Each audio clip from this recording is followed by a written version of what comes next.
Hey listeners, how are you all? Thank you so much for being our awesome members. There's a lot to come more. Sit tight, be comfy, put your headphones, now let's begin. At most, what happiness he gets is always temporary. Living in Hogwarts away from the Dursleys. Freedom of no chores lasts only 10 months. He could eat as much as he wanted then, and knew what to look for and what to go for to fix himself, that Madame Pomfrey was his ally in health issues. He also learns healing techniques from her on the sly. He also had her help in making the Hogwarts elves make him healthier food, and disguise it as typical Hogwarts fare so nobody would notice and think he gets to be picky while they don't and cause an uproar nobody needs. Hence he was able to recover somewhat. It helps that Hogwarts elves make food insanely delicious, and combined with an appetite-stimulating potion, he eats a lot, an appetite enough to rival Ron's. He was also inspired to learn cooking from them. In his first 3 years, he ate a lot of vegetables with herbs, fruits and eggs, and on his 4th year, a balance of produce, meat and seafood. The specialized food, he pays out his own pocket from Gringotts and tells Madame Pomfrey where she can get what for him for the elves to make his food. And every month, he takes a nutrition potion. End result, over time he was said to have the most beautiful skin and hair with whitest teeth in Hogwarts, envied by any girl who sees him. Even Hermione commented on it, and Petunia was pissed when he got home, his looks a far cry from how her family painted him in their neighborhood. His abysmal eyesight even improved to the point he now fakes wearing his terrible glasses. So while they made his life hell in summer, house elves continued to help him whenever he was locked up and kept his rooms scent free of their wares. It even came in handy when Petunia insisted they all survive on grapefruit and carrot sticks to sympathize with Dudley's dieting attempts that failed miserably by the way. Sure, his looks improved drastically and shot up in height, though childhood malnutrition stunted him so bad he was still the short saint, but at least it wasn't that bad anymore. But due to his all-vegetable diet, he remained thin and lanky, but the healthy kind with minimal muscle.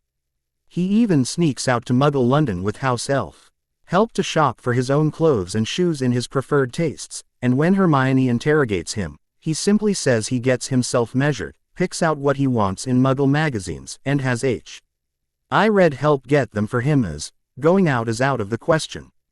Particularly when his Hogsmeade form wasn't signed. However, at the Dursleys, he still wears Dudley's sheddings, as he puts it, to hide the fact he had a wardrobe and revealing he had money.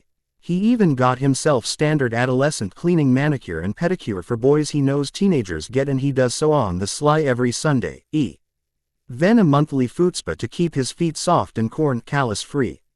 But he was shocked that very few boys in Hogwarts cared for being hygienic and clean looking beyond bathing. He noted his peers having dirty nails while his was clean. Good looks did not help his social lackings, however, and his form made bathing time awkward, as he gets mistaken to be a girl by his peers until they recognized him enough, because of his skin, hair and slender form, to his chagrin. And then there's Dobby. So he had Dobby tell him what he could without punishing himself, and had Dobby stalk his boss for him for intel regarding their plans. And then take what he intends to implant in school to protect the school. That way, Hogwarts is safe. He then went to Gringotts on the sly to hire a cursebreaker on the innocent-looking diary and explained to the goblins why he brought a dark artifact to their establishment when they freaked. And they called Dobby too. Needless to say, they were pissed. Given Lucius Malfoy's reputation, what's stopping other Death Eaters from hiding a just as foul thing in their bank? Malfoy should be glad he didn't put that foul thing in their territory. Harry did, but only for help in disposal, not storing it in. Hogwarts was saved before danger began, but as Bellatrix Lestrange, only she would do it while her husband and bro-in-law won't even piss off the goblins, put a similar dark artifact. The goblins were gleeful in penalizing her. Not that the insane madwoman, her husband and in-law, can do anything about it, and didn't bother to inform them, hence, they just made her pay without her knowing it.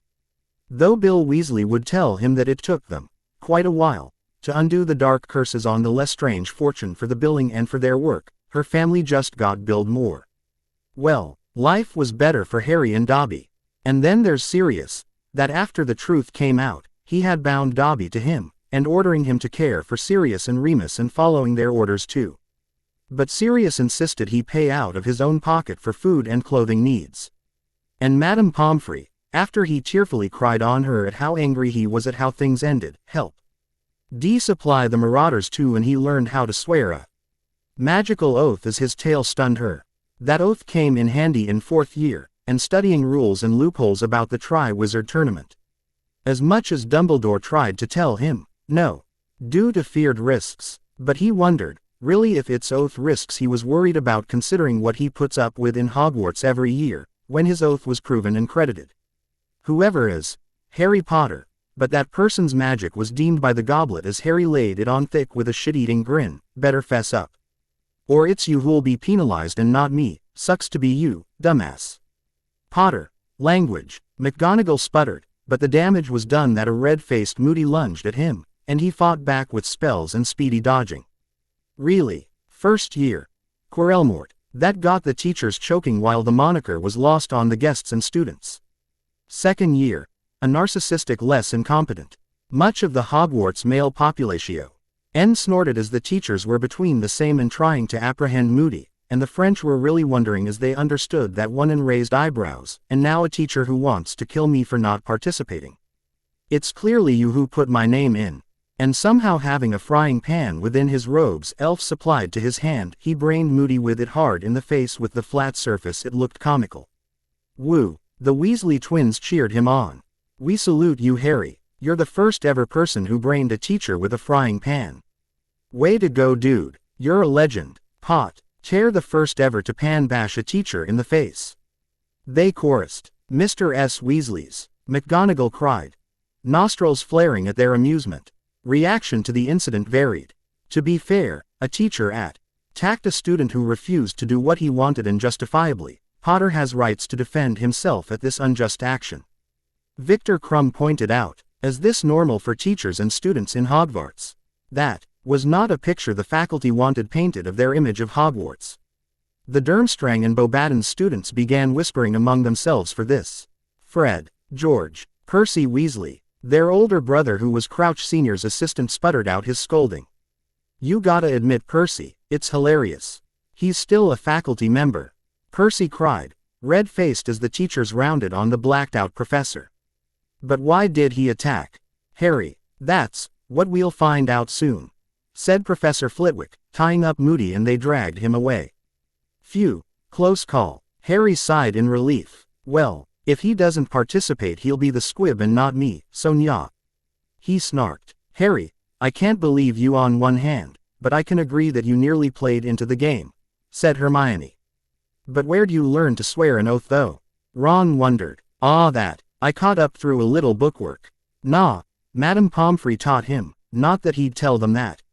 He's entitled to. His OWOW was why their Dada teacher did this as all professors left their table, leaving the students all alone. And next day, secrets don't last long indeed, as the Morning Prophet came out that Ari's issue was in the front lines, and who, Professor Moody, really was, that the Tri-Wizard Tournament had to be in a special headline separate from the morning papers.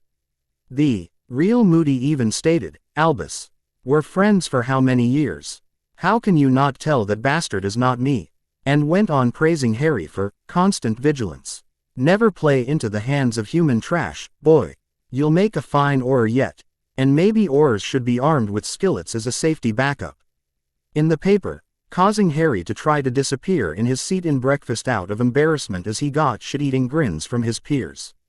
Nobody let him live it down since, earning the nickname, Skillet Potter, and the real Moody was an utter taskmaster in his subject. They were all exhausted by the end of the day, learning spells and dueling as he found their education lacking in self-defense.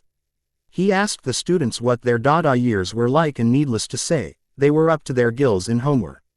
To catch up on what he feels they should know. That, coming from an Auror, he was one teacher Harry took seriously, as he really knows his stuff.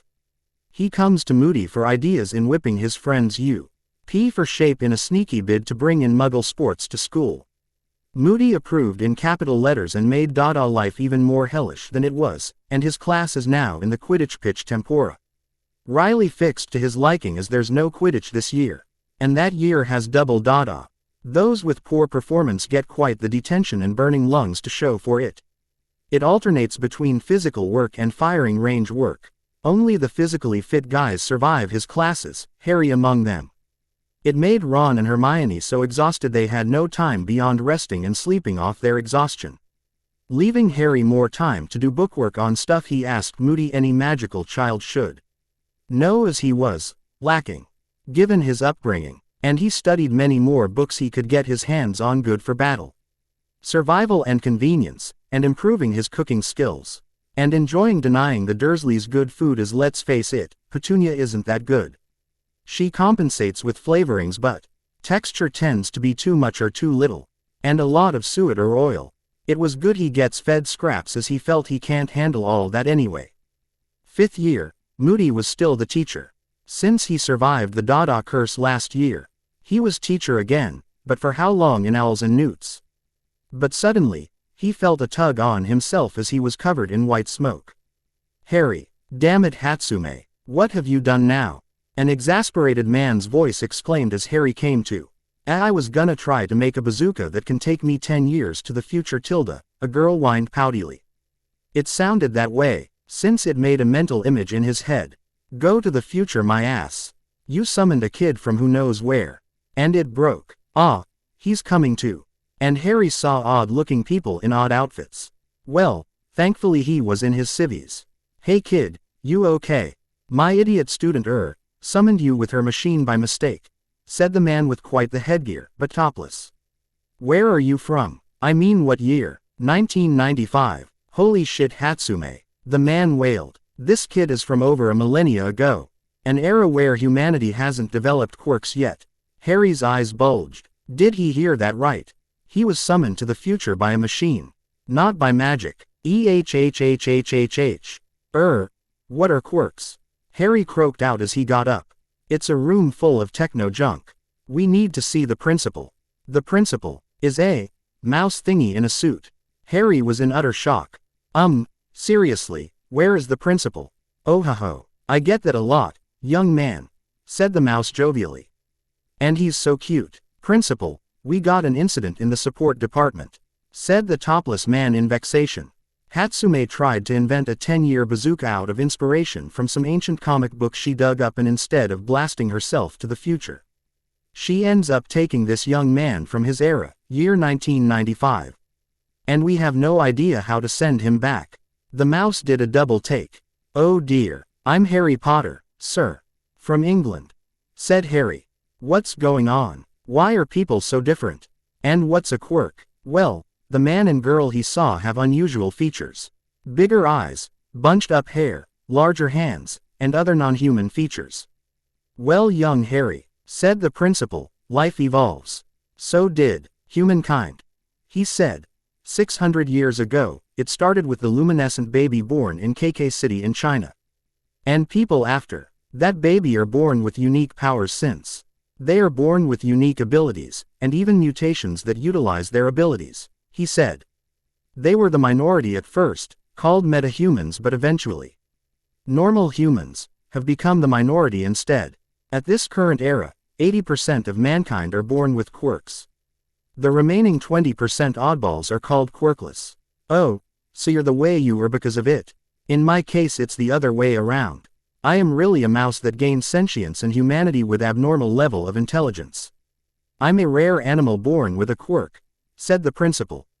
My abilities were such that I even got this job. So I can fit right in then. Harry mused as he patted the couch with his left hand, and it changed style before changing it to normal. I've gotten good at transfiguration lately through training, this is my excuse then.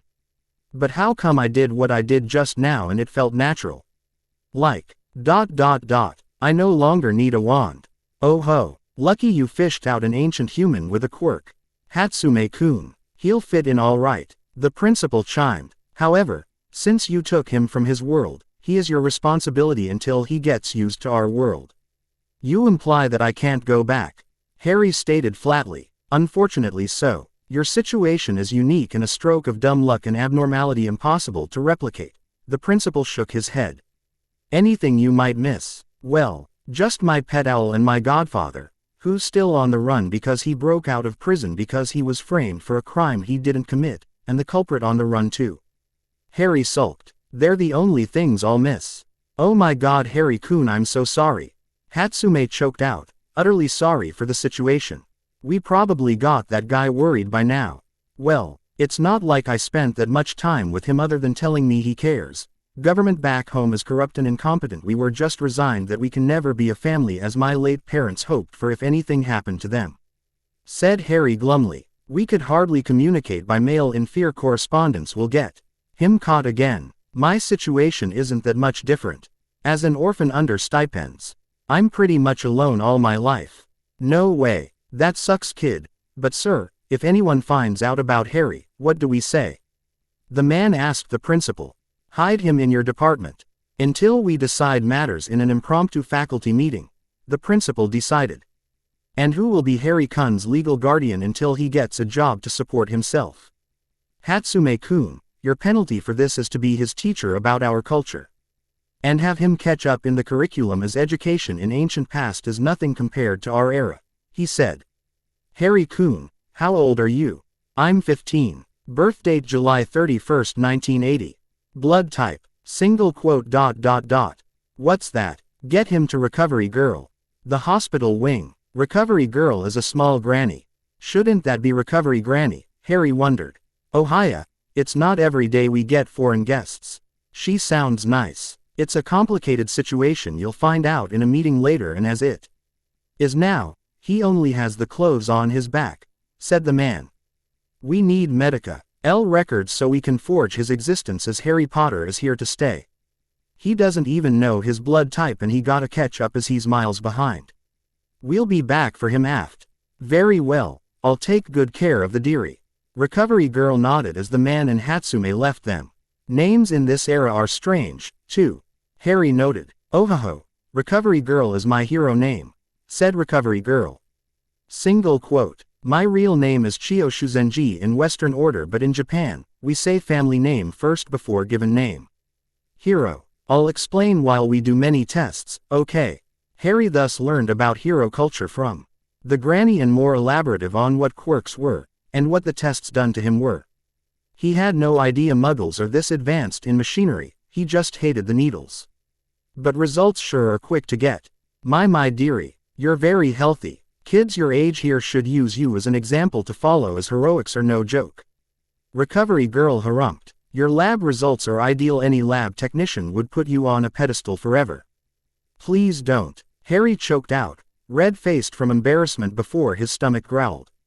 Oh-ho-ho. I'll take you to lunch, shall I? Food's good here, but I feel you don't know Japanese food, so I'll be your guide.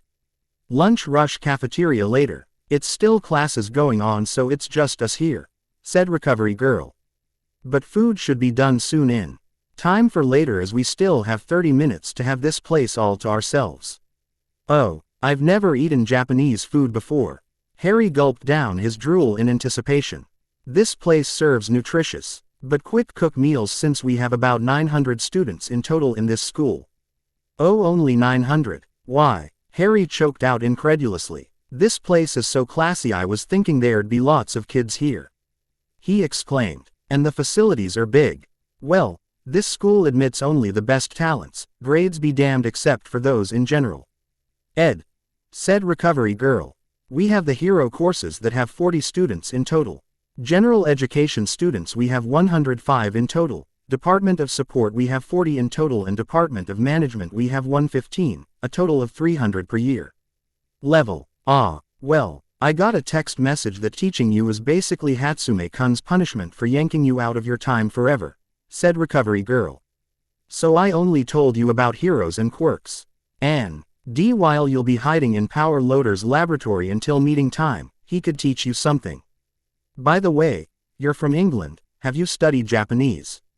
No, I thought I'm somewhere in He West myself why I could talk to everyone, said Harry. I had no idea Hatsume's stunt made Japanese like instant cup food easy for me, but can I even read? Read the labels on the food. Harry did, and from weird squiggles, they turned into English in his eyes. Doc, your student just made it possible for me to live easy here, your language on those food labels turned into English before my eyes. Harry exclaimed. I can really read. But you gotta tell me what's good, what's that seafood bowl? Recovery girl looked at the boy. To them, he is speaking Japanese like a native. She needs to observe him more. It's basically slices of raw fish over sushi rice, so basically you get to eat a few sushi in a bowl that way. I've never had sushi before, is it okay? Very much so. We feel that fish tastes better when raw than cooked, and there are few fish we like cooked. Ah, faculty room lunch break. After lunch rush delivered their preferred lunches there. I called on a meeting while we're having lunch. Said Principal Nezu. We have a rather unusual guest in the school. An unusual guest? All Might in his skeletal form asked. Yes. Hatsume Mei of the support department created a 10-year bazooka.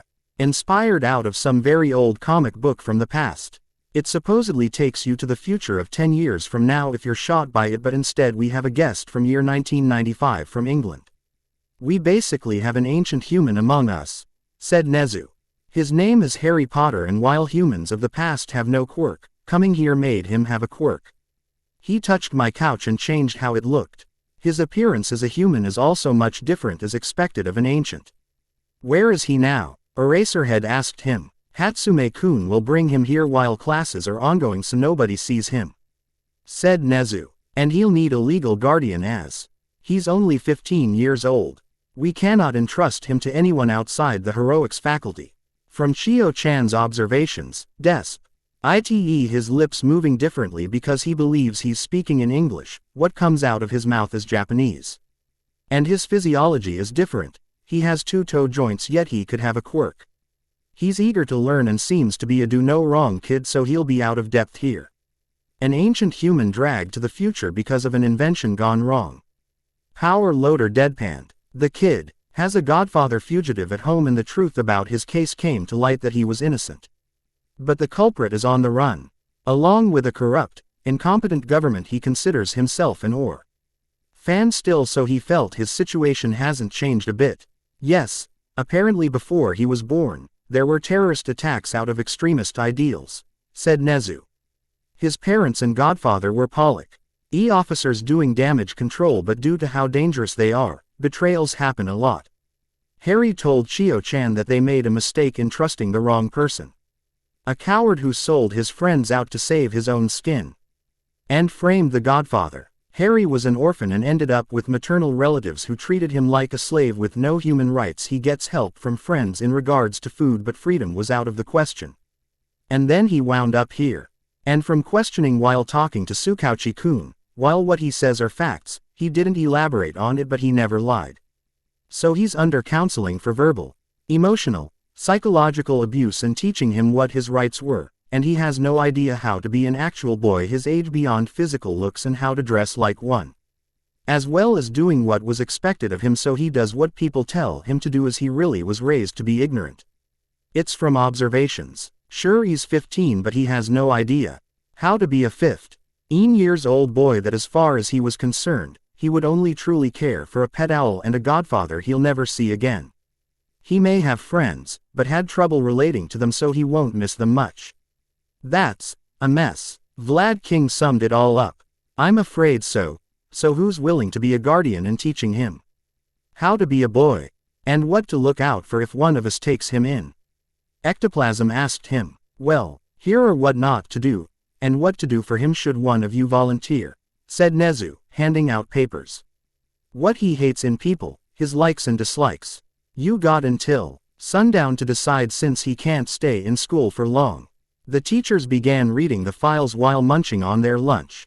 Meanwhile, Sue, this is how you make stuff here. You got all you need here. Harry marveled. Yup, gadgets and gizmos galore. Hatsume squealed. To me this is my paradise. What I came here for. She chirped happily. So you like making machines and stuff, and I happen to like food. Harry chuckled. How do I make stuff in here for nutrition and stuff? There are movies about what humans see the future as like, such as living in outer space, and I'm interested in what this lab has to offer. Oh, that kind, huh? This way. What do you have in mind? Well, teach me how they work first before I give them a whirl. Needless to say, Hatsume did teach Harry, but Not the kind what Power Loader wanted her to teach. Harry quickly mastered the machines in glee and upon getting supplies. "I'm back," said Power Loader after lunch break when he smelled something fruity.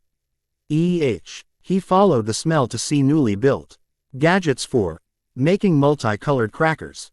"Oh, welcome back," Hatsume greeted cheerfully. "What's this?" Harry's a real eager learner, Hatsume chimed. After I gave him the basics, he made a machine that makes what he calls Vita Bites and Mind Bites.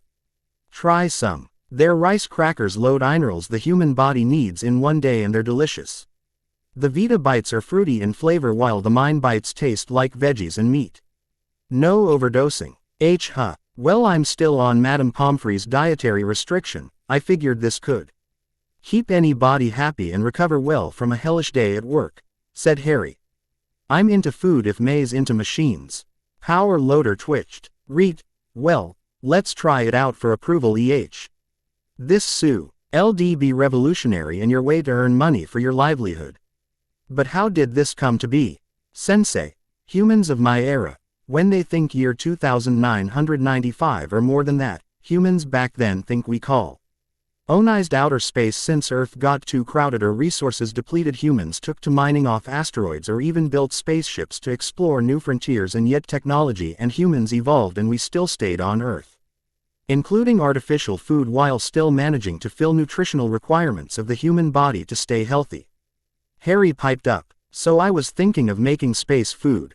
The kind people of my time fantasized in.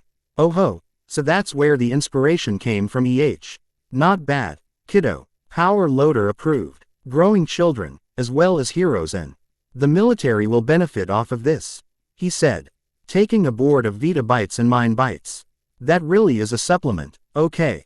Harry reminded with a snort. Combine all that, it just fills 1/4 of your stomach. You still need to eat food.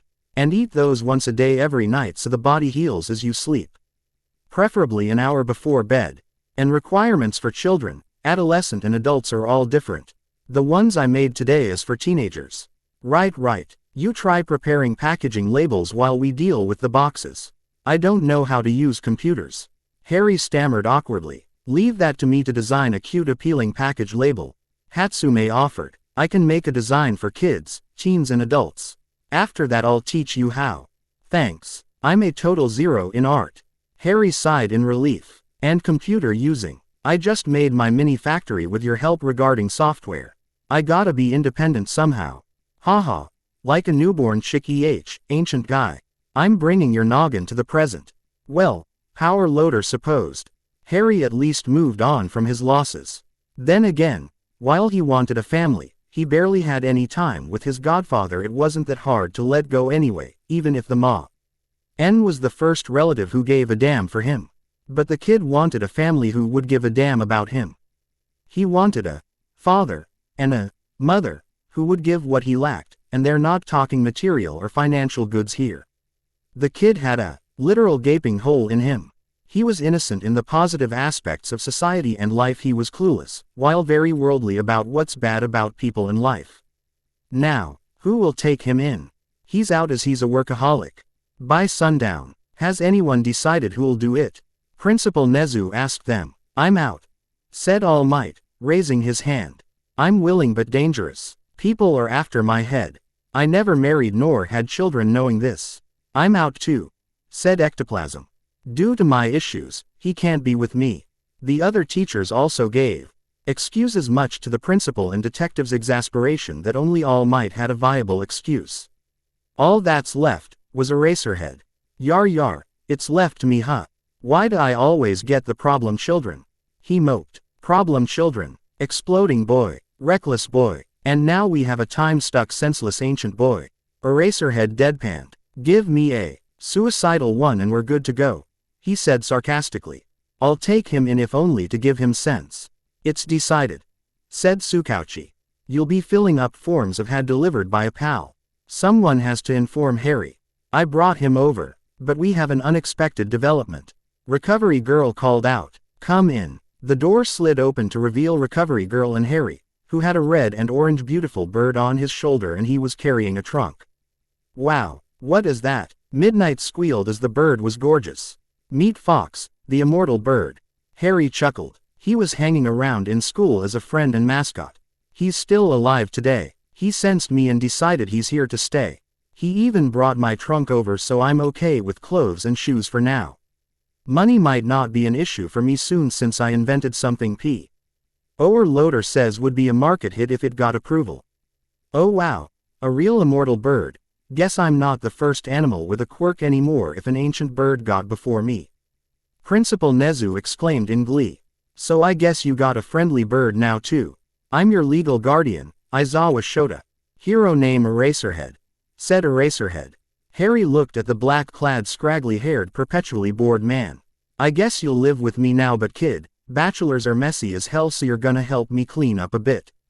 Would that be why you sleep in the classroom these days? Present Mike snarked. Pretty much. It's too troublesome to clean when it all piled up. Awkward silence. Well, I'm used to it. Harry shrugged. Doesn't make a difference, but Aizawa, I'm a healthy eater with a dang good reason, okay? I'm not cooking junk and oily greasy garbage. He only eats pouched drinks. Still healthy but not really filling. Present Mike ratted out Eraserhead, who in turn kicked him in the shins. Pouched drinks. Harry blinked. Is that future space food? It's a no-spill, resealable convenience, said Eraserhead. It's enough for me these days. Yogurt and soy tofu packs ain't enough. Har. Rai stared at his guardian, who's clearly very lazy in life. Reet. He sweat dropped. Fox, stay with the principal, okay? He'd need you like how our school needs you, he told the bird, who nodded. Oh my, what can he do if he is that needed? Principal Nezu asked, intrigued. If he cries on injuries, it instantly heals. He can even lift heavy weights with no problem and teleport an impromptu ambulance. The faculty's jaws dropped while Fox looked smug and preening himself. He's our school secret, since let's face it, who'd believe us? Harry snorted. He disappears if someone snitch on his existence and make the snitcher look like a moron. And now that the future is full of superpowers, he could freely be anywhere and nobody will care.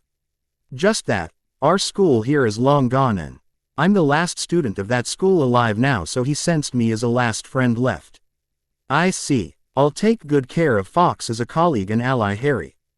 Principal Nezu promised. What does he eat though? No idea. He just goes out on his own to eat.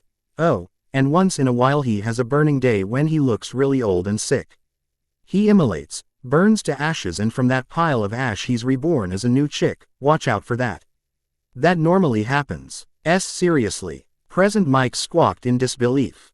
Yup, you have a great colleague in Fox, said Harry with a smile. He's happy to help as long as you don't sell him out. He wants to work for a school again. He told me that much by showing his feelings in my head. Well, welcome to UA, said Principal Nezu, acknowledging both. I'll arrange for the papers and we'll decide what class you'll be in. But we need to understand the true nature of your quirk first. Ah, it's transfiguration. I can turn objects into things I want and need as long as I meet requirements. It's an emitter type, Harry explained. I can change stuff based on size, mass, weight, volume, concentration and power. I can turn rock into a real metal KNI. Fey is an example just by rearranging molecules. It's a broad range. But I can't get rid of stuff I altered, and I need to know about things I want, so it's a constant study. But he cannot conjure and VA. Niche is the limitations Harry set for himself when he really could do magic. Transfiguring is just his greatest excuse right now. Very well, we'll put that on record. Sensei, take your student home now. You got quite a night ahead of you. Single quote. Understatement of the year. Eraserhead's apartment. Gee, what Harry has seen to justice at how bad it is. What the hell? Well, it's why I sleep in the classroom lately. Between my job as a hero and as a teacher, no time to clean at all, said Eraserhead flatly. Laundry, yeah, we'll start with taking the garbage out. Harry whimpered. It's not garbage day today. Like I care. Kodai Tenkausi's screwed field trip. Kodai Tenkausi's screwed field trip. It's been 2 weeks since Harry arrived in the future. He tends to stay at the support Apartment because it's Hatsume's job to school him about the culture of the future in mathematics, and Power Loader has to supervise as she winds up teaching him about machines and computers instead. W. High just math was because Harry can manage himself in everywhere else. That, and he had to design his own costume. Thank goodness for his library trips as a kid to the present. It's just basically a blah. CK outfit with choice sleek futuristic style armor that protects his vitals without hindering movement, and futuristic armored knee-high boots. He also has a hooded headgear that covers the back and sides of his head loosely but leaves the top exposed, and with armored gauntlets ending in 5 rings to his fingers, covering only his lower arms and the back of his hand, but palms and fingers exposed for his quirk. Made in special material that don't get destroyed easily. Harry also began marketing his invention through a sponsor in the very wealthy All Might who has a lot of connections. Furs. They have to mass produce 3 varieties for all ages in boxes enough for a month, then make commercial ads. He also has to deal with lots of people before it can be on shelves. It'll take at least autumn before it can be marketed at the price of 4,000 yen for the Vita Bytes and 6,000 yen for Mine Bytes. So per square byte, it's over 100 to 250 yen. And it's currently May. However, he is officially in Class 1A. In regards to his home life, Eraserhead was made to spend a lot on cleaning and antibacterial wares to clean up his place to make it habitable for human inhabitation. When it was clean and hygienic again, Present Mike threw a housewarming party in the man's apartment and called Harry a miracle boy for turning a dump into an actual apartment again. Just that, Harry was shocked at how tiny living spaces are, yet school facilities are very roomy. Where's the justice? Causing the teachers to crack up. One day, at breakfast, "Here's your costume, Harry, it's just arrived just in time," said Eraserhead as at night. While Harry cooked dinner, he answered the doorbell and got Harry's costume. "We have a field trip tomorrow," he said, putting a suitcase on the dining table. It was numbered 21. Those 3 words caused Harry to quickly turn to him, his eyes sparkling. Harry has rare, very rare moments of childishness. This was one of them. Field trip. I never had any my whole life. Harry gushed out in excitement. Well, this is the kid who was made to live as miserable as possible. Eraserhead knows there's a long list of what he was denied. Well, take note, this is also for training. Eraserhead told him. Preparing heroes for disaster. Fire in buildings, floods, earthquakes, flooding, rescue and relief operations, right? Harry piped up while tossing fried rice in a wok. Exactly. You have more sense than my students. Well, trouble happens a lot where I'm from. Especially if you're the son of martyred, accomplished police officers, said Harry softly. You're targeted just because I took to learning what will help me survive in many situational just in cases. I'm prone to revenge and murder attacks, see? Slytherins hexing you in hallways, yearly disasters, yeah. Harry can translate that here by convenience. Sensible. Eraserhead sounded approving. But that kinda worried him. Revenge attacks. His parents must have had been a royal paw in the ass to villains they took to being petty on the kid. Tomorrow will be a test of that sensibility of yours through rescue and combat. What's for dinner? Seafood fried rice, foil grilled salmon, herbal vegetable soup, soft boiled eggs and your nightly dose of Vita Bytes and Mine Bytes for dessert since I made them very tasty. Well, while waiting for you all get started, shall I? Erase. Reed opened his 2 boxes of supplements, starting on Mine Bytes first. He broke it off square by square, each square being bite-sized pieces and a cm thick each. Yup, he could taste veggies and meat here per bite. Very flavorful. It's easy to forget it's supplements, and not snacks. Once dinner was ready, he found himself having a helluva appetite. He ate like he never ate before. Shit, this is the effects of complete nutritional intake! ! Quote. He didn't know the squares were laced with appetite stimulants, and a sleeping agent. Which was why Harry insisted it be taken at night and not during the day to the people he talked to. They were also having healthy relative volunteers testing his products for a month and then take a lab test to see the results. They have taken an initial lab test before, consuming a monthly supply for comparison's sake. When dinner was done with the pair eating enough for 3 people, they also ended up sleeping early. Next day, Harry went with Eraserhead to SC. Who in the class was surprised they have a foreigner in class that came with him, carrying a numbered suitcase. Oh, a transferee. Who might you be? Iida Tenya asked Harry. Eraserhead showed Harry profiles of his classmates so he'd know who's who. Transfer in the middle of a semester is like, super rare. Invisible Girl Hagakuri Toru exclaimed. Hello, I'm Harry Potter. Harry smiled politely. I transferred here for classified reasons, but officially in this class after summer, he said. I have other stuff to do, but in required school events, I'll be with you guys. Ah, so you won't be with us till then. Bummer. Ashido Mina pouted. That's the case. So what's your quirk? Hiroshima Eijiro asked him curiously.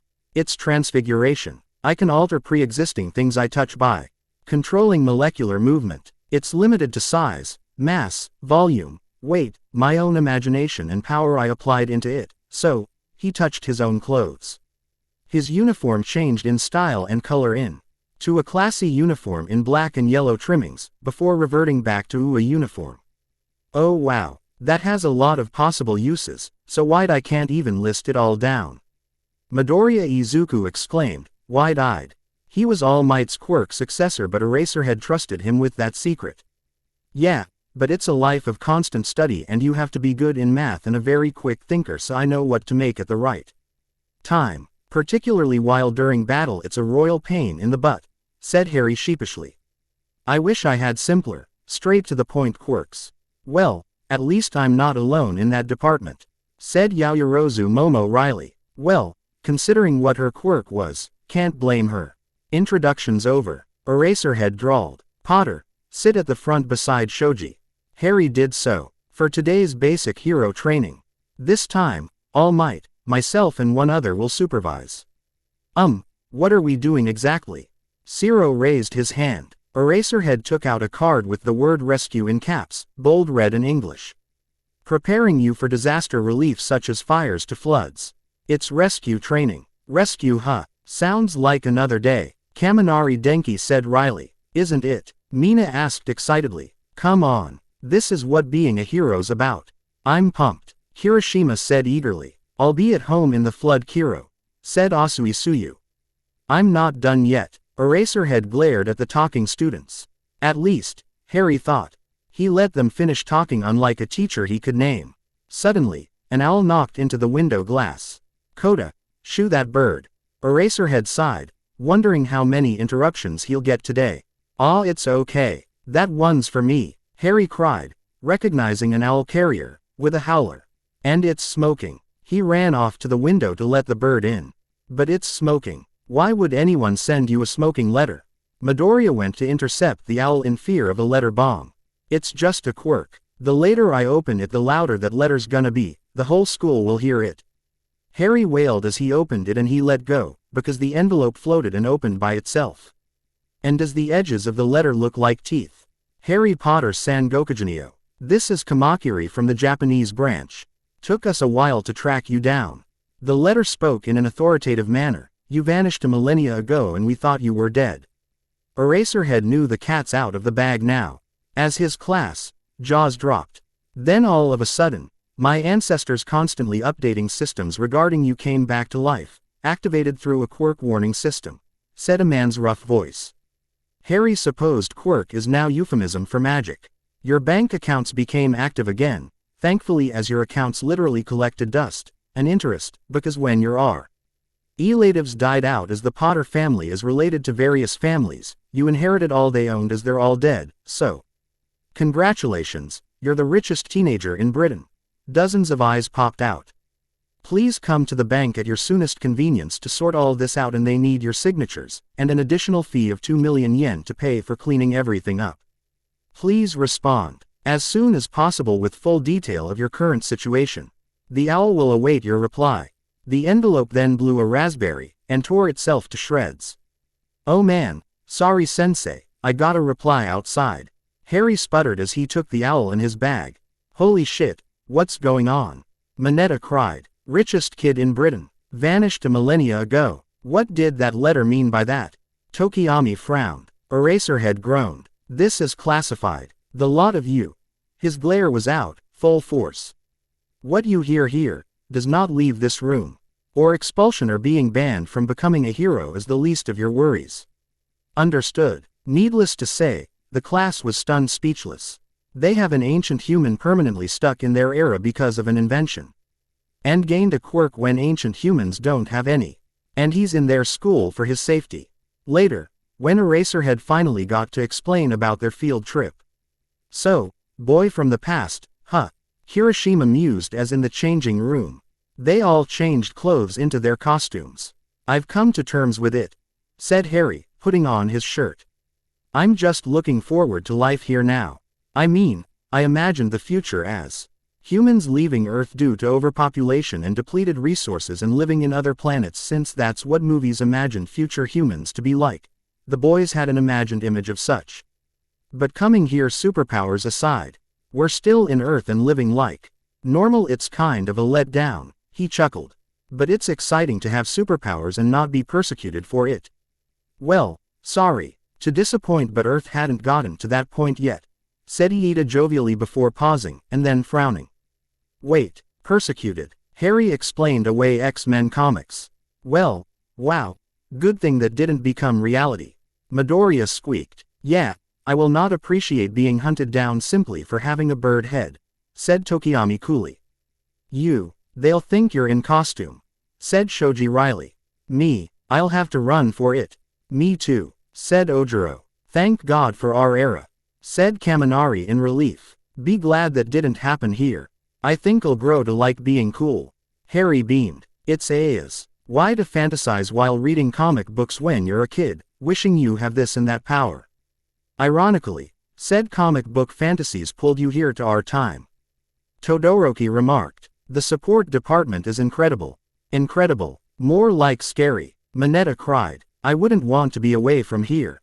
But still, Harry noted, some of them sure have lousy fashion senses in costumes, others are at least cool looking. And wait, is that a diaper? Later, outside school in their costumes, they boarded a bus in a fashion of Iida's insistence, but too bad for him, the bus wasn't what he had in mind. But still, Harry enjoyed the road trip, perpetually on his knees and looking outside the window. Potter-kun, sit down, you might hurt yourself like that. Iida chided worriedly. I've never gone on this field trip thingy before, Harry exclaimed, happy and rather childlike in how his expression was like when he said it. Cue thundershock attacks of shock and horror from his classmates. Ancient schools don't have field trips. No. Oh my god, your era is absolutely miserable. Hagakure wailed. Just you wait, our era's loads of fun. We're here for training, not fun. And Harry, sit your ass down. It'll get bumpy soon, Eraserhead warned. Talk about boring school life. Zero whispered to Kaminari. No field trip. What next? No school festivals. Heaven forbid no. Kaminari shuddered. Quiet. Upon arrival at the USJ, common consensus was, is this Universal Studios Japan? I think I'm in Hollywood. They were greeted by Space Hero 13. Why 13? Harry's sweat dropped. Surely there's cooler hero names than a number. But still, he was excited. But he saw a black swirl from afar. And a hand coming out of it. We have guests, he cried as the teachers got alarmed to look at where he's pointing at, and so did everybody else. Huddle up, Eraserhead yelled. Those guys are villains. Villains. No way. What villain would be dumb enough to come to a school for heroes? Mineta freaked out. The kind who planned everything. Harry swore as he got a weapon ready by touching the soil. Eraserhead, did the wall getting breached not long ago was to get intel about the school program. Yeah, and they got us. Came the growl from the man as he put on his goggles. But what about the intruder sensors? Momo gasped out. They should be active, but are they only here or also at the main building? Todoroki frowned. It has to be their quirks doing it. This place is far from the campus. And they picked a time when there would be fewer people here. So maybe they're not as dumb as they seem, because this is a well-coordinated sneak attack. 13. Evacuate the students and call the school. Eraserhead barked. They muse. T have an electric type that jammed the signals. Kaminari, use your quirk to signal for help. G got it. Sensei, you can't be serious. Midoriya gasped out. Against that many. Don't worry about him, he's a pro unlike us. Harry pointed out. Demo. No good hero is a one-trick pony, said Eraserhead coolly, in fighting mode as he jumped down to fight. Everyone move it. Go. Harry yelled, dragging Midoriya who was ogling the fight. And you ninny, you don't ogle an invasion. He scolded. But sensei is. No time for that. You have no experience with real murderers and sickos. Like you do. Bakugo snarked. My parents are accomplished police officers. I'm often a victim of revenge attacks, so I know what I'm doing and saying. Harry snapped. No tomfoolery and bravado allowed right now. Do you want your deaths on the teachers' consciences because you fooled around while they were doing their jobs? Moreover, we're dead weight here. Our teachers can't fight properly with us to worry about, but they can let loose if we're not here. I'm afraid I won't allow you to leave. A black mist appeared before them. Shit. Greetings, we are the League of Villains, said the black mist. Forgive our audacity, but today we've come to this bastion of heroism. Like I care about your monologue. Harry chucked a grenade of pepper spray at him, making him sputter and lose concentration before burying him in soil. Go. 13 cried as they ran for it. Wow, you dealt with him with gas. Kirishima whistled. Lesson 1. While villains are monologuing like idiots, take advantage of that moment of stupidity. Take them down hard. Harry barked. Remember that one when you guys are seasoned up a little. Man, what a field trip, huh? Zero commented. The school probably has a villain slip in when the barrierage of the paparazzi being privacy invaders as usual. Harry spat. I hate their kind, they're the worst. They don't care as long as they get a scoop to sell, so our issue now is basically their fault. How on earth is that their fault?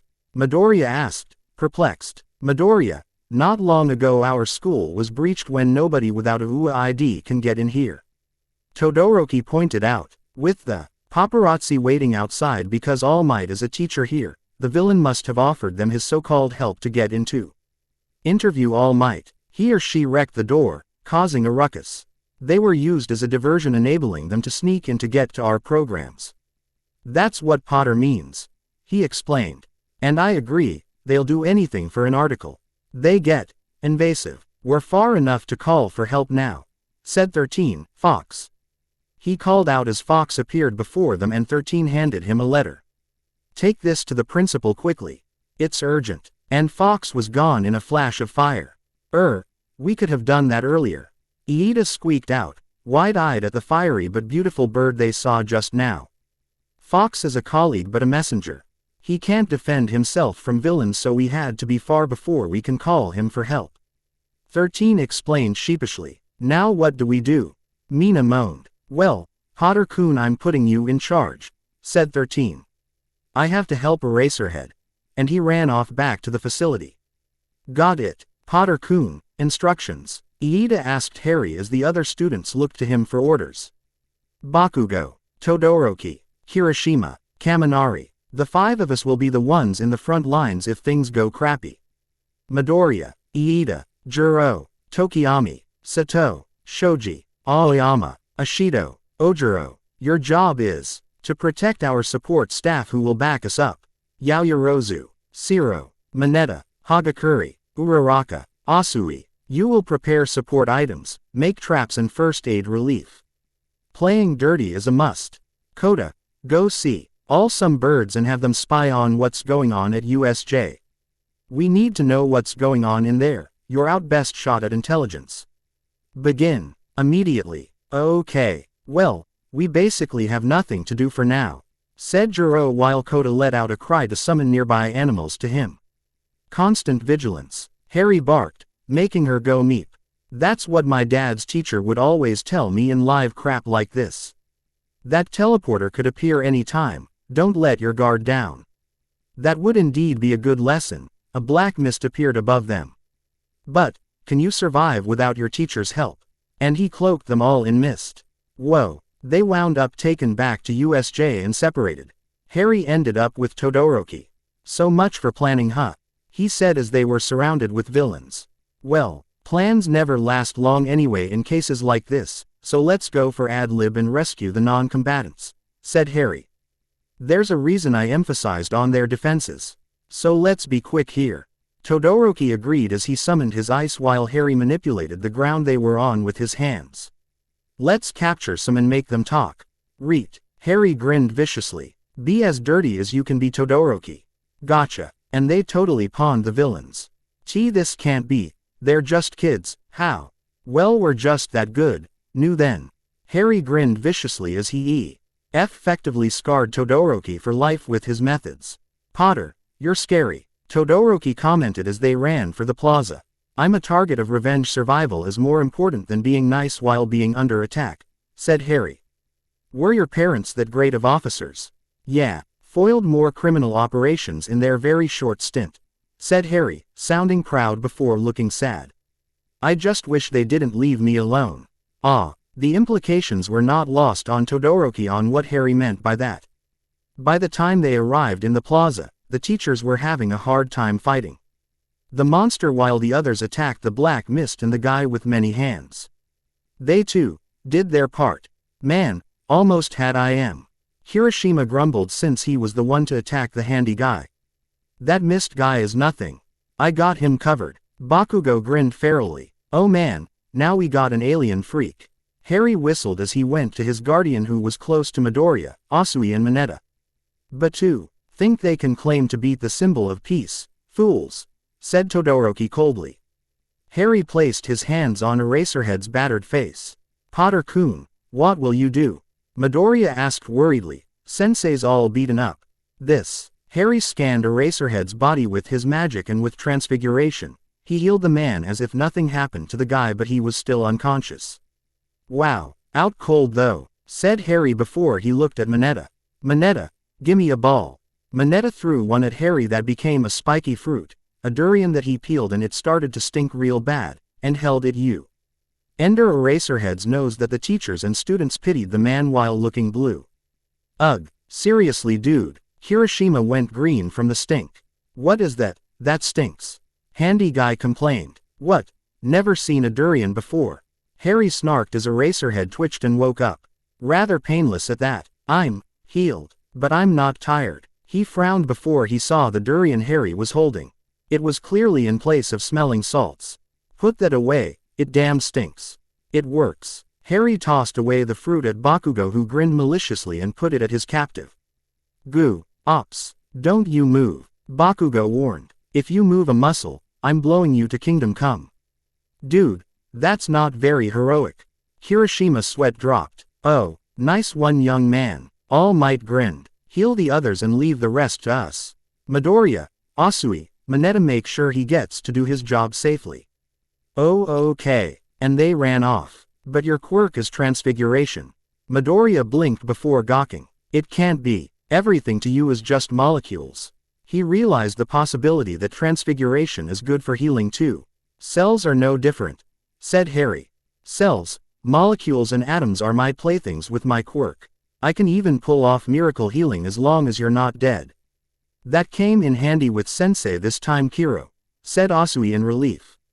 Sensei looked really bad. They had to rescue Momo, Jiro and Kaminari, but everyone else is okay. However, 13 needed fixing.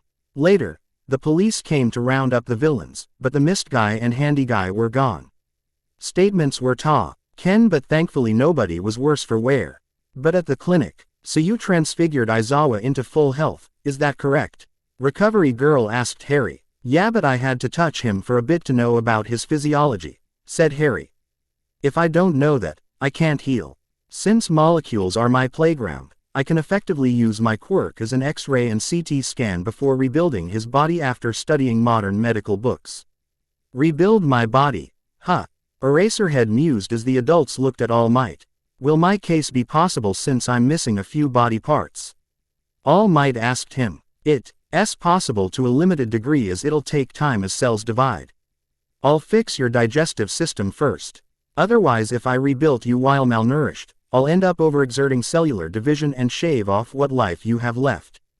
Harry warned. We gotta take this slowly. This could take months, and you'll be under nutritional IVs to help me out, and you have to be under IVs when not at work. Your body needs supplements to feed all your cells into healthy mitosis. Don't worry, no rush. All Might grinned with a thumbs up. But still, my time is getting shorter and shorter. He frowned. I'll be lucky if I keep an hour a day. Single quote. That quirk of yours uses up a lot of energy. Its demand is ridiculous. Combine that with malnourishment, it's natural your transformation time and fighting tea. Ime will get shorter and shorter for your own good, said Recovery Girl. There's only so much energy cells can make and consumption is faster than recovery, it's ridiculous. Harry Chan's healing doesn't cost mine, this could work. Don't you think? It's worth a try, why not? Said Sukauchi. We'll do this in secret. Warning and preparations. Warning and preparations. Well, looks like we're in for interesting times, isn't it? Said Eraserhead as in the support department, Harry was mass-producing his supplements with names on them. That, and nutritional IVs formulated for All Might with Recovery Girl's formulated help which the boy could tweak. Yeah. Said Power Loader. Supplies for students and heroes for now but not yet the public in a bid to strengthen us for the future, he said. That new Moo monster, how bad was it? He asked Eraserhead. It's damn physically strong. Strong enough to break my bones and pulverize me. I'm just lucky with Harry, said Eraserhead. To think Transfiguration has that much potential. Yeah, lucky you, huh? Well, you've tasted the stuff, didn't you? Yeah, it's delicious. Kicked my appetite up sky high, then I got really sleepy. Eraserhead grumbled. Explains why it's only a nightly dose. Well, he did lace it with a sleeping drug of his own design, set to act 2 hours after consumption, said Power Loader. It's to ensure consumers get a deep sleep, and it's in sleep we recover enough. Guaranteed stress-free at that. He studied medicine in his own way since he wanted to cure his malnutrition. He's almost done there. Good. We have to change training too. Here we are. Harry got the drips ready for All Might's treatment. These drips have enough supplements for 10 people a day. While normally it's insane, in your case it's no tea because your cells are so drained and starved, but even then, this level is as far as I can go. I can quickly distribute everything to needed places before symptoms can kick in, he said. Time to restore your cells to full health. You look just like I do when I was 11 years old and younger, I swear. Your relatives starved you that bad? All Might sputtered in horror. Unfortunately. But I'm still smarter than their idiot son who could barely count past 36 when counting his birthday gifts since my mother took care of her diet when she carried me. She ate a lot of brain-friendly foods and supplements according to Sirius, even if her body wanted to puke it out for baby brain development. Harry snarked. I'll restore your cells day by day. Then Recovery Girl can do her magic when my turn is done, so all you gotta do is sleep and rest so we can do this healing cycle to prepare you for surgery for compatible organs. Hopefully this way, your body can last longer with the leftovers of your quirk in there. Oh, alright, single quote. Let's begin, shall we? Upon Recovery Girl inserting the needles in as Harry had needle phobia, All Might got sleepy. Sleepy. Ah. Laced with the same stuff I put in my products. People heal in sleep more than when they're awake. True, that, Recovery Girl agreed. More helpful in recovering energy. Later, Midoriya arrived in the clinic. Potter-san called me here, said Midoriya before his eyes fell on the bed. What's wrong? He choked, worried for All Might. He's under nutritional recovery, said Harry. He's sleeping since I laced his IVs with sedatives to gain energy to prepare for Recovery Girl. Well, Recovery Girl's healing depends on the stamina of the patient, so in very dire cases, she tends to heal vitals to keep away from death as priority. Oh, so why am I here for? Midoriya asked him. Midoriya, from my guardian's observations of you, as very few people in this school knows your All Might's quirk air. Midoriya did a double take. He reckons you have poor control of it and I can help you with that. But baby steps at a time, due to your origins. My origins? Quirkless. Harry quipped as Midoriya winced. Hey, don't be like that. I'm quirkless too in my era like everyone there until being kicked here caused me to mutate instantly just to adjust to this era. He chuckled. My case is out of comic books, you know. Then he went serious. But unlike me, you didn't have information dumped in your head about your powers nor instant noodle adaptation to it, and I'm here to help you out with that. Which is why I'll give you a crash course. A crash course. Yes. While my case is unusual that I safely broke all laws of nature just to fit in here, you unfortunately have to deal with laws of nature itself as a human of this era. Harry told him seriously. You're originally quirkless, then obtaining a quirk, your body's physiology was unused to having the powers of a quirk. So the body tends to react violently due to a sudden change, dealing with what it never dealt with before, he explained. When you use the power flow is either not happening or slow, or a flash flood, the latter causing you injury. This is because your cells haven't acclimatized to the quirk yet. Your cells are unused to the newcomer. So we will be doing exposure adaptation training under our supervision. During lunch break and every after school until 6:30, you will be here until we've seen the fruits of training. Right, said Midoriya in determination. So today the whole day, you'll be here till 10 p.m. We already informed your mother as soon as you left home using Fox that you're here on a special class since everyone's not that hurt yesterday. Harry chuckled. Then he went grim. But Midoriya, we haven't much time as despite what's happened, the school has to please the masses. Please the masses? Midoriya croaked as Harry scowled. Yes, in the USJ incident, all of us got away with mostly a few scrapes and bruises in our class defeating villains. That will soon be on the news with us kids exposed. This image is to boost confidence in UA's ability to teach, train and protect its students that a bunch of freshmen managed to defeat 72 villains. That way, the school is safe from media and government harassment as the media's methods ensures you're a darling one day and a hated figure the next if they spin their tail right. Harry told him, in your career as a hero, the media is a fair weather, backstabbing frenemy, he warned with a dark look on his face. In his 4th year, he really had to watch his actions starting from Halloween due to the Tri-Wizard tournament's choosing of the champions, and Moody taught him well. And to prove we're still standing strong, the SC Hool will host its sports festival as scheduled. And it's apparently this world's Japanese Olympics, the whole country's gonna watch. It's to show people who their next heroes are, who to count on and who not to. And based on your performance, pros will pick ideal interns from students who impressed them. So you must show the public a damn good image of yourself. Show the country that you're strong, reliable and likable. That's your goal, and we have little time left to train as it's days away. Are you prepared for this? I'll do it, Midoriya swore in determination. Good, let's begin with. As Harry told Midoriya what to do, Recovery Girl can only shake her head at how dark and morbid Harry could be, but he had good points and what he said is actually true, and a good lesson to Midoriya. Single quote. So that's what happened today, huh? Eraserhead mused as dinner time in the cafeteria, they talked. You gonna warn the class like how I did him? The media is vicious, Harry told him. They were my enemy back home. I had to put up a facade that I lived the life of a fake person. I could never be myself due to all the expectations on me. I lived a lie of masks and pretensions even when I'm in the dumps. Here, I could be free, he said as if the idea was so alien to him. Free to be me.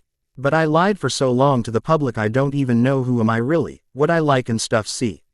I have a long list of what I don't like, he sighed. I wish Sirius is as free as I was. This era is relaxing. He would love it here, he said gloomily. He'd have fun here. He and Present Mike W. Old be best buddies in no time flat and prank the whole school. Eraserhead listened to him, understood his words, and he knew his ward has a long way to go in healing emotionally, logically. Even better, the boy knew how messed up he was and wished for what's good for him, and he knew it. So he gave him a rare smile. Though he could do without the pranks part. Focus on yourself for now. Sirius is a grown man. He'll be fine, Eraserhead told him. Explore yourself and your newfound freedom, he advised. Then pursue a future you actually want, not because you're told, do it because it's what they want, and such, when in reality the masses is making a clay doll out of you, molded to their liking, he said, much to his charge's open disgust to the idea. But here, you're not a clay doll or anyone's toy. Here, your own self is a blank canvas. It's up to you what picture of your life and future to paint on that canvas. I may be your legal guardian, but my only job is to ensure you're healthy in mind, body and soul. and stop you from doing stupid things. He continued, and teach you in where you lack about life. That way, you'd grow up to be a good adult and a good parent one day to your own children. That they won't suffer your fate. So quit being gloom and doom, and focus on what makes you happy. It's what your parents would want, for you to be free and happy, and have the leaf of happiness that you could look at yourself in the mirror with pride. No parent will want you to live a life of a pressured, carbon copy puppet. Class 1A, the next day, Eraserhead briefed them about the incoming event and what to expect and do and don'ts and what's their true target in the festival is. So class, especially certain people, you know who you are, put on a good show that will appeal the public and pros to you. Eraserhead warned as he glared at some of the boys. You have 3 chances throughout your high school life. Keep raising their interest in you. Because as time goes by, interest drops. Sure, we have students who graduated but they never were hired to become sidekicks, thus dropped back to civilianhood as a consequence for being idiots wasting precious opportunities, he said. Before you can become a pro hero, you first become sidekicks to learn more about hero life and how to run your agency for preparation of when you open your own agency. Very few graduates are successful. I'd say 1/100th. Single quote. It's that low. Half the class howled. Remember that well and let it sink in, said Eraserhead. On another note, he said as he snapped his fingers and the door slid open. With Harry coming in with a carton box. Potter will distribute to you necessary supplements because we'll be triple hard on you in training from now on. This is it, Midoriya thought as Harry explained to him about Vita Bites and Mind Bites that their teacher explained away to them and the fact Harry invented it, and when to eat it. It's not for public sale yet since our sponsors are testing it first, said Harry. Upon comparing lab results certifying results, only then will they be publicly up for market, he told the class. Until autumn, you won't see them in shell vase yet, so it's a UA exclusive use for now. Students will be given one every after school on after school homeroom. So with this and training, we'll get stronger. Bakugo grinned, looking at his 2 boxes that were as big as books on his desk. That's more like it. That's up to you and your attitude in training, as muscles won't grow for you. Muscles are not like plants with a little fertilizer. Harry snarked with a snort. But at least even if you're lazy in training you'll be healthy but still a poor performer, as heroics are physically demanding. Sure, the school trains us, but you gotta see Auntie New training at home while still getting enough sleep. And he left the classroom with the box. That ends our homeroom, said Aizawa as he too left the class. Wow, how big are they that we have to lug home these boxes? Momo wondered. The boxes were wrapped in paper as to keep the product secret from the public still. They look like thick books stacked together as it's their daily dose. Pie. CES big enough for our mouths and a cm thick each, huh? It's like snacking, since Potter-kun said he made it tasty to appeal to consumers, said Sato. I'm personally interested, but pro heroes will also get some supplied to them, right? Said Uraraka. If it's free to us students, those guys will pay for theirs. She was just glad hers is free because it's expensive otherwise. Yeah, Potter's rich already, he could rake in money with these, said Jiro thoughtfully. I'm looking forward to what we'll be after a month with this, said Ojiro. As a martial artist we need all we can get. The next few days were dedicated to prepare students for the sports festival. Physical training and quirk training just got crazier on those who wanted to participate in order to put on a good showing. Midoriya spent his quirk training days in adaptation and energy flow and energy control in meditation in accordance to Harry's instructions. The hard part, he's doing it while doing basic and 100 repetitions of push-ups, sit-ups, squats, flexibility training and running up a marathon, as well as jumping around off of obstacles while he had a lot to think about. One for all is a power stockpiling transfer quirk. Harry lectured in Recovery Girl's office. It manifests differently from successor to successor according to this skinny guy, he said, pointing backwards using his thumb. If for all might he gets a muscle form with insane strength to match, who knows how it will manifest for you that's suited to your own natural talents. So Mr. Fanboy, don't try to imitate All Might's manifestation, it will never work. And you get injured for it, he scoffed. Because it's not your power in the first place, it's his. Just like how he cannot imitate his predecessor's manifestation whoever and whatever that was. All he's got was what was made for him, and all you got is what is made for you, and you gotta live and deal with it. Know yourself and explore yourself. You're an analytical genius who can figure things out. People of that type are more into finesse and refinement to mastery instead of straightforward force. Harry added, I heard from All Might about your natural talents. You do well as a future lecturer or scientist, but you chose the thorny path of heroism. Once your body down to the last cell has gotten used to One for All's presence, your own unique ability should manifest. That will make One for All truly yours, and it will reflect on the power that's born out of your identity and natural abilities. Could be easy, could be complicated like mine, who knows? One more thing, do not force it. Let the flow and adaptation be natural. Skill and adaptation isn't fast like instant noodles, it takes time. Welcome it, embrace it. It's up to you how to do it without causing you hellish pain. Slowly, an ability that's truly mine, but what could it be? Midoriya wondered. Besides that, he too will gain superhuman prowess that came with it, but not quite All Might levels, as that was his shtick. We got 2 weeks left. 1 week came and went, said All Might in the nurse's office. How is Midoriya boy's training? It was hell at first. Like the human body treated invaders with antibodies. Harry chuckled. Same with you when you first inherited it. But there's progress, at least that he doesn't complain much anymore. Either that or he has amazing pain threshold. He frowned. The latter doesn't come easy and convenient, and that worries me. Why? All Might. People with high pain threshold at our age has nasty implications on one's background. And he's quirkless before he became the lucky guy chosen by you. Harry gave him a blank stare. How do you think his peers treated him in school? From what you tell me of him, he cries easily, Timmy. And eager to prove himself to insane levels. And various other red flags caused by bullying and social ostracism. That is not easy to recover from. Take that from me. He frowned. At least in my dorm school my parents signed me up for before their deaths, I was able to heal from bullying and social ostracism caused by my fat bully of a cousin. Confidence and horrible realizations in life. Harry sighed. Midoriya, does he have friends in class? And people who give a damn about him since starting high school? Talk to his mom today after your treatments. Help him become your successor. Beck. Oz leaving him alone to his own devices as he is now, is extremely stupid. His issues are in his heart and soul like myself. I see, and those who can help him heal are those who truly care for him. All Might muttered. Yeah, well, rest assured he has good friends here, Harry-chan, said Recovery Girl. You too will have friends soon when you go to class. Isn't Hatsume already a friend of yours?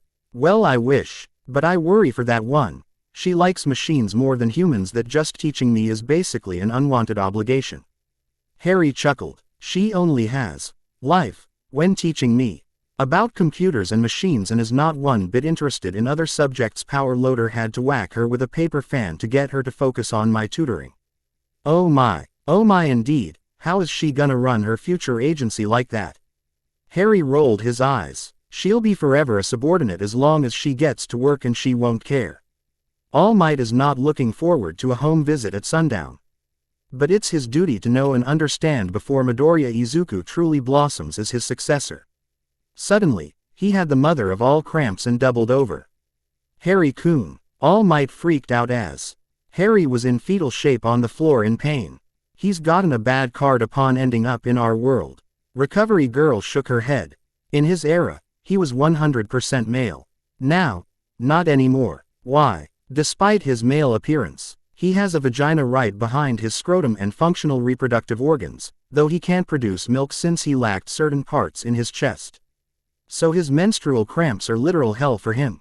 And he has to undergo cesarean since his hips are naturally small.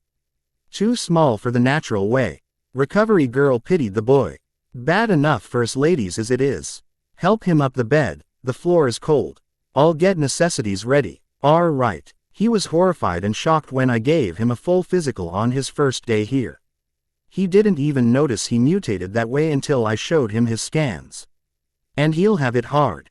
Harry wondered what god he offended in his past life that things turned out this way, and having tampons on sucks and he had to wear one now as a precaution. Ugh, he just hoped he won't bleed on effing sports day. He signed up for it. Sure he's rich, but he went home with Eraserhead due to his issues after training with Midoriya and Fork. Ed the boy on a 2-day break to be in top shape for the festival. He threatened Midoriya, do it or else or I'll ask your mom to show your classmates your baby pictures. The guy's expression was priceless but a threat that worked well. Too well in Eraserhead and Recovery Girl's opinions. Sports day. Sports day. Potter. Todoroki approached Harry in the clinic one day. Can we talk outside? Sure, said Harry as they went out together. Midoriya is always in this clinic, and then All Might has his eyes on him, said Todoroki. Who are they to each other and why is Midoriya here every day? That is what I'm not allowed to talk about, said Harry. But I'll make things clear. All Might has no love child despite how close he is to Midoriya. He cannot marry anyone he loves nor have children, lest he end up attracting revenge attacks on them and live the life I've lived for years. Todoroki frowned. Harry said as much back in USJ that he knew how to deal with villains. That man live, Ed, a lonely life just to be your symbol of peace. It's also a position of despair and loneliness, he told Todoroki, who did a double take. All Might, if not for his duty and sense of responsibility and obligation as our country's strongest, he would have traded his power, wealth and fame to marry a woman he loved and have a family. Perhaps. Midoriya reminded him of how he used to be and gained paternal feelings as a result. As for why he's here every damn day, he's an extremely late bloomer, control screwy and heinous injury ensues. Harry deadpanned. So I'm his tutor. As a former quirkless, I could teach him how to use his quirk in my way, and my method works, thankfully. I see, so he's like a son to All Might. Pretty much. I see. Todoroki looked thoughtful. And to think my father aspired to be number one. Joke's on him then, but then again, in his mad quest to surpass All Might, he pretty much destroyed everything, including his own family. He scoffed. What do you know of quirk marriages? I understand enough. Harry knew it meant selective breeding to strengthen quirks, and this guy clearly hated the idea. He purchased my mother's marriage to him for her powerful ice quirk. He forced her to bear his ideal masterpiece, and that's me, while my older siblings are deemed genetic failures and abandoned them, so it was grandmother and mother raising them. I was unfortunate to be raised by him when I was 5. Harry gaped at him in horror, especially how he worded it. The images that painted in his head were horrifying to say the least. And this GUY is way worse than him and Midoriya in the social skills department, as this sort of story is meant to stay buried forever. If this gets out, the Todorokis won't be able to go out without the public constantly whispering around them. While his father deserved it, his classmates' other relatives didn't deserve that. I was nothing but a tool for his desire for him to surpass All Might. Eventually, she had a mental breakdown from it all out of grief and suffering. And that's because he clearly couldn't. Harry stated coldly, Todoroki, you are your own person. You paint your own fate. Do not let him mold you like a clay doll to his whims. Your accomplishments and accolades are solely yours as you worked for it. They are never his, no matter how he deludes himself to believe otherwise, he said darkly. By doing what you endured, it's clear he gave up and in a twisted way, sees you as an extension of his life and limb. Hell no. Yeah, been using my ice only. I detest my flames. His flames, said Todoroki, making ice crystals out of his hand. That explains his costume. Harry thought wryly as his left side was coated in ice as part of his costume. But still, leaving one side untrained is wrong. But Todoroki, your powers are solely yours, not his. Your flames are not his extension, all right, he said, taking the ice from his hand, turned it into an ice bird and put it back in his classmate's hands. You have to train it too. He doesn't have to know about it. There will come a day you will need flames and you'll come to regret not training that half if such a day comes, and it will be a regret you'll carry for life. Just an advice and warning. I'll think about it, and more importantly, loosen up a little. Harry patted his shoulder. You're not alone as you believe you are. Let people who care for you in class in, Todoroki. Sometime in life, you'll be surprised at how many people truly cares for your happiness and they're just within your reach all along. W.H. You're blinded by your anger and hate. And he went back into the infirmary, leaving the dumbfounded classmate behind. What did he mean by that? On the big day, you well enough to go? Harry asked All Might, who gained some flesh back in his body. He was no longer skin and bones and now looked like an anorexic sufferer, which was an improvement. His skin and hair is now looking healthier too. And he no longer pukes up blood. Harry felt that with one for all being a genetical transfer quirk, he was losing time by constantly puking blood, and in a way, his body willingly gave up his DNA. Perhaps he needed some muscle aid too, not just vitamins and minerals. Cells are his playground after all. Oh my God, I cannot believe I thought like that. Harry thought in horror, ying for forgiveness from those suffering from anorexia, and felt like a heel for it. Yeah, said All Might. I don't wants. He said. I'll go sit with the others. You should go, it's time. Right. And Harry ran off. He wanted to be with his class for when they're all called to the stadium. I wonder if All Might is okay now. Midoriya wondered as he knew the full truth of the man and Harry's issue in the clinic. Harry aids him with Recovery Girl to heal enough for another surgery, as by constantly puking up blood, he loses more of what little quirk he has left, as it counts as willingly giving it up. That was, Harry admitted, to All Might and Recovery Girl's horror before Midoriya found out about it. He was also trusted with Harry's other secret, so in case stuff happened, he could count on the Greenette. He blushed. That would be Minetta's worst horror for sure. And it's something out of Yaoi Doujinshi, damn it. He wasn't just a hero nerd, he's very genre savvy. Thank you. He saw Harry run towards them to their assigned entry gate. Harry-kun. Yaa Izuku. Ohaya. Yobisuit now. Mina grinned at the pair. Well, we became good friends recently, said Midoriya sheepishly. Since when? Todoroki figured while everyone else caused a ruckus, the pair became friends from training together in the clinic.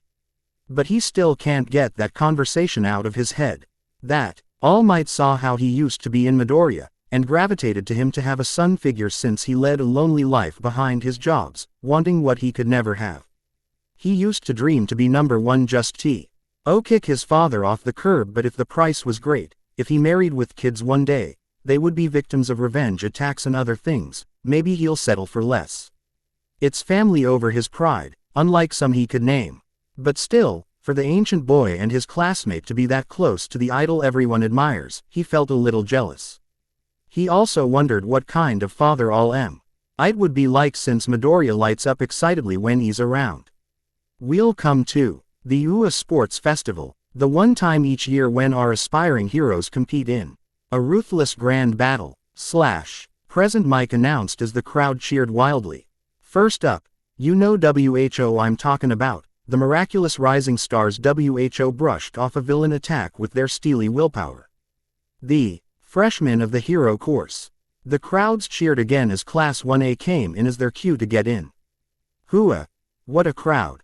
Midoriya gulped out. Deal with it. Think of it as training to score a high PR score. Harry quipped. You guys remember, our efforts, actions and words will determine our destiny. Don't damn yourself here. He warned. Yeah, we got warned already by Sensei for that, but it's still overwhelming, said Shoji as they looked around. Man, I'm getting pumped up, said Kirishima excitedly. They're giving us too much credit. That's just what's to be expected. Bakugo grinned arrogantly. Following Class B, it's Class C, D and E of General Studies and the support classes F, G and H. And the business course. Next thing they knew, Bakugo, who was called out as freshman representative to recite the athlete's oath. He went ad lib and painted a large target on himself and his class. Kachan! Midoriya cried, horrified as his class squawked at his audacity. Now without any delay, the first event is soon to start. Midnight, the ref for the freshmen declared, these are the qualifiers. It's in this stage that so many are sent home crying every year. And the fateful first event this year is. The screen flashed, showing obstacle course in English. The obstacle course. She's shockingly delaying things, Juro commented. It's part of the program and show. Won't be interesting if things ended too quick. Harry quipped. We're on live TV after all. Ah, an obstacle course. Isn't this kinda cliché? Zero wondered. Yeah, but for our sort, it's not what anyone has in mind as we have to use our quirks for this, said Tokiyami.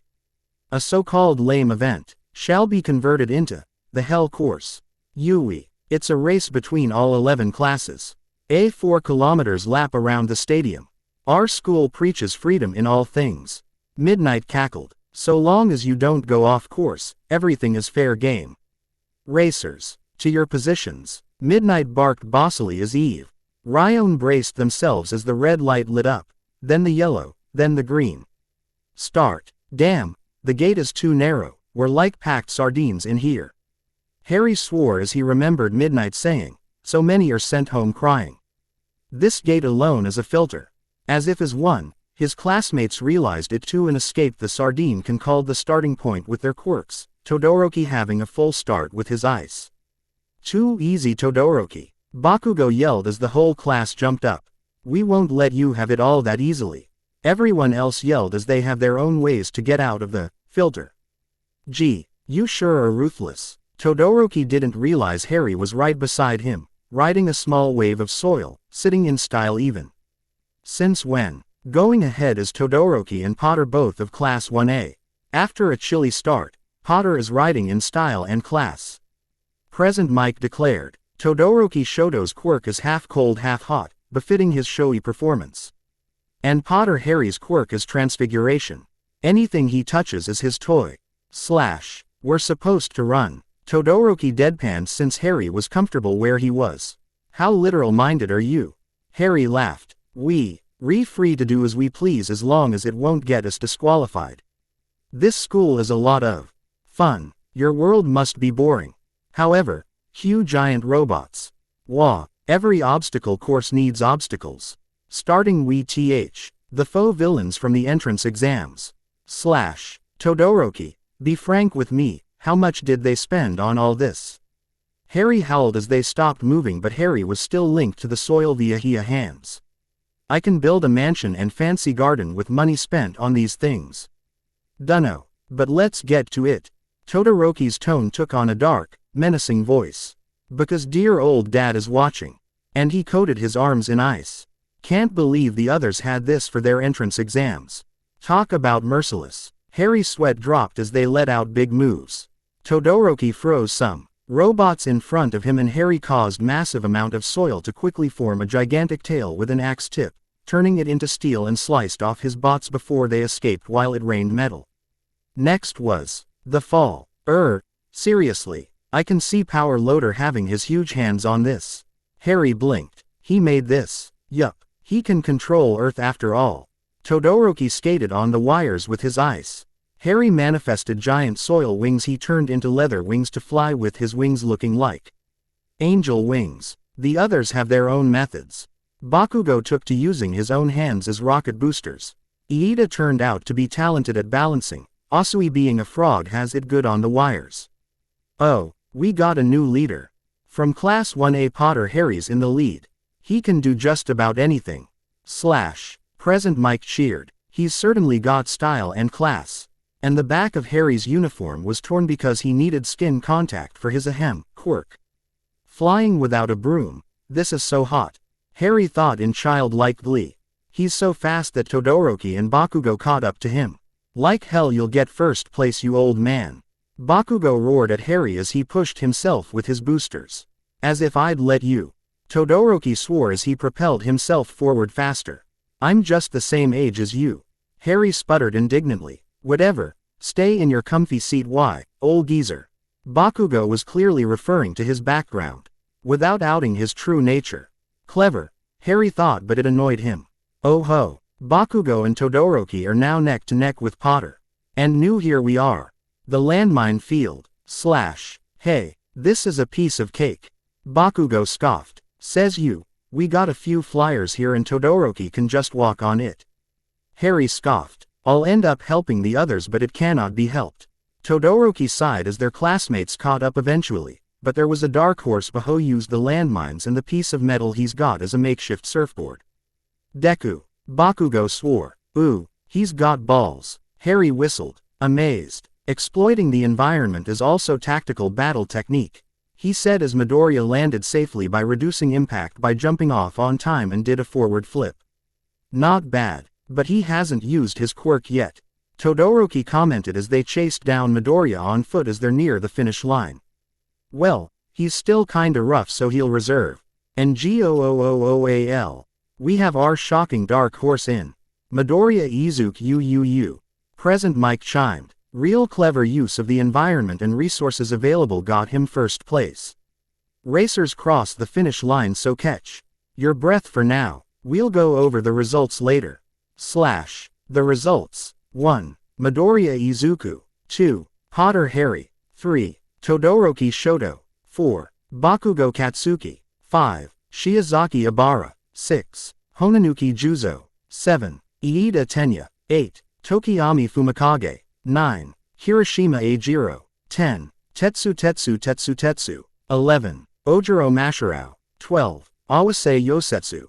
13. Asui Suyu. 14. Shoji Mezzo. 15. Sato Rikia. 16. Uraraka Ochako. 17. Yaoyorozu Momo. 18. Mineta Minoru. 19. Ashido Mina. 20. Kota Koji. 21. Jiro Kyoka. 22. Kaibara Sen. 23. Saburaba Kosei. 24. Kaminari Denki. 25. Bondo Kojira. 26. Yanagi Reiko. 27. Shinso Hitoshi. 28. Kendo Itsuka. 29. Shishida Jirota. 30. Kuwaro Shihai. 31. Kodai Yui. 32. Hiryu Rin. 33. Shota Narengeki. 34. Komori Kanoko.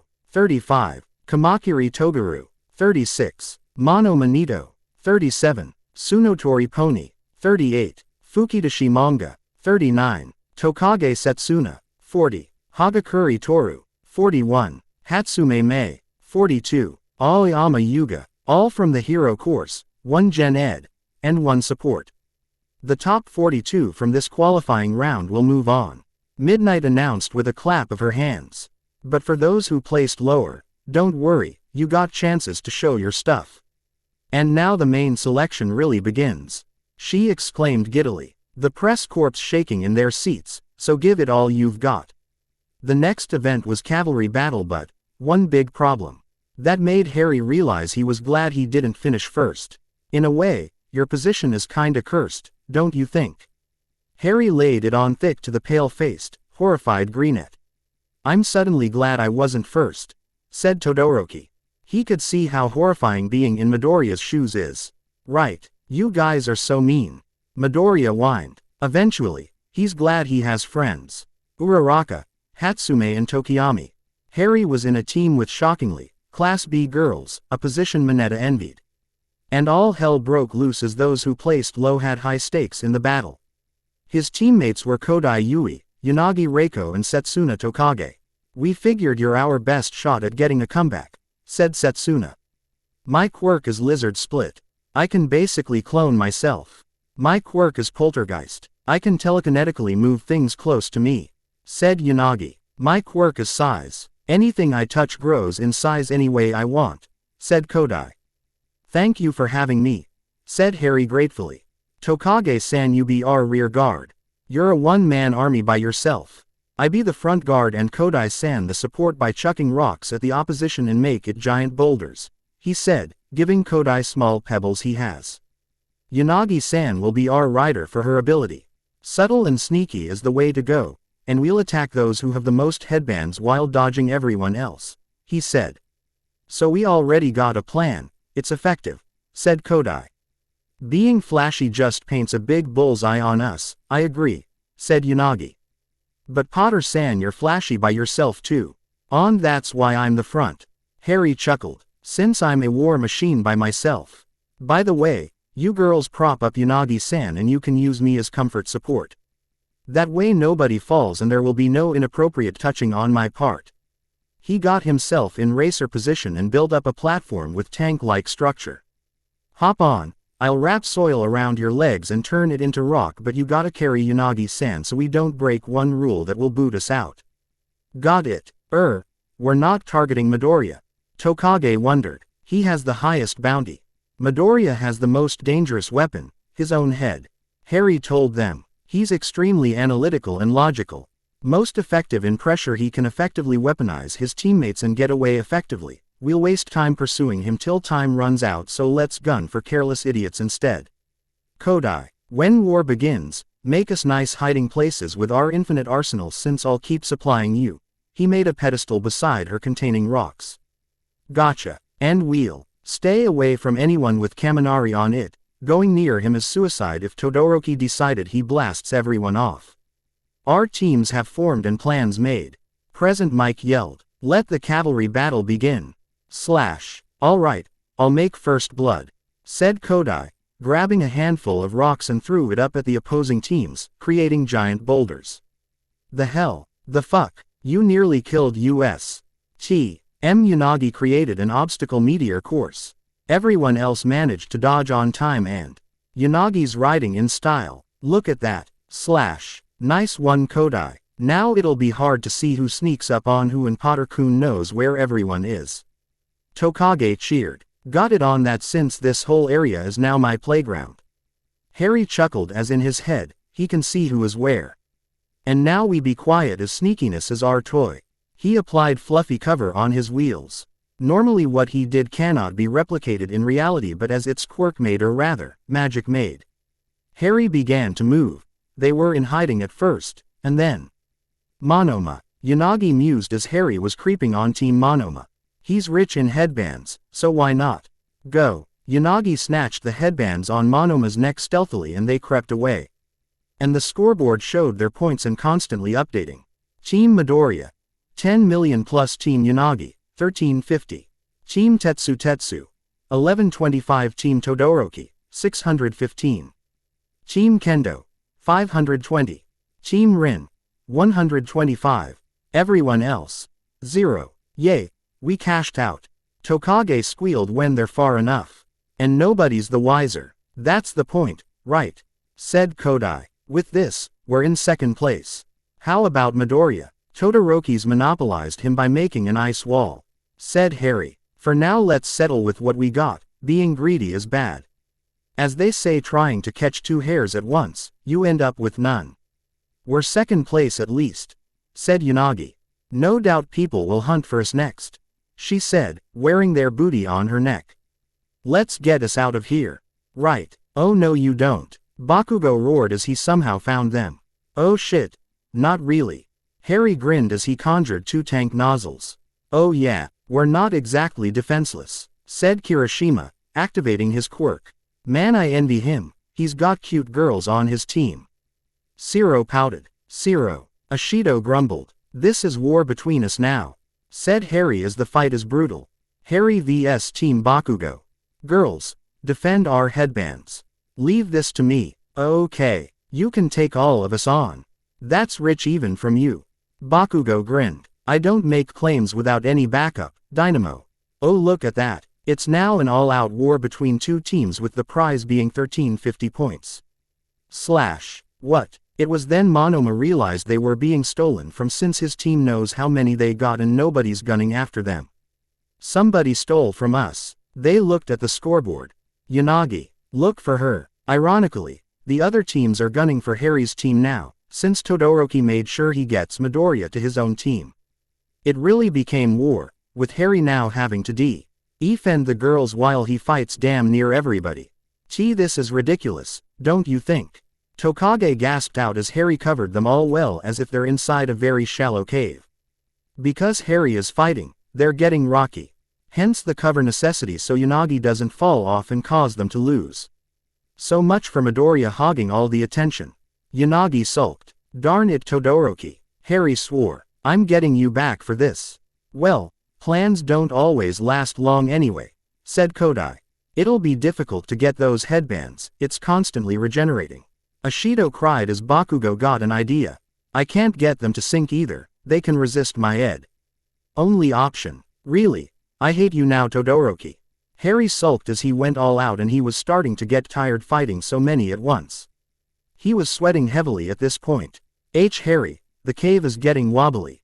Unagi stammered out as the girls can see their fortress is crumbling. He's weakening and it's just us left. Bakugo howled as it's 2 teams left. We can do this. Yanagi. Kodai whispered, hide our biggest headband. This way even if the rest is stolen, we'll still have a place later.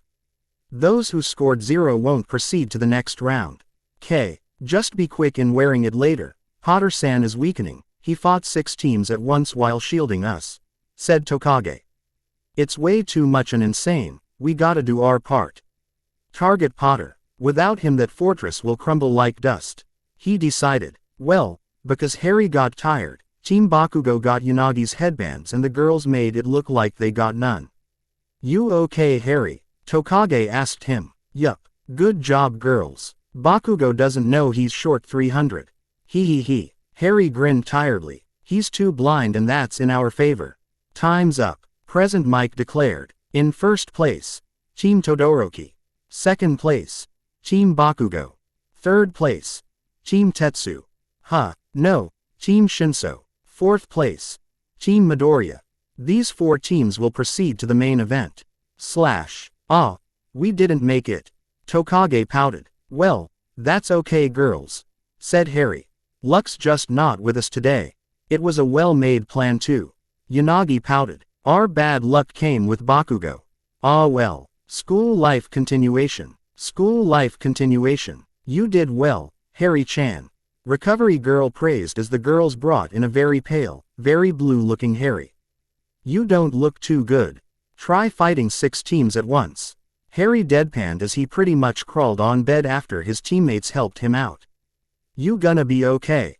Yanagi asked him. I'll sleep this off. Using my quirk too much I'm pretty much low bat and very cold. Harry stated with a shiver. I gave it all I got the mother of all nausea right now. That doesn't look good. The girls wondered how that felt. Why didn't you say so sooner? Recovery girl shrieked. Girls take your lunch. I thought I saw the last of reckless idiots. You're now the 4th one on my list. And somebody tell Midnight this one's retiring foe. Our severe illness so he can't participate in the other consolatory events. But still, Recovery girl thought, Harry put on quite a show, showing he was a very great fighter. It was good he was a good kid otherwise as a villain. If Harry went for lethal, sacrifices will be made to stop him. But as a hero and an innocent kid who just wanted to be happy, his efforts appealed a lot to the audience. NY people will want him as their sidekick in the future until he can open his agency. When he woke up, he got visitors in his class. Well, some of them, and his teammates for the event. This never happened to him in Hogwarts in the times he was hospitalized. Sure there's Ron and Hermione and the team, but that was obligatory visits, yet these guys visiting him gave him a good warm feeling in his chest. Harry found Japan to be a very warm country. You slept off the rest of the event and the 2-day break given to us, said Midoriya, since he was training in the nurse's office. Well, it's 6 teams against 1. I fought several people you know, said Harry as he recovered. I'm somewhat well now to walk around but no quirk usage until at least a week. Think of me as an overheated engine that needed repairs. And get repairing now, Recovery girl said, presenting him a lot of IV drips, which he absorbed by touch, rapidly draining the packs. I can't do much since you're super drained. Well, Kachan won the final event. Todoroki 2nd, Tokiyami 3rd and me 4th, said Midoriya. I suppose he managed to redeem himself after making that claim in the oath after scoring 2nd and 3rd in other events. Harry chuckled. Any other thing to note? Well, there's Iida-kun's brother, said Midoriya. Can you heal him somehow? He barely survived the hero killer stain in Hosu City. And so far, only I, Mineta-kun and Asui-san knows you can heal. But we can't talk unless you're back to good condition. I see. I'll see what I can do after I bounced back. I also have to know the nature of the injury and chances. So don't tell him yet and don't get his hopes up, Harry advised. It would be cruel to raise hopes and send it crashing later, so I need records and a visit to the guy himself to see my chances. All right, I'll tell them to keep quiet for a little while longer. Midoriya agreed. How long will you be on bed rest? 4 more days until my body stops getting cold. At the same time, a week of no quirk. At least, that's what Madame Pomfrey told him about magical exhaustion. Then Eraserhead came in with a board. Harry, Decide on your hero name. Eraserhead instructed. You can't make it to homeroom tomorrow, but at least you'll recover in time for the internships about 8 days from now. Rest as much as possible and text me your hero name later. Oh, and for your stunt at the sports festival. Our computers received huge amount of spam mail because no 3 Hero Hawks wants you as an intern, other than the 3,350 offers you got. What? Harry's eyes popped out. And who the heck is Hawks? Midoriya launched an encyclopedic entry about Hawks. I see, you're gonna help me with hero names since you're an encyclopedia by yourself. When internship happened, Harry is now in front of Hawks' agency. Oh, nice to see you here. Hawks chimed as Tokiyami and Harry were present, with the former being earlier than he was. Recovered enough from your condition? Yeah, just in time, said Harry. Tokiyami-san, you're here too. Pretty much. Well, we'll get started with patrol, and on my authority, you're allowed to use your quirks to apprehend even petty crime. Hawks told them. So suit up into your costumes and take on your hero identities. Good thing I picked this place. I like action. Tokiyami mused. Haha, patrol comes first, then by nighttime I'll tell you the boring parts. Well, all day was walking in the city, and all action. And as promised, when they came back by sundown for dinner by cooking, as Hawks doesn't trust delivery. So Harry cooked when they did grocery shopping. Hey, Eraserhead wasn't kidding when he said you're a damn good cook. Hawks and Tokiyami, and the whole agency scarfed down everything as if starved for air from drowning. This is good. Most splendid. Potter. Thanks. Harry smiled. I take pride in cooking. Not to mention it's all healthy fare. So kiddos, said Hawks, how do you like your action-packed day so far? It was somewhat of a letdown compared to USJ, but I'll take what I can get, said Tokiyami. Well, crime is still crime, high and low, but everyone starts at the bottom, said Hawks. Training and experience will enable you to handle S-class criminals eventually. As you two are now, you gotta start low and learn many ways of combat, he said. In a society like this, with criminals having superpowers, you gotta think outside the box, get creative, study your enemy and your terrain and know yourself, in order to win a fight, as we heroes can't arrest anybody, we just beat the tar out of them. Save civilians and aid in rescue efforts. He elaborated. We also gather together for occasional joint training or in times of extreme cases such as handling a nasty villain who's just too damn strong. Heroes will be gathered in teams by the Hero Public Safety Committee. On the boring side, per ahem, capture of villains, we get paid by commission, and it's dang huge enough to keep one's agency happy. Hawks continued. Sure, I do the villain bashing, but the commission we get is easily in the 7 digits. The higher you are in the Billboard ranking chart, the more you get paid, since that's how much you're worth. But for heroes who don't do well, they take side jobs, and that can be anything. Like this, for example. He turned on the TV to show a woman modeling. That's Uabami the Serpentress. Hebbles her to sniff out difficult to find villains, so not much jobs there, as she's not combat oriented, so she works in the fashion and cosmetics industry as an endorser. Heroes like her don't have an agency since they don't have the money to afford the upkeep. Building 1.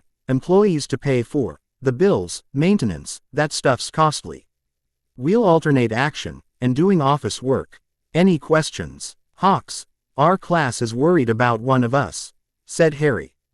It's Iida, isn't it? Tokiyami frowned. He's acting strangely lately. Ah, Ingenium the IV, huh? Heard about that. They say his career as a hero is over, but he'll still keep running his agency as a tactician for his sidekicks. Hawks mused. Granted, I can help his brother out by manipulating his cells, but until I can see those hospital records and actually physically touching him, I can't promise anything, said Harry. That's why I had Midoriya, Asui and Mineta keep quiet about the healing application of my powers.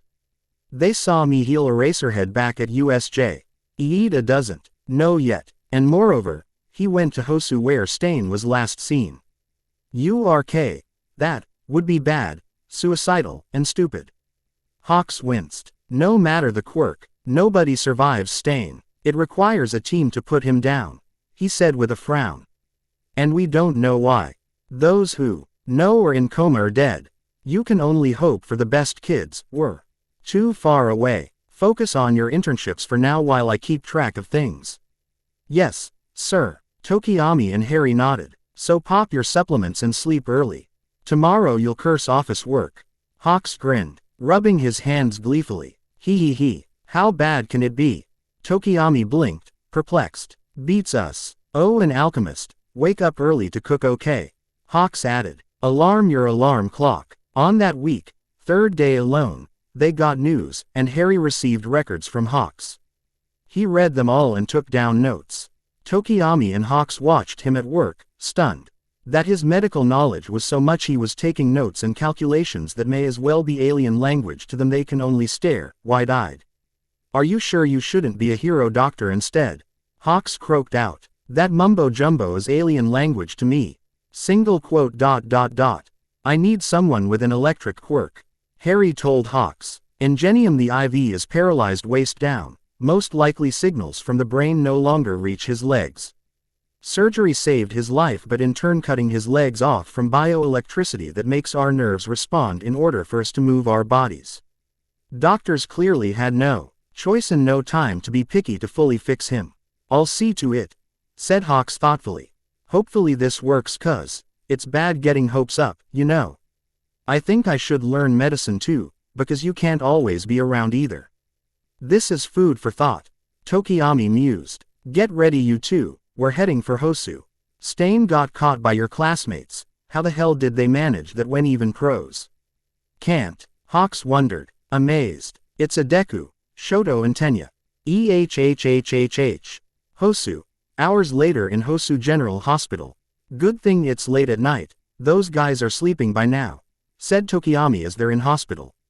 Yeah, I managed to get a 50 to 50% chance of success, so no use getting Ida's hopes up anyway, said Harry. At least we told the family in order to gain their permission to do this. With the help of a nurse with her electricity quirk, Harry was able to revive Ida Tensai's legs after removing scar tissue and causing new cells to regenerate in place, much to the grateful family. Phew, all done, said Harry. Once he wakes you can tell him the good news. Thank you so much, Mrs. Ida sobbed in gratefulness. How can we thank you for this, Mr. S. Ida, the grandfather and husband choked out. Think nothing of it, said Harry. Heroes should keep doing good deeds without expecting anything in return. Sue, who's gonna tell that hothead tomorrow morning? I got other comatose patients to deal with. Later that day, Ida, Todoroki and Midoriya got the news from a tearful mother. Tenya, it's Tensai, she cried. His legs are fixed. He can still be a hero. Huh, Ida gasped out. Really? When he wakes, he can walk again. Harry-kun did this. I'm glad. Midoriya smiled in relief. Iida-kun will be back to normal soon. After that week, Potter-kun, a minute. Iida came to the support department at lunchtime to see Harry leave with Hatsume. Thank you for my brother, he cried, doing a literal dogeza. At first I didn't know who the doctor was. Then Midoriya told us about you. Don't mention it, Iida, said Harry. I know what it's like losing family. The least I could do is spare others from the same grief. Midoriya also told me some stuff. I'm just so happy we got lucky. Iida blabbered out. Well, with magic, anything is possible, Harry thought. But had his powers been an actual quirk, sad to say, impossible. He was glad he's a wizard. Harry then got a new friend in Iida. But Harry, who was a late bloomer due to malnutrition, combining with how the future works in his new physiology. His magic started to make his body emit something, a scentless, invisible thing. Basic hero training. At Field Gamma. I am here, All Might greeted with his catchphrase. It's been a while, boys and girls. How is everyone? And the reason for that is basic hero training. Not much of an entrance, said Ojiro. Maybe he ran out of shticks. Kaminari wondered. As an immediate follow-up to your internships, today's activity is a playful one, he said cheerily. A rescue training race. But sir, shouldn't we do that in USJ? Iida piped up. That's for disasters, said All Might. But what did I say? That's right, a race, he repeated before waving his arm towards the facility. This is Field Gamma. It's a dense network of factorial maze-like alleys. You'll split into 4 teams of 5, but Harry-kun will sit this one out. Being too easy for him. Harry squawked out. Well, Potter can literally do anything. Juro shrugged. Makes sense to me. I'll send a distress signal song. Eware from inside and you will start at the border. It's a race to see who can rescue me first. And, naturally, he looked straight at Bakugo and slowly pointing at him. Keep damage to a minimum. Stop pointing at me, damn it. Bakugo grumbled. Harry wondered why he had to come here for if he won't get to do anything. Flash forward to the final week of June, as by the end of that week, it's final exams time. How very student-like. Harry upped the doses of All Might's nutrients. Finals exams. During exams, he sits with his classmates. He placed 6th in class back at midterms. Have you studied enough though? Midoriya wondered, having placed 4th in the midterms. Yeah, Hatsume's punishment is over as of this week and I mastered how Japanese schools and culture work. I can finally go out without doing something stupid. Said Harry in relief. I mean, Eraserhead once scolded me for stabbing my chopsticks in rice when not in use when I went to get more food. That's a faux pas, Midoriya. All Might and Recovery Girl choked out in horror. You do not do that, ever. Hi, I got the ear twisting for it already. Harry grumbled. He didn't know the rule do not stick chopsticks upright on rice. This is an absolute no-no because it's the way a bowl of rice is offered to the spirit of a dead person, at their deathbed or in front of their photograph on the household Buddhist altar. At any rate, before summer vacation you're now ready for surgery. Harry declared. You're fit enough for that, so I need organs and all I gotta do is then them into your body like a ghost passing through and you're all set. You can't lose any more blood and you'll certainly do on the operating table. That's a convenient way for surgery. That way All Might won't lose any more blood and with it, his time. Midoriya gasped in relief. I hope so, but kid, my retirement is inevitable sometime soon, within the year most likely. All Might thought, I have the last few embers of One for All. Thankful now, but, how long do I have left? He'll save it up for when it's his most important. He manages classes by far and he didn't dare extend. Midoriya, I got homework for you. Harry told Midoriya. So far you mastered harnessing and controlling the energy of One for All. And you're now capable of harnessing 20% without much harm. Your job for full independence, since you're that much of a fanboy. Midoriya's sweat dropped, as did All Might, is to create your own identity by making your own moves. Study acrobatics and parkour, and move naturally, where you're most comfortable in. Back at Field Gamma, you moved too much like Bakugo. It's what people will see. He scolded. Make your own identity and your goal for summer vacation is 40 but hopefully 50% power output. We already have a copycat in Class B, you know. Ahahaha, I'll do my best, said Midoriya sheepishly. Final exams. After taking it and getting the results, some rose in grades, some stayed in place, some got worse. But for the practical exam. Let's begin your practical exam, said Eraserhead. It is of course possible to fail this exam, but if you want to go to camp, do not mess this up, he said. There sure are a lot of teachers here. Juro commented as Hagakure counted, 6 of them. Knowing you guys, you probably asked around and you might think you have a vague idea of how this will go. It's a robot rumble like the entrance exam. Kaminari cheered. Fireworks and curry, yay. Ashido squealed, but the principal popped out from Eraserhead's bandages. Not quite, he piped. We have decided to revise the practical exams. Kaminari and Ashido froze like statues.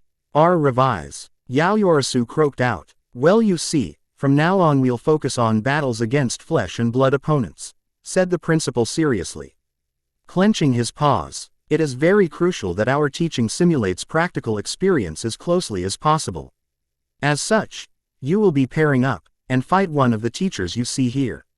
He said, but since we have 21 students in Class A, one of you will be a 3-man team.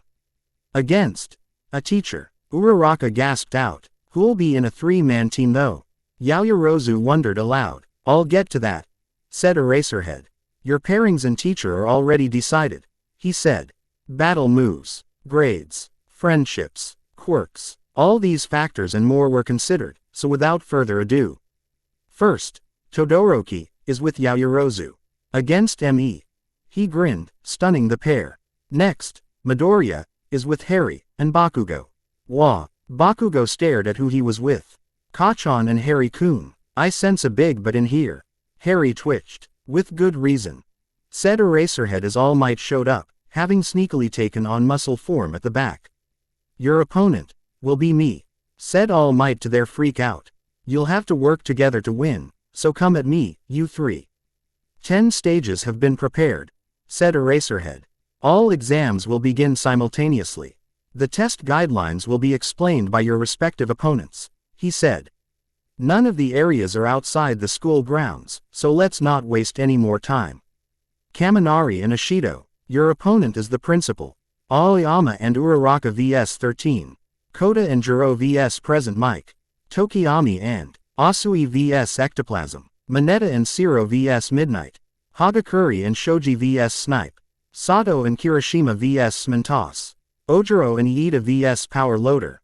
Get going. On a bus. Mon. It's awkward in here. Harry fanned himself at the unusual tension in the bus. He, unlike Midoriya and Bakugo, wasn't scared of All Might due to never knowing much about him, and all he cared about is doing his best. But, what's with these two? Aren't you guys going to play a word game or something? Was All Might's feeble attempt at getting the two to get along. Fail, he moped. You're calm on the other hand, he noted to his doctor. He just had his surgery this morning, and while his lost muscle chunks and THR of his ribs are gone from his left side, Harry was able to compensate by rapidly multiplying his cells to regenerate his lost bones, muscle, and implant in the lost organs. And he suddenly felt so hungry, as it's been years since he last ate a thing, forced to live off of IV drips. He was glad he'll get to eat again, and stop puking blood. Blood was a taste he unfortunately knew too well. He wanted to eat even rice. All Might fully recovering with Harry's help was a national secret as a result. But he still needs to eat more to be in a decent shape. Well, I didn't grow up here and I know little about you, so I'm not as intimidated as they are, said Harry. All I know is I'll do my best no matter the result. I'm fine with it. I see. Well, working together on the other hand, unless I know what's with these two. Harry's sweat dropped. And so, this is where we'll fight, said All Might. Fight. Midoriya squeaked in horror. Work together with them. Bakugo twitched, glancing at the other two. Granted, this is All Might they're talking about, and their class has uneven numbers because of Harry transferring in. Harry he could deal with, but Deku. He has even no idea what Deku can do. And from quirkless nothing to suddenly one with a quirk. Then there's that number when he overheard Deku and Todoroki talk. He couldn't believe his ears. Todoroki's all messed up Hen suddenly hearing Deku has a relationship with All Might that Harry sees in a way that got Deku sputtering in embarrassment at Todoroki saying Harry sees the old him in Deku, thus gravitating to him. For what he could never have, and how Harry sees All Might's position. That, and Todoroki is somewhat envious of Deku because he wondered what it was like to have All Might as a father than the jerk he had. So that means Harry knew something not even Deku did, for Harry to comment that far. What does Harry know? Impatient and pessimist as ever. All Might chuckled after Midoriya was done protesting. Allow me to explain. The time limit is 30 minutes. He then took out a pair of handcuffs. Your objective is to get these handcuffs on me, or have one or better, all of you exit the stage. This is nothing like your past training because your opponent is on another level entirely. He grinned creepily that made them gulp. This test is meant to simulate true battle as much as possible, so think of me as a villain for today. Single quote. Villain for today. Midoriya shuddered. Fight or run? Yes. Decision making is an absolute must here.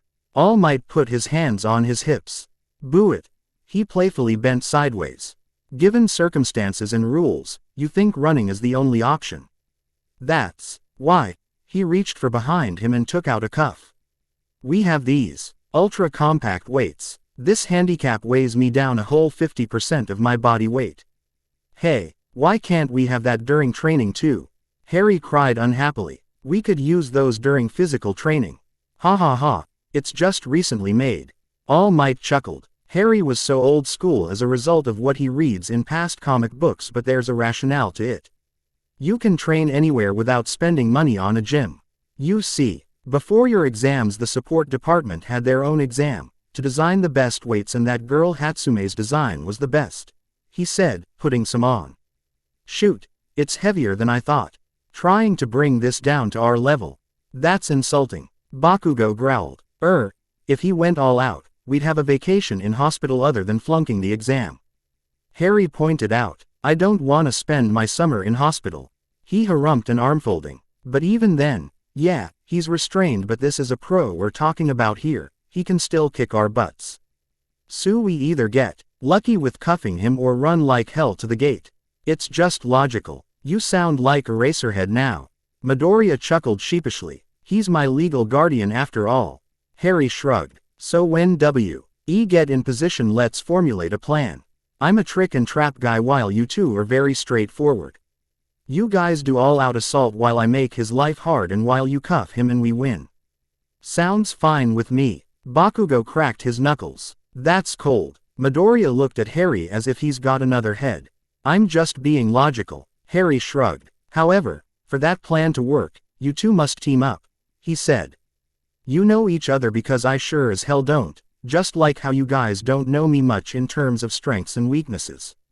So you two get planning on how you'll sue the guy and leave the dirty tricks to me."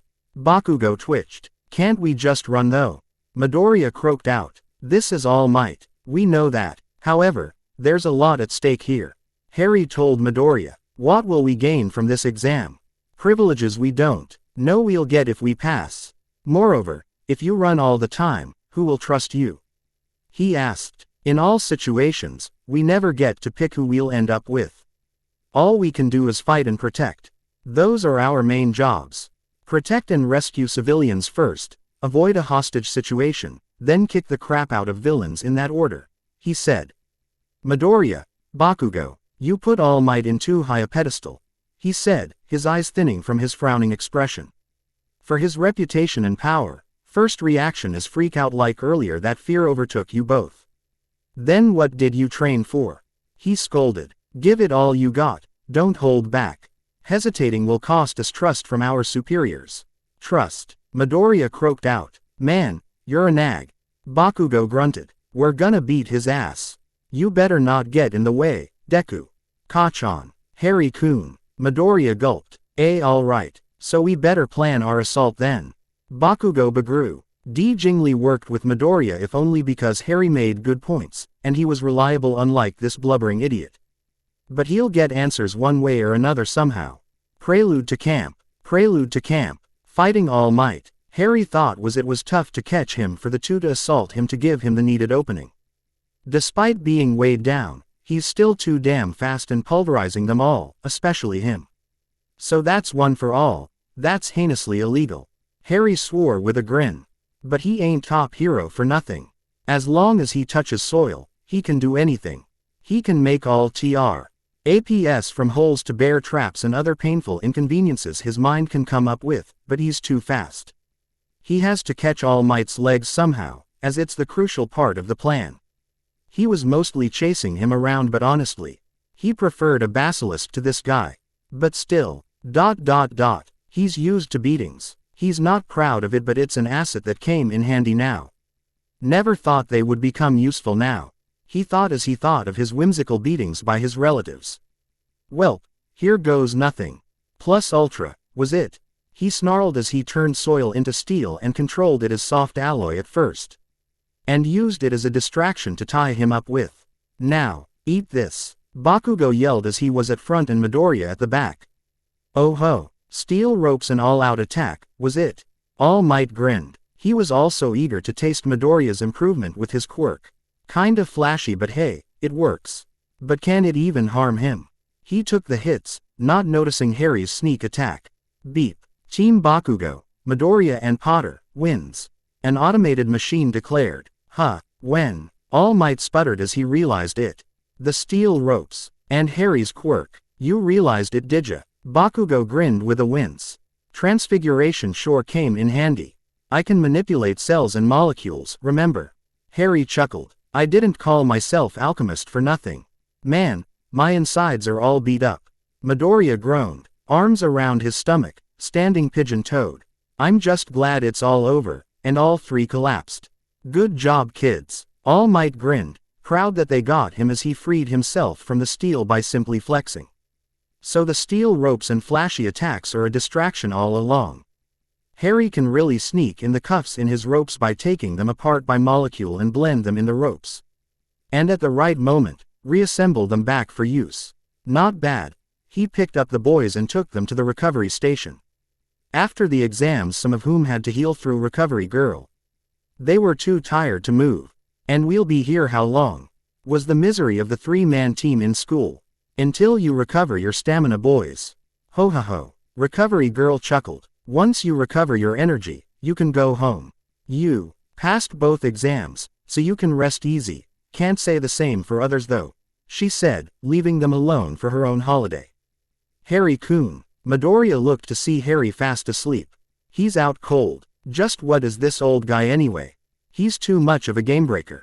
Bakugo scoffed. Yeah, the ability to make anything and do anything with it. Midoriya mused. It's stuff out of comic books. Deku.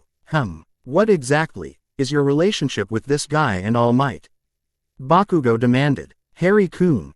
Well, he's my mentor, said Midoriya. We're Milar that we gained quirks when were formerly quirkless. Bakugo glanced at him. But since he was from another world, he got a literal info dump in his head, which was why he could teach me, he said.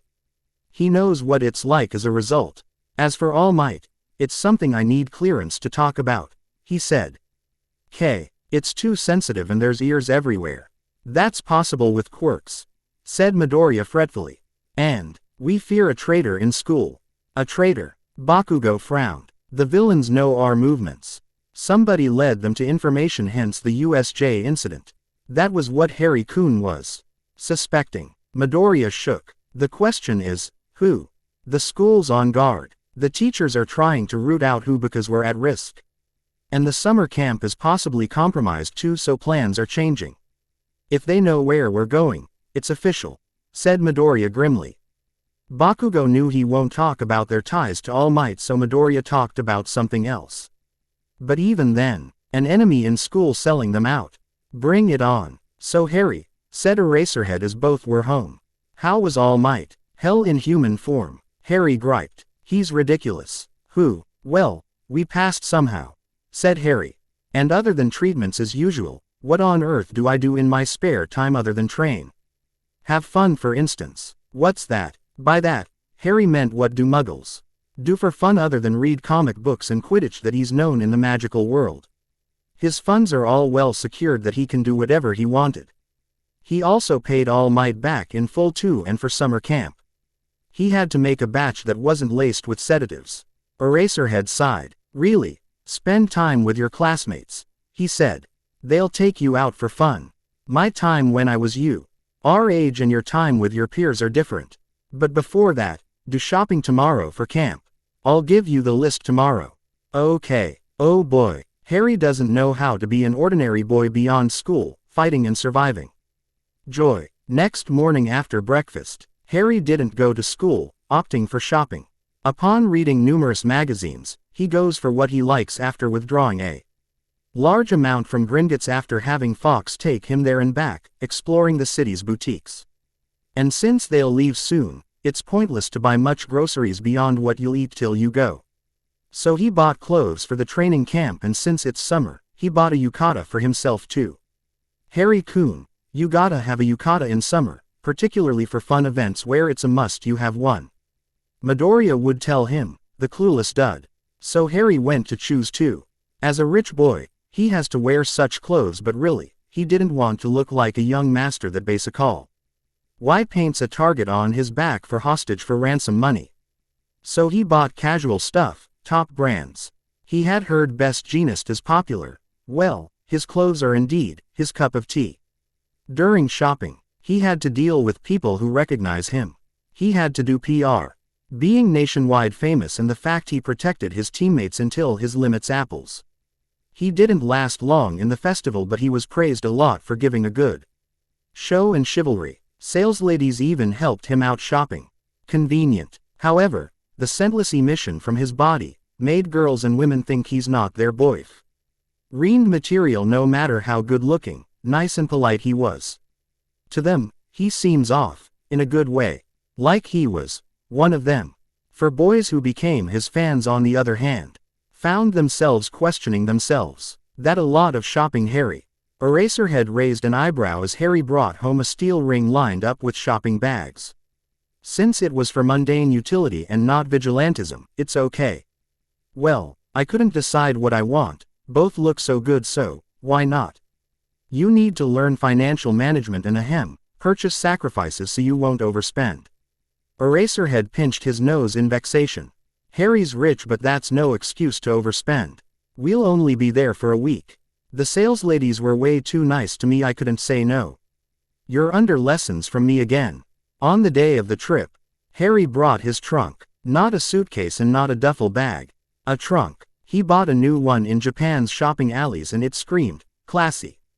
Oh my, what a gorgeous trunk. Yaoyorozu gushed out. Whatever happened to suitcases and duffel bags? The boys popped their eyes out. I couldn't decide what to bring. Eraserhead's glaring at me the whole time, you know.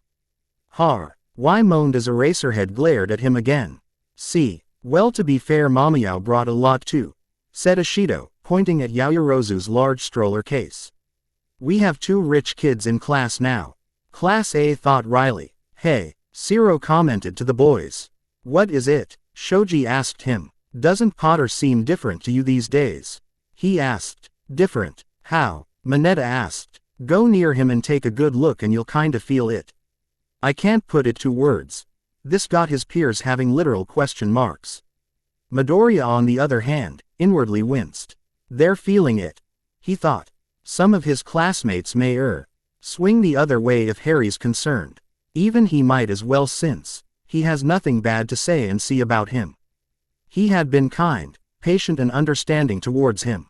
He had studied effects of genders on the other as a precaution, and since Harry is 20% girl and 80% male, Harry's biologically letting out a presence that he's available. And he has no idea what RRY thinks or feels about his situation at all, as he was a live in the moment kind of guy. When Class B came, after Itsuka silenced Monoma, it was all friendly afterward, with girls there gravitating to Harry. Well, his teammates back at the festival, that is. Darn it, Potter, how does he get women so easily? It's so not fair. Mineta fumed in envy. He's got a bountiful babe buffet over there. He's popular countrywide, you know. You should have seen the newspapers, said Midoriya. He appealed a lot to ladies since he protected his teammates seriously in the cavalry battle and used his quirk to give them comfort and support. He explained. Haha, he beat us all, we got lucky, said Kirishima. His team barely managed second place because Harry was that hard to defeat. No kidding. You guys look like hell by the time it was over, said Tokiyami. Kirishima and Zero looked sheepish while Bakugo just scowled. Class A bus this way. Line up in order, Iida yelled, ending their musings entirely. At the bus, Harry sat with Midoriya with him by the windows. You like being by the windows a lot, Midoriya noted. Well, I haven't seen much of this world yet, I want to explore how I can get it, said Harry. My world was much too small for years. Midoriya watched him watch the scenery outside. He knew more than he'd like from All Might, that he sometimes wished he didn't ask questions so much. Harry was innocent and clueless about the good side of life, and too knowledgeable of the bad. 1 hour after leaving the city's boundaries, they came to a lookout point. Gotta pee, Mineta mumbled desperately, walking out pigeon-toed. Midoriya, you told me a rest stop is a nice shop beside a gasoline station, but Harry croaked out as they don't see any. Yeah, what kinda rest stop is this? Hagakure wondered. Right, and where's Class B? Yaoyorozu questioned. We stopped here for a reason. Eraserhead drawled in his usual slouching manner. Hey Eraser, long time no see. A playful woman's voice spoke out. Haven't seen you in a while. The class turned to see the newcomers with the first speaker. A short-haired woman began speaking dramatically. Rock on with these sparkling gazes. Stingingly cute and cat-like. And they struck a pose. We're the wild pussycats. These are the pro-heroes who'll help us this time. The pussycats. said Eraserhead as Midoriya looked thrilled. Yoo-woo. They're a 4-hero member team who work under a single agency. He gushed out excitedly. This veteran team specializes in mountain rescue operations. They've been in the business for 12 years now. We're 18 at heart, Pixie Bob snarked, muffling his face with her paws. Ah, that means you're 30 years old now. Harry piped up, clueless to social cues. Utterly innocent while his classmates looked at him in horror, especially with how innocent he looked at it. For adult women, you do not remind them of their age. Ever. 18. Pixie Bob reminded in annoyance, muffling his face too. This whole mountain is our territory, you see, said Mandalay, overseeing the mountains and forests down below the lookout point. At the mountains, she pointed at the one at front. Your lodging is at that mountain over there. So far away, everyone cried. Huh, then why'd we stop halfway? Uraraka wondered as they suddenly felt chills as they knew something bad was coming. Bad. Uh-oh. Sato gulped. Let's get back to the bus, hurry. Zero squeaked nervously. Let's see. Mandalay spoke in a playful, but frightening manner. It's now 9:30 a.m. I'm thinking noon, at the earliest. She said. Ah hell. Kirishima choked as they all paled. Run. Ashido cried as they all ran back for the bus. Back to the bus, quick. Kiddies who don't make it to 12:30 in time won't get any lunch. Tilda. Cue a landslide blocking the road. I knew it. Kirishima howled as they got swept away by the dirt. This is our private territory, so feel free to use your quirks. Mandalay called out. You've got 3 hours to reach the facility on foot. Make it through the Beast's Forest. 3 hours, she says. Sato choked out. Beast's Forest. This is something out of the Dragon Quest game. Kaminari snorted as he swam his way out of the dirt. Potter. Lunch. Tokiyami literally begged Harry with his wide-eyed starry look and drooling a lot. Go ahead. You sure? I can build us a giant ride. Harry croaked out. We're being put in training right now. That woman implied that much, said Todoroki. We'll fail if we relied on you to get to the lodging and the fact we did nothing. He pointed out in emphasis. We'll get scolded for sure. Go ahead. Lunch. Tokiyami droned in a zombie manner, still drooling. Tokiyami, hang in there. Are you that hungry? Didn't you have breakfast? Ojiro cried as Harry opened the back of his uniform, revealing his bare back, and lied back on the dirt pile before the dirt pushed him upright and morphed into giant bat wings for his use. His food is so good. I want it. And Harry took to the skies. Internship with Hawks was very delicious. That got his classmates freezing where they stood. If Harry-kun can make supplements so tasty, he must be that good. If the normally quiet and reserved Tokiyami-kun went out of character on us. Midoriya mumbled worriedly. Well, let's see if it really is good as he says. Hagakure chimed. We gotta know if it's that good. I hope it's worth it. Tokiyami's gone nuts on us, said Kirishima as they trekked their way to the lodging as fast as they could. Just that. The forest is out against them in its own way. 3 hours later, you're fast with half-hour to spare towards Harry, who landed clean and dirt-free, with his wings falling off his back becoming dirt again. The others. Harry touched the soil. Ah, by the looks of things, they'll be here by near sundown, he said. They're fighting Earth monsters. Harry blinked owlishly. Pix, i.e. Bob's responsible for that on my request, said Eraserhead. I've got tougher training for you since what's hard for them is too easy for you. You gave me a headache coming up with something just for you. Harry looked sheepish at that as Eraserhead sighed. At first Todoroki's the strongest in his class and then this guy came. Well, take a shower or something. I'll cook at around 3 p.m. okay? Tokiyami literally begged me to cook, said Harry. I'll have Fox take me back to school for all mites. Case after a bath. Eraserhead nodded. His ward is one hell of a cook. He found that he no low. Inger gave a damn about his usual pouches. School by Fox Express, the infirmary. All Might no longer looked anorexic. He's the healthy thin kind now. What one would call bison levels. But not quite there yet. He eats a lot of carbs to gain weight that Harry evenly distributes in the infirmary while doing double duty with the drips and recovery girl kissing All Might to heal. Harry and recovery girl refuses to give the clear for at least until tomorrow, so they were now overdoing it until they were satisfied via a lab test. Finally, I'm all clear again. He whooped cheerfully. Well, take a break still all right. Recovery girl told him as she and Harry cleaned up all the IV drips they used on him. No fighting and no heroics for until tomorrow or we'll be angry. She scolded as shish. And Harry gave him the evil eye making the blonde man balk. Congratulations, Toshinori, said Tsukauchi. You're back to how you used to be before you lost your organs. He said in delight. We should keep this a secret for now. It's our trump card, you know. Yeah, to prepare for needed moments. My recovery is a trump card they'll never see coming. All Might clenched his fists. I'm back if only for a short while.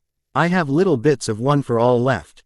I have no idea how long I'll last, so I'll make it count. Still put up with the IVs, alright. One for All is an energy hog in your saws. While for Izuku's it manifested differently. Harry reminded him, when you take muscle form it consumes a lot of energy in your cells. I'll be back here every night from camp and spoil your cells with nutrients. Ah, hi, and Fox took Harry away. We found a reliable guy too late if you ask me, said Tsukauchi mournfully. Him existing here is a ridiculous strike of luck, he knows. Harry's secret is All Might's most trusted friend. No kidding there, said Recovery Girl. But at least he still has a chance. 5:20 p.m. Welcome. Harry greeted with a bright smile in a yukata and a pussycat apron as at the dining area outside the lodge, food was very ready. And he was posing like a maid in a maid cafe. Only with a kitty touch to it. What's with that outfit and cutesy pose? Several exhausted jaws dropped. That. Mandalay taught me this pose saying it's a greeting pose. They're taking advantage of his cultural naivete. But it's cute. I thought they'd make it in 3 hours, said Mandalay. Flaunting the power gap in our faces. Sato whimpered. I'm so tired. Kirishima gasped out. So hungry. Zero complained. Haha. That's how long it'd take us. Mandalay chuckled. Nya tilde. Pixie Bob chuckled. We actually thought it'd take you longer, she said as she looked at them with a serious smile on her face. And you dealt with my earth beast pretty easily too. Not bad, especially. You four. She pointed at Bakugo, Todoroki, Midoriya and Iida. I'm guessing your past experiences allowed you to act without hesitation. Then she went manic. I'm gonna mark them as mine. They're fun 3 years from now. The four freaked out from this. Mandalay. I have no idea she was like that. Eraserhead told Mandalay, a little worried. Well, shish. He's worried she'll be a spinster forever. Well, Harry already dropped your things in your rooms, so eat in the mess hall and have a bath before sleeping early, said Eraserhead. Tomorrow, real training begins. This way guys, said Harry, leading his tired and hungry classmates to the outdoor dining area. And the spread in all tables is gorgeous, with a lone table solely for dessert. Dessert so gorgeous it's a shame to eat it. There's a large bowl of rice per person and on the tables were loads of attractive-looking main and side dishes, both Western, Yoshoku and Washoku. Even a sashimi buffet. Oh my god!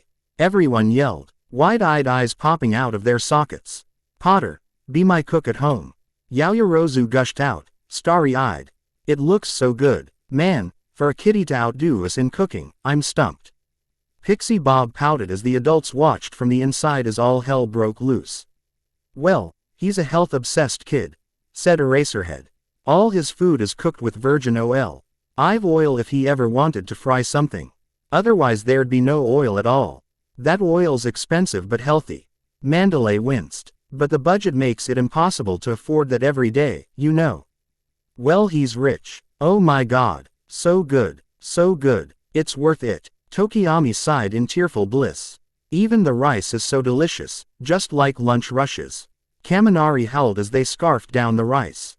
But there's something kinda different in the taste, right? Juro noted. Yeah, delicious but there's a different taste in this, said Uraraka. Hey, why does the food somehow taste different? Well, unlike typical oil used in all households, I cook with extra virgin olive oil, said Harry. It has plenty of the good stuff that has anti-aging properties, the girls perked up, and good for heart, brain and bone health. Not to mention using them in cooking helps food retain nutrients lost in cooking. It's expensive though. How bad can a bottle of oil be? Ojiro asked him. An 8 ounces. Bottle alone costs 1100 yen, and given how often homes cook, it runs out easily, so in a month you'd easily pay over 5,000 yen for this. Yui. Well, it's the price to pay for extra health points anyway. And unlike tasteless oil you're all familiar with, olive oil has a distinct taste. Subtle, but there. After they all ate till they're all bloated, the pussycats took away all the used up dishes so the students can take an onsen bath. Beginning of camp onsen. Changing rooms. Somehow, it's difficult to change around Harry, everyone thought. Especially in the showers. Sure, he's a fellow guy. Parts and all, but why is it so awkward around him now? Out of all of them, he just has only enough muscle for a normal boy. The rest of them are very muscular, having trained since junior high, and yet he outfought several teams. He was also very smooth with flawless pale skin. He's a guy, so why is it so weird? On the other hand, Harry was just as troubled. Why are their bodies affecting me differently? I'm a fellow boy too, aren't I? Harry thought, controlling his junior down there not to react, but his classmates' bodies are attractive to him. A very cross Bakugo pinned him to the walls. Ah, a Kabetan. The others gawked. Why? And Harry acts like some shy girl in a shoujo manga, making it all more weird. Oi, gain some muscle already, will ya? You're too damn skinny, it's fucking weird. As in, he weirdly sees Harry as a, not boy, but something else, and that freaks him out because last he checked. Hey, I spent months being tutored in Japanese curriculum and quirk training. I had no time to gain some muscles. Harry protested while red-faced at being pinned. His reaction caused Bakugo to sputter and a double take. Just get muscles already, geez. And he stormed out. And how? Ehime, perhaps we can help you out by introducing you to a gym after the summer camp. Iida coughed awkwardly. But is it really necessary to grow muscles anyway? Harry wondered. To me it's just extra weight and load. Muscles protect bones, and Todoroki told him. The more well-trained, the more it makes a difference when withstanding impact injury. Though, that doesn't matter when you're stabbed though. It's a hero staple, Potter, so let's hit the gym after camp. Said Kirishima. Let's beef you up real good, yeah. If you guys say so. After having towels around their waists after they were finished bathing at the hot springs, Harry was stunned stiff. Midoriya had to guide him into the water. He was an utter shut-down blank. Culture shock much, Tokiyami mused. England clearly didn't have hot springs. Kaminari chuckled as Midoriya even helped Harry into the water without revealing his secret. Because if naked and in the right angle, it's easily visible. It's weird at first, but it does feel nice. Harry found himself lost in the heat of the pool. Isn't it good for training against sore muscles?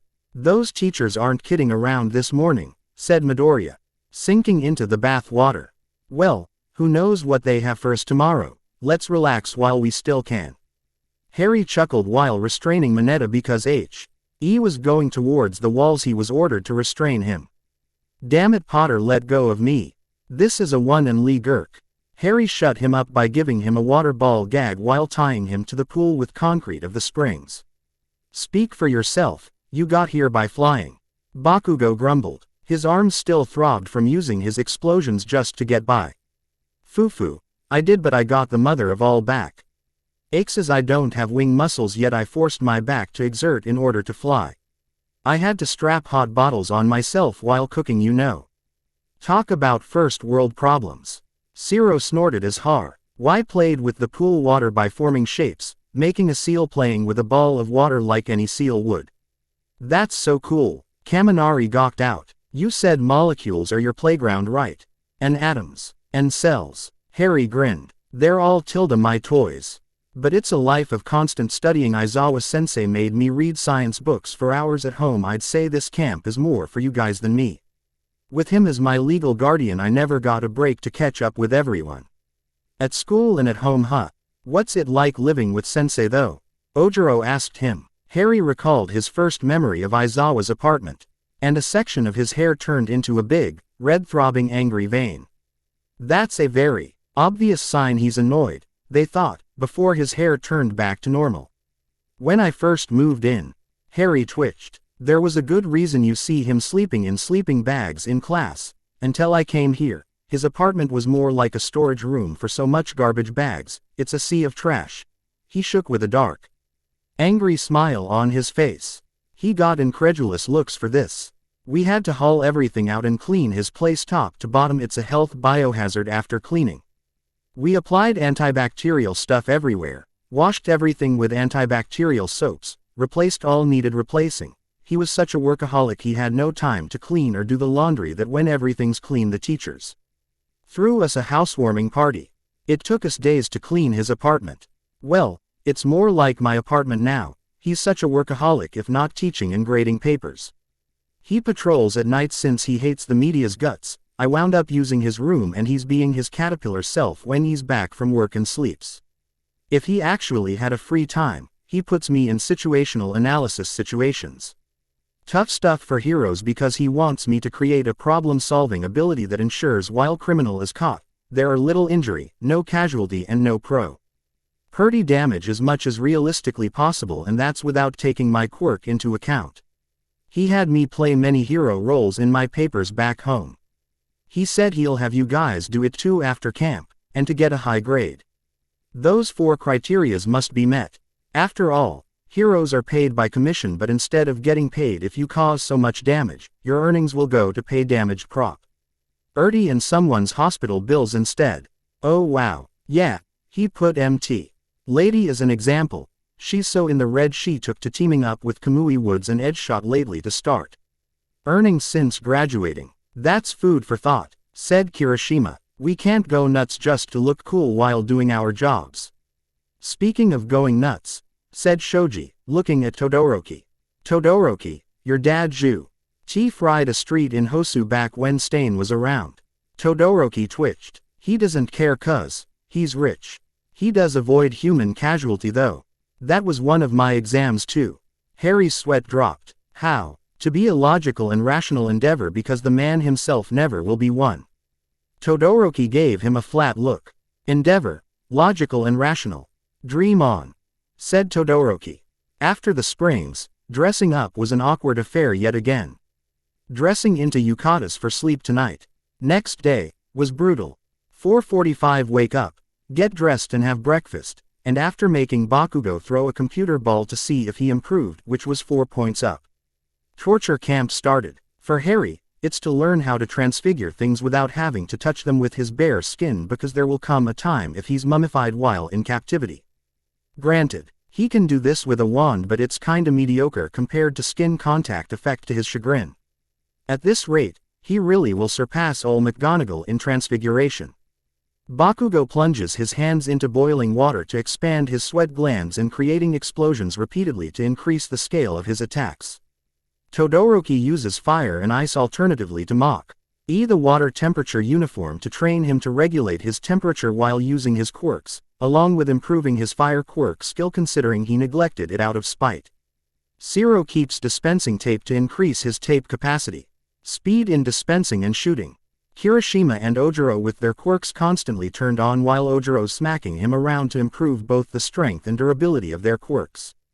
Painful. Kaminari trains with a battery to increase his voltage capacity and endurance so he can last longer in using his quirk without being a yay idiot too soon. Koda SC reams louder and louder to increase the reach of his Oni voice. Painful for the throat. Aoyama keeps shooting his lasers with a nearby portable outhouse to increase the range, accuracy and strength of his lasers and training his body's endurance. For Tokiyami, he's in a dark cave, where dark shadow is at its strongest. His goal, control the overpowered quirk. Uraraka trains hard in a zero-gravity B, all while rolling around to overcome her nausea and increase the weight of things she can use her quirk on. Iida runs to increase his stamina and leg power. More stamina means more energy for quirk use. Asui trains all her muscles, tongue included. She also has the increase the strength of both to be highly effective. Sato eats and works out to increase the duration of his quirk activation. Yaoyo. Rozu eats a lot to increase her capacity, while shortening her creation time in creating objects she needs. Jiro hits her jacks against the wall to increase the quality of the sound her jacks will make. Ashido intermittently makes acid to increase her skin's durability. Mineta keeps ripping off his sticky balls to strengthen his scalp so they will no longer bleed even if he pops off excess balls. Shoji and Hagakure are training stealth and detection skills together. Midoriya, well, he's sparring, more like a one-sided beating in the hands of Tiger. 4 p.m. Yosh, everyone, you have a job. Ragdoll called out. One of you will cook. However, you prepare the ingredients for the cook specifically to his instructions before he cooks the whole thing. Oh, Class A who was dead with Class B came to life instantly. Oi, you guys came to life real fast, said Hiryu Rin, sweat dropping. And drooling at that, even, said Kendo, doing a double take. One of us is a fantastic cook, said Ojiro. He can probably make a cheap meal luxurious. Oh chuckled, amused. Oh, you can cook, Potter-kun? Yanagi asked him. Yup, said Harry. I'm doing the cooking ever since we got here. Potter-kun, what will you have us make today? Iida asked Harry excitedly. Well, as per everyone's request, our main star for any camping trip is homemade curry, but there will be other stuff too, said Harry.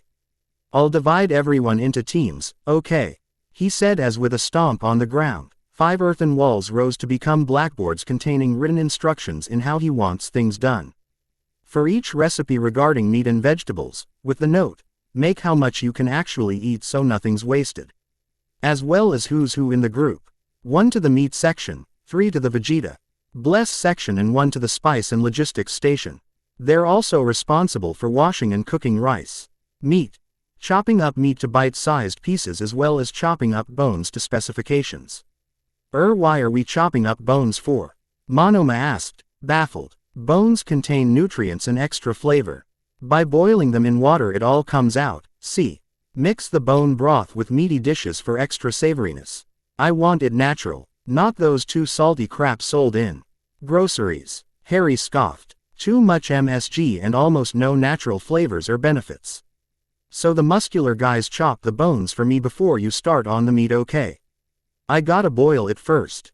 Todoroki-kun, boil the water in the huge pot rapidly before you join the meat team, okay?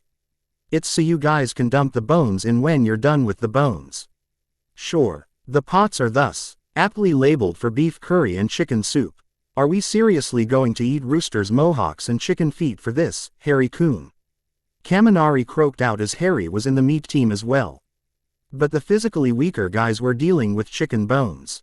No, gross and no flavor, but I'm after it for its benefits when boiled. Harry tut-tutted. See, chicken bones and rooster combs are a good source of collagen, good for skin and bones if boiled to get the goods out before used for cooking. But if the soup made out of it cools down, it turns into jelly because of the collagen content, but it's like eating savory delicious jelly, so you can eat it either way. It's okay. Yes, people have unique tastes after all. Some top-class chefs serve collagen jelly too, you know. Guess who guns for it first? Women. His fellow meat team deadpanned, causing some nearby girls' ears to perk up as they were in the vegetables teams. Upon finishing the bones, He took care to gather what's needed and dump them on the boiling pots Todoroki boiled to human lethal levels. His job was also to start other fires for the rice to cook. Once everything was done, Harry began instructing the logistics team to bring everything over one order at a time. Soon, a fragrant smell wafted thickly in the air that got the hungry and tired campers excited as the writings on the boards changed. Recipes enough for one person, a family of 4 and 5. Harry first cooked the easy ones first. The stir-fry vegetables and the thick delicious sauce used to mix it in with. Then soft boiled eggs. Potter-kun, rice is done. Ashido called out. Yosh, Todoroki-kun, take the heat away from the rice pots so they don't overcook with the remaining heat, just leave enough warmth for serving. Harry instructed. Okay. When Harry was done cooking assisted by the logistics team, damn, the smell. Eraser. Potter is still single, right? Pixie Bob asked Aizawa, drooling. Eve and the teachers were defenseless against the smell. Aizawa was long since well-trained, so his dignity was intact. He is still learning how to be a proper human being and a proper human teenage boy, so yes, he's learning. Eraserhead deadpanned. He is a living example that some people are not meant to be raising children. He hasn't even had a determined gender nor fell in love with someone, so yes, he's very single. Determined gender. Single quote. If he likes girls or if he likes boys. Said Aizawa Riley, as Harry can go both ways with good reason. Oh, so when food is served after Todoroki took away much of the heat and left just enough to keep food warm and not burn the tongues of hungry eaters, it's a literal aroma and flavor assault. Delicious. Damn it, Class A, you eat food this good every day. Monoma howled in dismay as everyone almost inhaled all the food out of desire for more deliciousness. Not every day, it's just 2 days. Said Kirishima. It's still not fair. Guys, slow down, food's not going anywhere.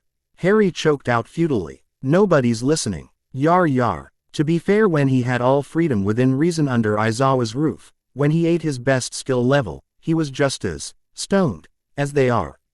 They left camp with literal pot bellies. Honestly, if I wasn't me, washing all these would be a pain. Harry removed the remains of oil, sauce and soup on every thing with a wave of his hand, since nobody spared even scraps, leaving them sparkling clean. Gokuro-sama, Potter-kun, we'll take it from here, said Mandalay gratefully. Tomorrow is another workout, so bathe and sleep.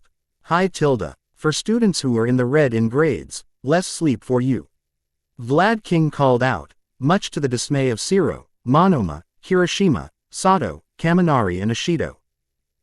They whined. After a bath. Get back out here. Man, I feel sorry for Shiro, Kirishima, Sato, Kaminari and Ishido. Less sleep tonight with stomachs like these, said Ojiro as the guys took out their futons after changing into their sleepwear in their air-conditioned bedroom. Again, seeing Harry's slender, frail-looking figure, by male standards, that somehow has that shape, on his hips got the all awkward, and they're still wondering why to this day.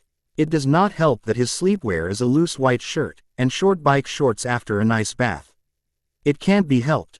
Our reputation is on the line that UA can't afford students with less than 85% in their grades, said Midoriya. Harry-kun told me that much. With Aizawa for a legal guardian, the only way to make me forget that is a memory quirk, said Harry Riley. After lying down on their beds, they all immediately passed out since they all took their vitamins. Day 3, more quirk training and cookout to go, but after dinner, Midoriya approached Harry about Kota, Mandalay's nephew. With a story like that, I don't blame him one bit. Harry chuckled with a wry smile. When people who died doing a good thing, people praise their deaths tactlessly, without a care if their grieving relatives are nearby within earshot. Hearing that their family members dying was a good thing when loss is still fresh in their hearts, rage and anger builds up in hatred. It's like, it's good they died, in the ears of a little child who lost their parents. He told Midoriya softly while Harry cooked the food after ingredient preparation, unaware that the cats are coming out with more stuff with the girls, and overheard him talk. And hearing that from many people, builds anger and bitterness, all bottled up as they can't even express ire hurt at insensitive imbeciles in this hero-oriented society and the genres and tropes that came with it. For them in turn, heroes actually translate into martyrs in their heads. Martyrs are heroes who died for a cause. For Kota-kun, who lost his family at a young age and people praising those deaths, he is bitter about it no doubt, especially when his aunt is all he has left in this world. He has no way of telling when she'll be the next to go. And he'll be all alone for good and hear people praise her death next. His attitude right now, he avoids attachment to her. He only cooperates for food and a roof over his head, and that's it. Attachment means more pain if they're gone the next day.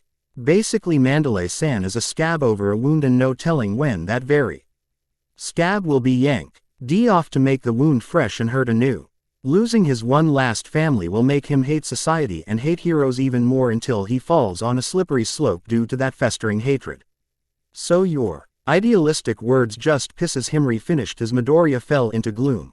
Your words will not reach his heart as to him. We're just a few more morons praising his parents' deaths and pushing him to leave. Heroes who die for the cause, and he'll think they want me to become a hero just to die too. No therapy nor counseling will be of help, as they'll just be additional morons to him, just more pressure into herohood, to your death. So it's like that, Mandalay croaked in sadness as the two boys got startled and they turned to see teary-eyed girls. Damn Potter, that's gloomy. Hakagear choked out. Eek. Midoriya squeaked as the pussycats and their classmates were shaken with everything. That's the bitter reality for that boy. For I am the same and I understand him. I lost my parents to terrorists they fought.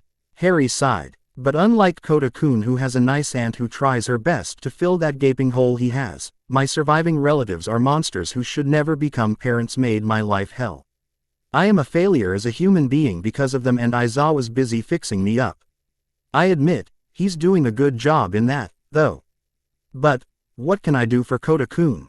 Mandalay wondered sadly. Be there for him while being patient until his wounds heal. And do not make promises you cannot keep.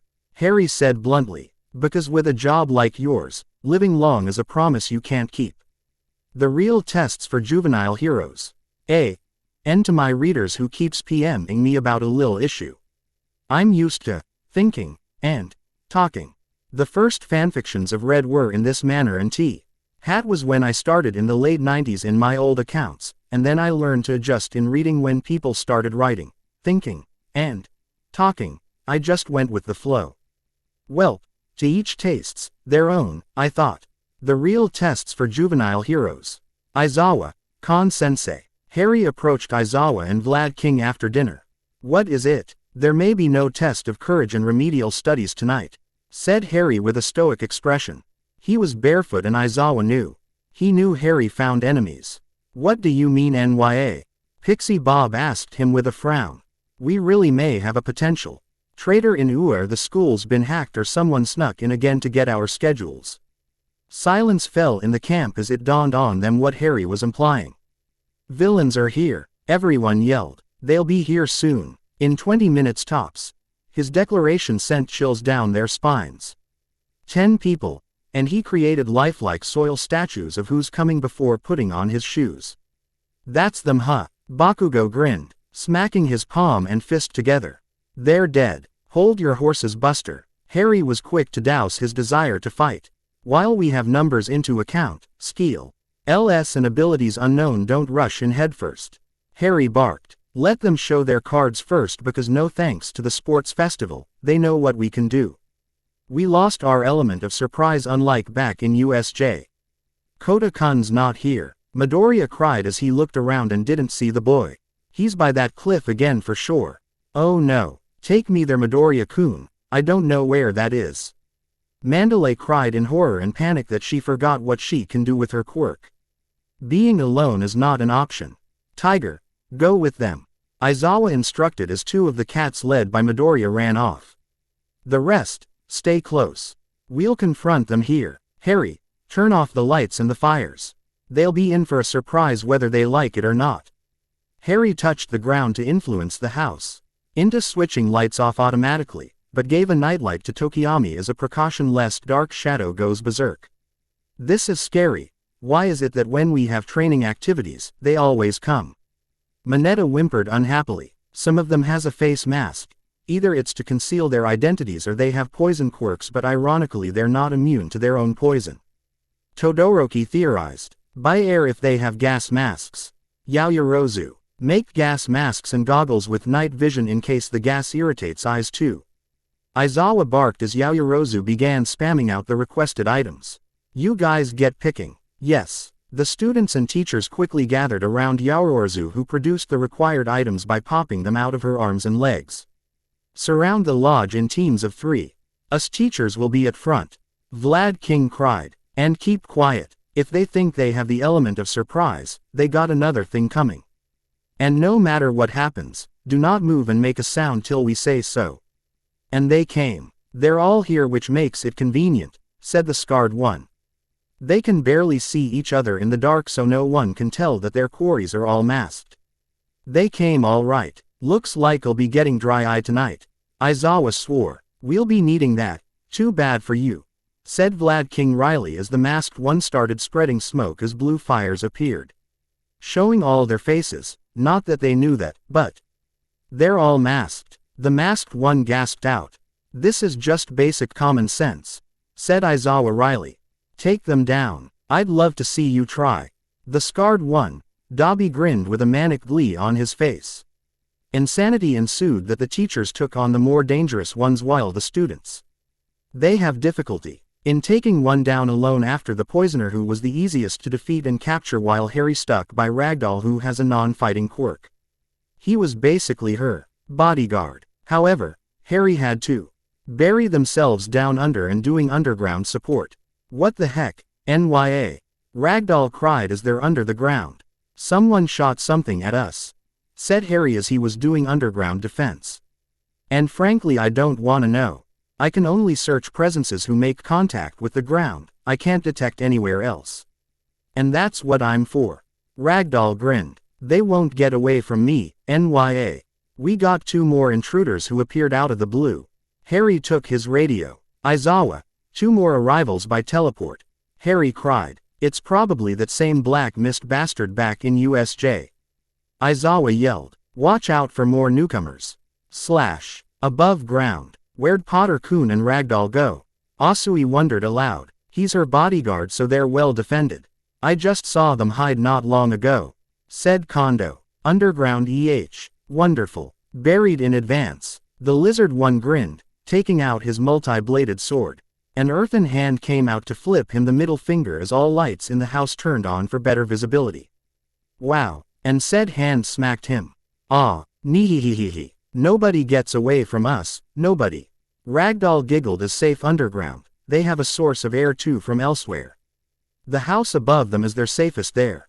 Ragdoll, have you tried contacting authorities? Harry asked her hopefully but Ragdoll sulked. No. They got us jammed. Like in USJ, geez. I have no choice but to go full power. I'm gonna get Monoma and Yaoyorozu for this. Outside, Monoma and Yaoyorozu found themselves kidnapped. Monoma, Yaomomo, in the house. I thought an enemy got me, it's just Potter-kun. Yaoyorozu sighed in relief. She got real spooked when she got taken. Hey, I was fighting, why'd you take me? Monoma sputtered indignantly. I need your help as they jammed signals again. Harry told him. Copy my quirk and we'll combine our full force to send a signal for help. We're going to make a large-ass firework with our SOS message. Yaoyorozu, make the strongest firework cannon you can think of. We only have 1 shot, we gotta make it count. We'll go back outside to a safe place. Okay. And Harry buried themselves underground again and they until they were moving at high speed underground, to where Midoriya, Mandalay and Tiger were with Kota and they all looked worse for wear. But victorious with a defeated villain who looked like a King mass of muscles. Harry trapped him in a very thick metal cocoon with only his face visible. Why you guys? Midoriya gasped out in relief. We're saved. He relaxed then and winced at his wound. Tanned Tiger first and Mandalay for last as she has had just scrapes, most likely from prioritizing her nephew. We got revenge too. Mandalay swore. Who'd have thought we'd be fighting muscular, villain who killed my sister and brother-in-law, she said bitterly. Ragdoll. Harry asked Ragdoll when he noted the shaken pussycat looking paranoid. For some reason, they're trying to get to us. I keep sensing a presence following us. Ragdoll whimpered. Why us? Izot right. Yaoyorozu. That cannon and make it a big one for firework balls the size of 90 inches in diameter.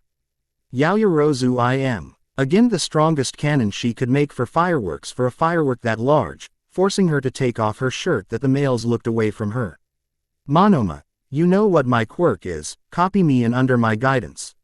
We'll make our best fireworks display ever. And he buried their fighters and Ragdoll underground together and deep into the cliff face with a source of oxygen and light. Someone's trying to get to you and Harry-kun. Why? Midoriya asked Ragdoll while a bit spooked in being a literal underground room they can only sit in with comfort. Beats us, said Ragdoll tiredly. They're me or Potter-kun but they're clearly gonna take us along with some students at camp. And our radio's fried now. The minute we tried contacting outside, our radios are jammed but before that, we could radio within the camp. Now we can't do both. Eraser.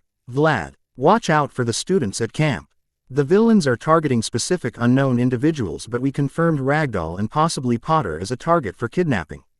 Monoma and Yaoyorozu are here with us to create an SOS fireworks signal with Potter.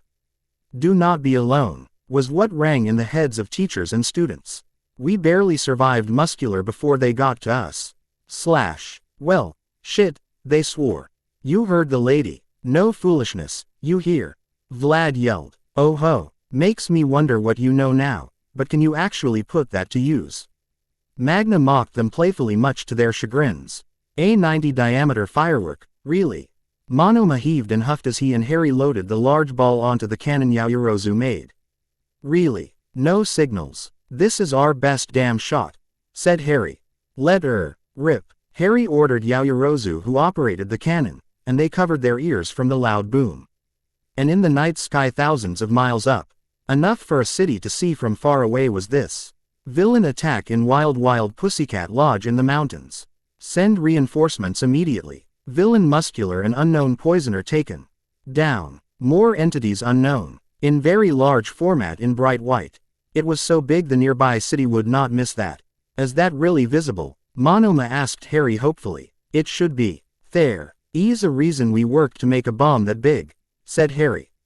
And now, we wait like sitting ducks since it takes a while for rescue to come. Single quote ... I've got to learn how to make a firework like that. That could come in handy one day. Yaoyorozu mused thoughtfully, her ears ringing from the launch. On we go back to safety of camp. Harry took her and Monoma into the space he took the other Pussy cats were in with Midoriya and Kota and controlled the space to return back to camp in safety. Boom. All heard the sound of a very loud firework and the Y looked up to see that very large message.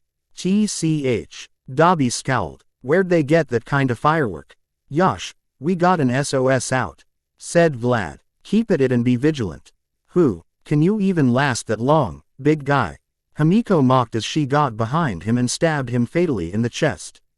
Erg, Vlad-sensei. His students cried in horror, earning Himiko their anger, but Dobby backed her up with a large wall of flames keeping them away from her. Vlad. Aizawa cried as he tried to catch Himiko, who was gleefully doing backflips, and she barely dodged Todoroki's own flames. Hey, fire for fire, said Todoroki coldly as Vlad got covered in an earthen dome. Underground, Harry healed his fatal injury and made the blood in the body flow where it should while carefully separating fluids to where they should be. My thanks, Potter. Vlad wheezed out. Not my heart, but had you been seconds later, that wouldn't matter. Sensei. How did you of all people get stabbed? Monoma choked frantically. You're quick-footed. I was fighting this big-lipped bastard when that girl got the slip on me. Vlad scowled as he winced from the close call, and his heart was still beating like a drum out of fear for his own near death. Ragdoll, any more? One is hidden, the other disappeared, the others are publicly fighting everyone else, said Ragdoll. How do we know their motive other than kidnapping some of us? It's safe to assume Harry-kun is a target too, said Midoriya. His quirk is amazing. Ragdoll-san's quirk is a great support boost to the villain side. Like hell we'll work for villains. Harry scoffed before pausing. Or maybe, they need our quirks but they certainly don't need us, knowing we'll never work for them. He realized in horror. Mandalay-san, is stealing a quirk possible? The cats, Monoma, Yaoyorozu and Midoriya shuddered at the mere idea. It should be possible, said Monoma stiffly. With quirks, anything is possible. Someone could be born with that ability. And on the villain side, he gulped in dread. Oh hell, it's possible that they are after us for our quirks. Do not be alone, Mandalay cried urgently. Stealing a quirk from a victim is possible. That was to collective horrors in camp. Yaoyorozu, you think you can make mini transmitters enough for all of us? Harry asked Yaoyorozu hopefully. Yes, but after that, I'm out, said Yaoyorozu. I'm almost out of lipids. That complicated cannon took a lot out of me. No kidding, she looked skinnier than before. Yosh, make us enough for everyone and later make a program tablet that can track down your work. I'll stick it all inside the rubber of our shoes. Easier said than done though. Everyone above is fighting. Harry sighed. Nobody's idiot to stay still in a fight. Monoma, copy me again. The faster everyone's bug the better. All right. Yaoyorozu produced the needed goods, and they stuck their shoes first. All right, send us out, we're fighting too, said Tiger. Okay. Harry sent out Midoriya, Tiger and Vlad while they took to bugging who they could, and just in time too. When the authorities came by helicopter and additional heroes, the relief and distraction it caused got the villains what they were aiming for as they booted out of there via Kurogiri. When attendance was checked, Bakugo and Tokiyami are gone. Zero cried in alarm. Nanny. Harry quickly left for the kitchens. We stuck all of you with transmitters while we were safely underground, said Yaoyorozu. Once I get enough lipids in me again, I can make a tablet containing the program to find Bakugo and Tokiyami. We'll get your statements in the meantime, said the police. After getting everyone's statements, Harry fed Yaoyorozu 3 large pork belly bowls with scrambled eggs and a cold avocado smoothie, and he helps her gain the fuel she needs by helping her digest her food fast and she could make the tablet, charger included. After getting their word, the police and healed heroes mobilized while the students stayed behind for more safety. However, Ragdoll was out of the question however useful her quirk was, as she was a target for quirk theft. And the enemy having it is out of the question. This wasn't what I was expecting out of this camp, said Kendo as they were all in the living room, crowded. We're supposed to train for our quirk licenses, not for this, she croaked out. They were all attacked by real villains and 2 of their own, taken. If you want to blame someone, blame a possible UA traitor in school with access to our files or a villain good at sneaking in or hacking, said Todoroki. We've been had, despite all precautions the faculty took. We now know their aim, but we have no idea how long Bakugeft. Never mind quirklessness, if they really are after our quirks, we should worry for their lives more. And we're in for a sleepless night as we have that black teleporter to worry about and we're all guarding Potter and Ragdoll-san. It wasn't easy. We were followed the whole time, said Harry darkly. The only good thing was because it's night that whoever this is cannot accurately pinpoint spatial coordinates, a requirement for teleportation. The darkness of the forest actually protected me and Ragdoll-san. And when we launched our SOS, I was panicking as a peek-a-boo might happen anytime I buried everyone else into the rock. The sports festival was basically allowing the enemy window shopping until he decides which one he wants. However, we can also theorize that while a cunning villain, quirks like Min and Yaoyorozu's that require too much science bookwork are beyond his reach by virtue of patience. Even if he stole our quirks, their own knowledge alone is a hindrance. Bastard will be forced to crack books. So it's straightforward, but powerful quirks it is. And even if he took Bakugo, does he even have the anatomy to pull that off? What a dumbass. He sneered darkly. That made everyone pause. As far as everyone knows, Bakugo sweats through his palms that produces his explosions. And he could sweat at will, but still, that'd mean Bakubro's gonna die for nothing. We can't let that happen, we gotta do something. Kirishima choked out. Yeah, but we need to recover first, said Harry. We're exhausted, added the mental stress alone, we need to rest. We cannot go as we are now, as that's just stupid. Once we're okay and mentally and emotionally sound and clear, we'll think of something that will not get our asses roasted, and Aizawa always means business.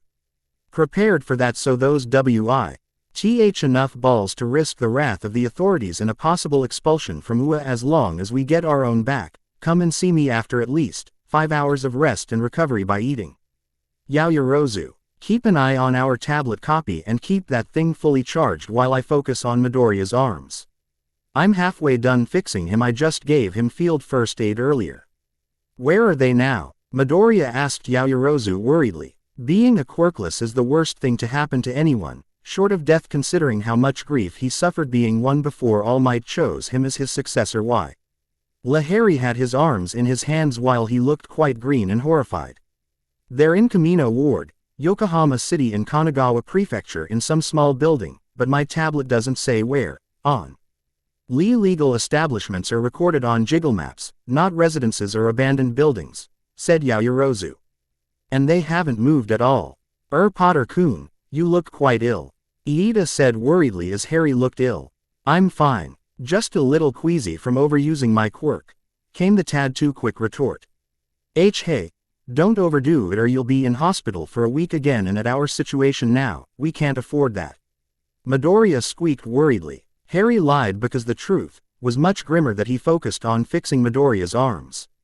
His arms that looked like mini bombs exploded within.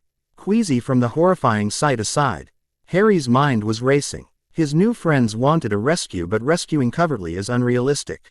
In a battle between muggles, sure, but in a powered society like this. Double the trouble. Potter. Kirishima approached Harry, who was fiddling with the radios with Ragdoll. About our rescue. Well, who has the balls to go? I want firm resolves here because there are two risks here. The consequences of vigilantism, and kissing our future as heroes goodbye because you bet your ass we'll be expelled to sweeten the deal after some verbal ass kicking from our teachers. And you can bet it's as nasty as salt and vinegar poured over a wound. Kirishima winced. Ragdoll choked at that. Indeed, the kids are willing to risk those two things for a friend, but even then. I think I'm prepared, said Kirishima. Bakugo's my friend. What kind of hero am I anyway, if I can't even save one person? A person close to me at that, he cried. If I can't even save a friend, how do you expect me, if I ever became a hero, to be capable of saving anyone because I'm afraid of a few rules? I think we all agree with that. All of Class A came. So all of you have the balls to come, but to avoid the worst of what the teachers will do to us, this will be a covert operation. Harry told them. None of us will fight unless it's self-defense. Our one and only goal is our classmate. If we get Bakugo far away, that will mean the police and heroes can focus without worrying about hostages. None of us will fight. If we are chased, we'll just drive them back with our quirks while we keep running. No more than that. Got it. Covert operation. I will choose the members, so best be prepared. But Potter-chan, is this really okay? If we break rules, Asui croaked out, we're no better than vigilantes. Harry quipped, "'Cause that's what we're gonna do." Asui nodded while wilting. Sometimes, to do the right thing when lives are on the line, especially when friends and family are in duress. We'll do anything for their sakes. And risk many things while we're at it too, he said. Humanity is irrational that way, but it's why we have a heart. We care because we have hearts that we're willing to risk and lose things we care for someone we'll fight for. And of course, getting hurt and dying is a possibility, which is why I'm asking if you have balls. We can plan all we want, but not everything goes our way, we have to ad-lib. His classmates nodded. Kirishima and Midoriya are default members as well as myself, as I am the field healer, said Harry. As for other members, Mezzo, Hagakure, Todoroki, Iida and Yaoyorozu, the called-out members perked up. We have support, espionage, offense, defense and getaway. Iida, you're the crucial role. We'll deal with Bakugo's ego and pride later. I'll mummify him if I have to, just so you can carry him fuss-free. The rest of us will defend you. The class failed to withhold snorts, knowing the boy's massive pride and ego. Ragdoll will have to come with us, with a catch, said Harry. Yaoyorozu will make us black full-body tights that only exposes our faces when we suit up. Hagakure will have to maintain her trump card, so no suits for her. But take care, you still have a shadow and you can still make noises, he said, pointing out Hagakure's shadow. Okay. Hagakure will pair up with Mezzo to scope out the situation with radios and scopes made by Yaoyorozu, and Ragdoll will teach you how to gain intel. Based on the information you give us, we will act. This also gives us another benefit, if the enemy finds out we have Ragdoll with us on this unauthorized rescue mission, he stated with a dark glare. That narrows out where the traitors are if we have any in Class 1A and 1B. That got the students gulping. So, we tell them the plan is a sign of trust. Aoyama croaked out. Exactly. I trust everyone in this building, but the fact remains that all of us are compromised.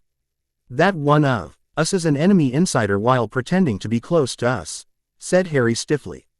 If our two classes are innocent, that's good, but the hard part to root out will be the faculty or anyone in the other departments. So I'll be frank with Class B as well. Harry told Class B what they have planned. I'm confident that no one among us is a traitor as well, said Tetsu. Yeah, we've been through a lot together. There's no way we'll sell out our own. Shiozaki cried. I know we're innocent. Confirm your side first, said Monoma with a twitch. Of course. This classified information is given as a sign and a test of trust at the same time, said Harry. If the enemy doesn't know, Ragdoll came with us on this mission, that clears our classes that no one here sold her out. That makes all of us innocent of an unforgivable crime, of betraying one of our own. The students and Coda gulped at this. We will depart immediately, take turns stepping, draw lots to be fair, he instructed. Ragdoll, any outsider and non-Momo brand bugs? He asked Ragdoll. Nopety nope, thank goodness, said Ragdoll in relief after quickly searching the whole lodge. Potter-kun, this is scary, said Yanagi Uncombe, fortibly at the idea that one of them is a mole. I know, I wish all of us is innocent, said Harry softly. Nobody wants fingers pointing at us, so this is the only way to cement our innocence without pointing fingers. You can bet that the teachers in UA are doing the same thing we are, only on a massive scale. Because the enemy chuckled elites at us this time and Vlad Sensei nearly died tonight, we have no time to kid around. On the other hand, a lineup was established by the authorities.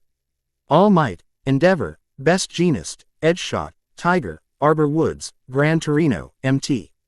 Lady, Gang Orca and his sidekicks, and other more heroes.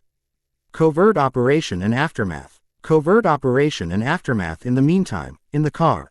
Hey Harry-kun, you're staring into space, Midoriya noted. Well, as team leader, our lives, never mind our success, is in my hands, said Harry. Before, I would have dashed in, guns a-blazing if someone important to me was taken. I would have been running on fumes and emotion with no plan whatsoever. But being raised by Aizawa, I think I grew up. But this mission still worries me. Moreover, due to checking if our classes are clean, I didn't tell him a thing. He'll be real mad with me later. He sighed. Expelled and chewed out a side. I'll be grounded till kingdom come. I think that's what our parents will all do, lock us up in a safe and home tutored for life, said Hagakure in a nervous laugh. Yeah, that's what they'll do all right, said Iida nervously. That's only appropriate reaction and you know it, said Mezzo Riley. Ma, although, UCH for you guys later tilde, said Ragdoll in nervous reassurance while driving. Don't you worry NYA tilde. So temp boss, what's the plan? We go as planned, but when Bakugo explodes, we go ad lib. Our goal is to get the hell out with him so heroes can rampage all they like when they have nothing to worry about. Yaoyorozu, make some blow darts with drug needles for Hagakure's use. About 20 needles, top. And make the drug super potent to knock out a whale. Hey, I know I studied but I haven't gotten that far. Yaoyorozu's eyes bulged at him in freak out. My parents will never let me anywhere near those concoctions. At least your parents are reasonably responsible while Hogwarts teachers makes us dabble in dubious concoctions that chucks us to the nurse. Harry's mind thought mutinously. Indeed, but I wouldn't want to go anywhere near that either. Yaoyorozu sputtered. And there's no drug that can put out a whale yet. I'd be the first to know given my father's connections if there was an even then. A drug that can knock out a whale will kill a human. Sigh.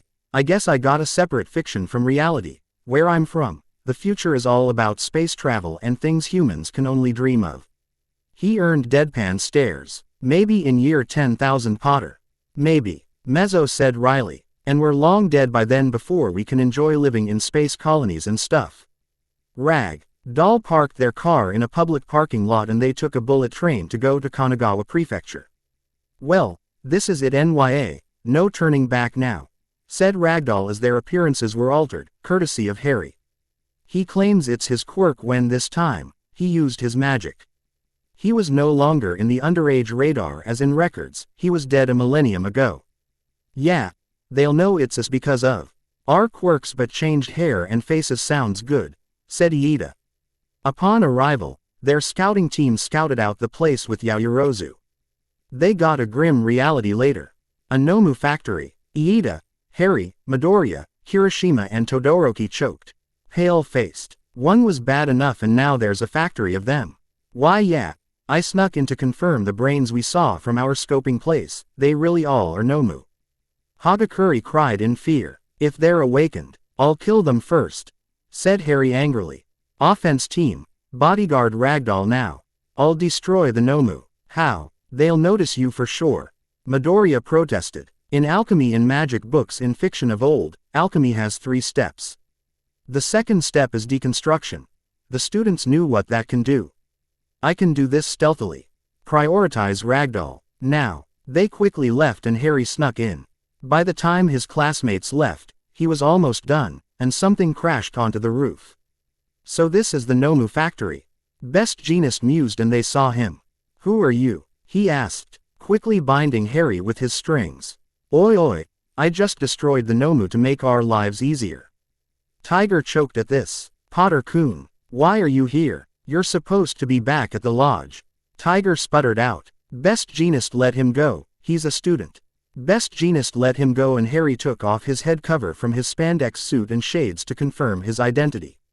We're here on a covert job to use the chaos to rescue Bakugo so you guys can go wild without worrying for a hostage. In effect, we're prepared to get chewed out later and a possible expulsion from UA, but someone in our team said, if we can't even save a friend, a single person closest to us, how do you expect us to be able to save someone else when we can't even save one of our own?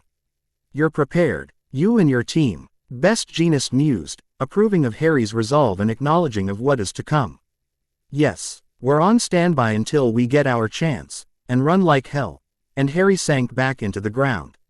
I guess there's nothing for us to do, look at this. Gross. Mount. Lady wailed as there's only brains and slimy sludge matter inside the tanks. Just what did that kid do here? She asked with a look of utter disgust. Beats me and I don't want to know, said Best Jeanist, looking at the sludge worriedly. At any rate, he did our job for us, so let's go back to All Might or Endeavor's team.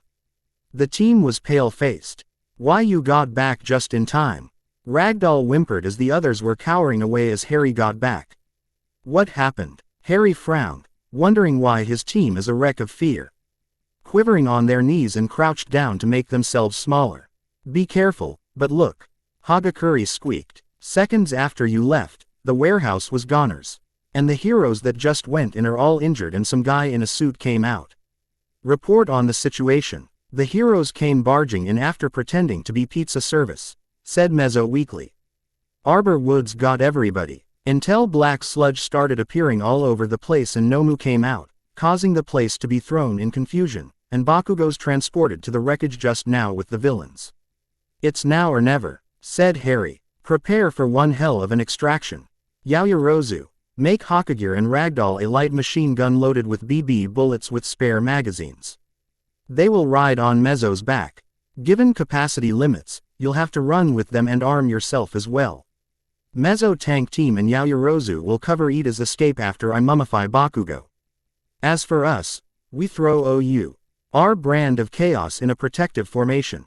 We win if we get away, but I'm gonna take the injured heroes with us for a bit. They enacted the plan, with great difficulty as they used Harry's ability to get around. What the? Oi, okay All Might, let loose, we got this. Midoriya cried as they ran for it with Bakugo on tow and the injured heroes.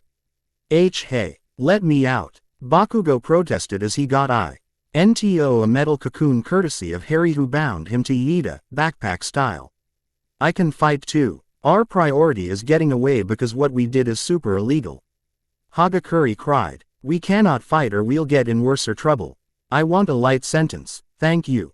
Exactly, so sit tight and we keep running, said Yaoyorozu as they covered their escape, guns and quirks ablazing.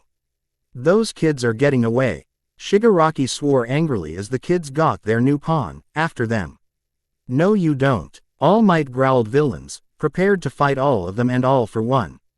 Todoroki made a huge ice wall that helped. Phew, mission success. Nobody saw us. I'd say our first self-imposed job is a success. Ragdoll sighed as they were far enough away to treat the injured, but Best Jeanist was prioritized since he has a literal hole in his body. His intestines were shot. Nobody's around. Midoriya asked Ragdoll. Yup, we're safe Tilda, but for how long, which is why I'm rushing. Harry swore. All Might and that masked man. His mere presence froze all of you up and that's a bad sign by itself. We have to get farther away from here as soon as everyone's accounted for. This area won't last for long. It can't be that bad, right? Hiroshima asked Harry nervously. He's a natural disaster by himself if he went all out. We got a taste of it in our final exams, said Harry stiffly as Midoriya and Bakugo winced. Knowing the pain too well as he knows how strong One for All is when he was healing All Might. He also poured his magic to extend One for All's capacity in All Might's body to last at least by the end of the school year, and that was all he could do unless All Might used it all up. Combine that with that big bad boss, this ward will cease to exist in a short while. He said bleakly. Never mind expulsion. We gotta worry about us first. Yikes. Fox. Harry called out, causing the flaming bird to appear. To the others, he was a beautiful, swan-sized red and gold bird with black eyes and tail feathers as long as a peacock's. Heal the injured others so I can prioritize my critical patient. We're kinda scrapped for time. Fox began singing his beautiful song It soothed their frazzled nerves as he set alight to do his work. What's it doing? Gang Orca's sidekick asked weakly. His cheers can heal. That's his quirk, along with appearing if called by those he acknowledges as friend.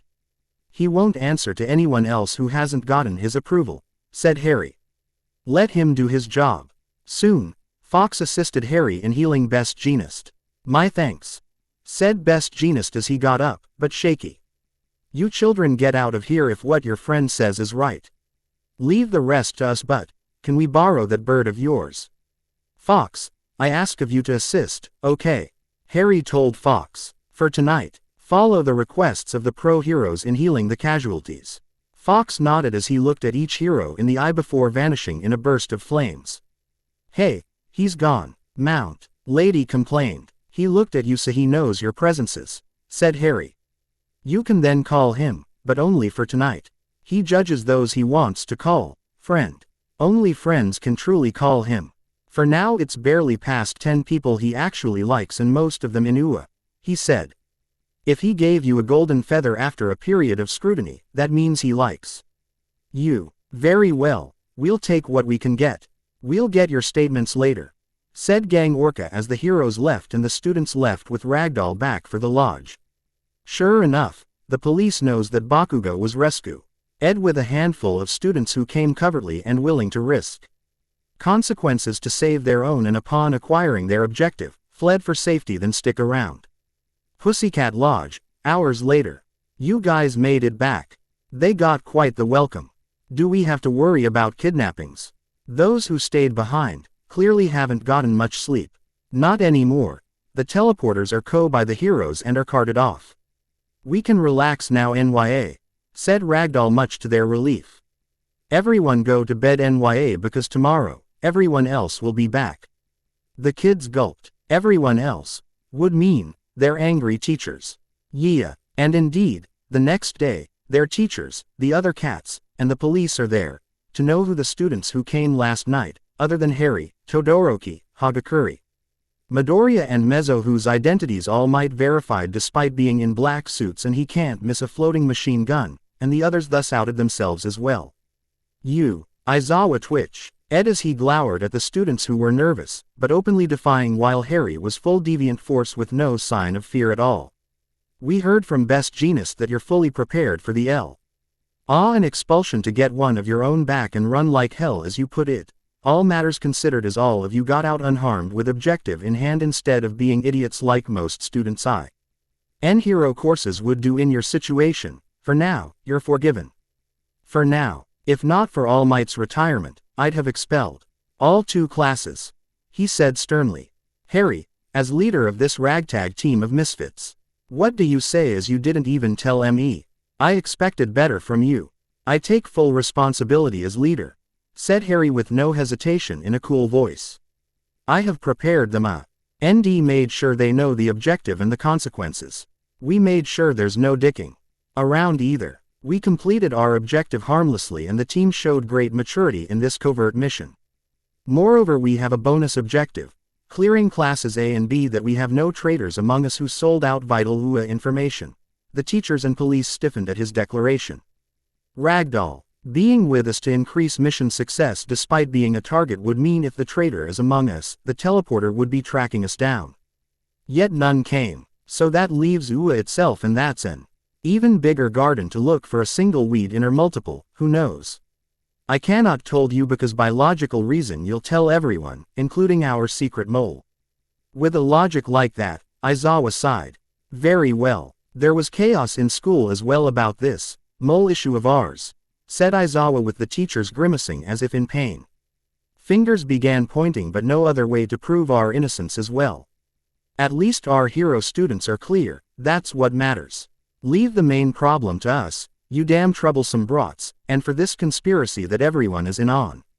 Kon-sensei and I have decided. In place of expulsion as they agreed to sweep this under the rug, he said in a menacing face and aura as much as possible. Triple homework and training till winter break. Single quote. EHHHHHH. The students whined. Quiet. Be lucky we went easy on you. Vlad King snapped. You kids could have been killed and everyone else agreed with this. That's the full extent on how nice we can be in a situation like this. Be lucky you're not hurt or worse, on. He growled, hands on his hips. Training camp will continue as planned. ×3. Needless to say, they all suffered on that one. So problem child, what do you think? Aizawa asked as Harry was with the teachers in the makeshift faculty room. Except, Mandalay wasn't there as she went to talk to Kota about his issues. Harry was with them, being the most mature of the lot. Well, everyone tried their best in this kill or be killed scare, and they got the bitter taste of reality. Harry began. What a villain attack feels like facing seasoned criminals who have blooded hands at that. While Class A mostly got morons back in USJ, Class B tasted real villains in our second training course that tested their mettle, said Harry with a 1,000-yard stare. With that night to remember incident, they know now that being a hero isn't as easy as comic books or media propaganda make it out to be. And they know full well, screwing around means they lose a friend. They will grow from this experience since considering last night, nobody broke and nobody begged you for a classroom transfer. If ever, this strengthened their resolve. I suppose that's a good thing, said Vlad King happily, his inner one-sided rivalry beaming in pride. That's respectable. So as teachers, we respond in kind, said Aizawa with an EV. Smile that made the other cats feel sorry for the hero course. Oi, you already tripled us. I'm sorry, did you ask for double triple? Vlad King asked with a dark smile and Harry gulped. I gotta look at something, see y'all later. Harry fled the office in horror at the idea. Pogger, shaking his head. NYA tilde but we gotta be hard on them anyway. Pixie Bob grinned. They did say they're willing to pay the price for their actions, right? Yes, and we'll squeeze them out of their pay, said Vlad King with a grin. This camp is hereby extended for 1 more week. Meanwhile, hello little one, you've gotten quite overworked back there. Principal Nezu greeted Fox who came home to his office in his perch. You okay now? He asked as Fox worked all night to heal casualties. Until Recovery Girl came, Fox let out a reassuring trill. I got news from the others, I'm glad the students are cleared through Harry Kuhn's little psychological test on his peers. What remains now is the cleanliness of our school, he said somberly as he went to the glass window pane of his office to look outside.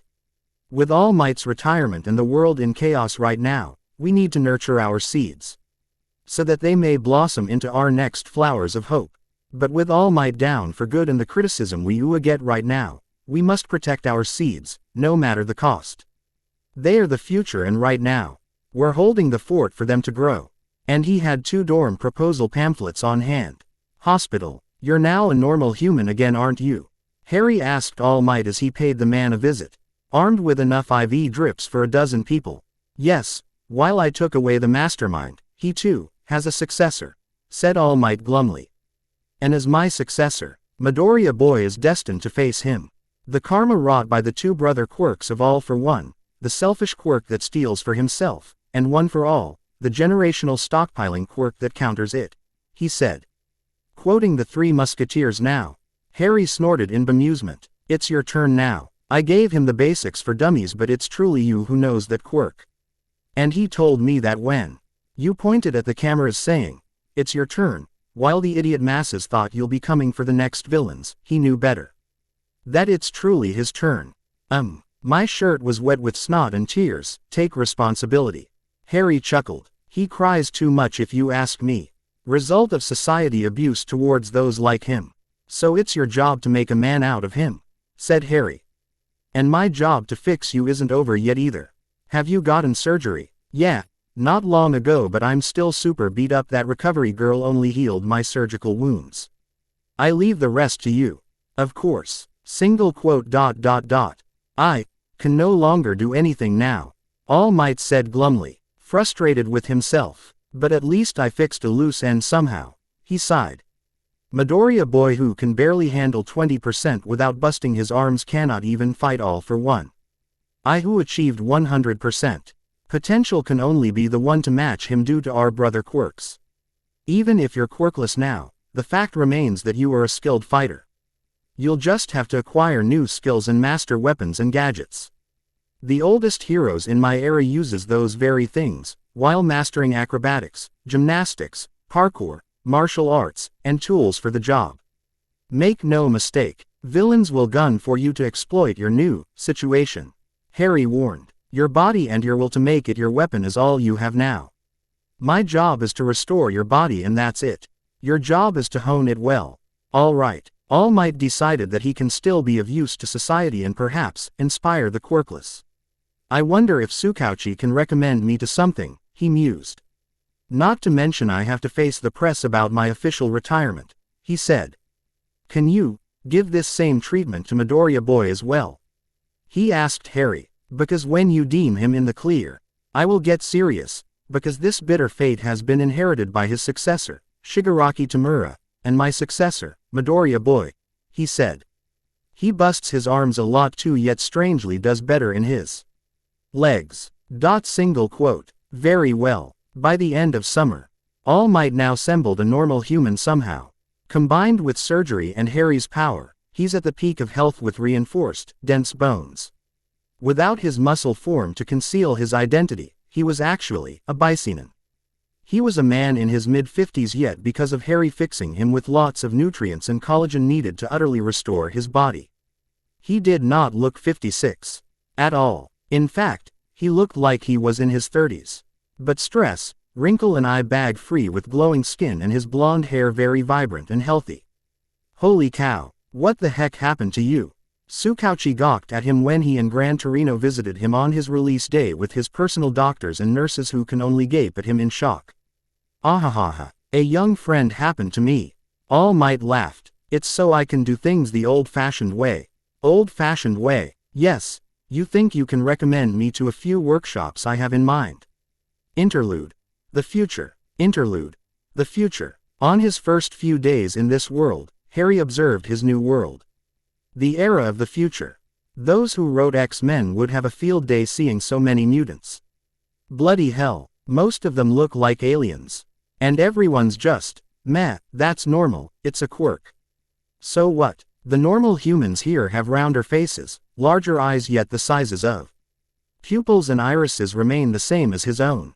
The mouths show too much teeth whenever they talk and shape of teeth is different too, but thankfully, smiles aren't gummy.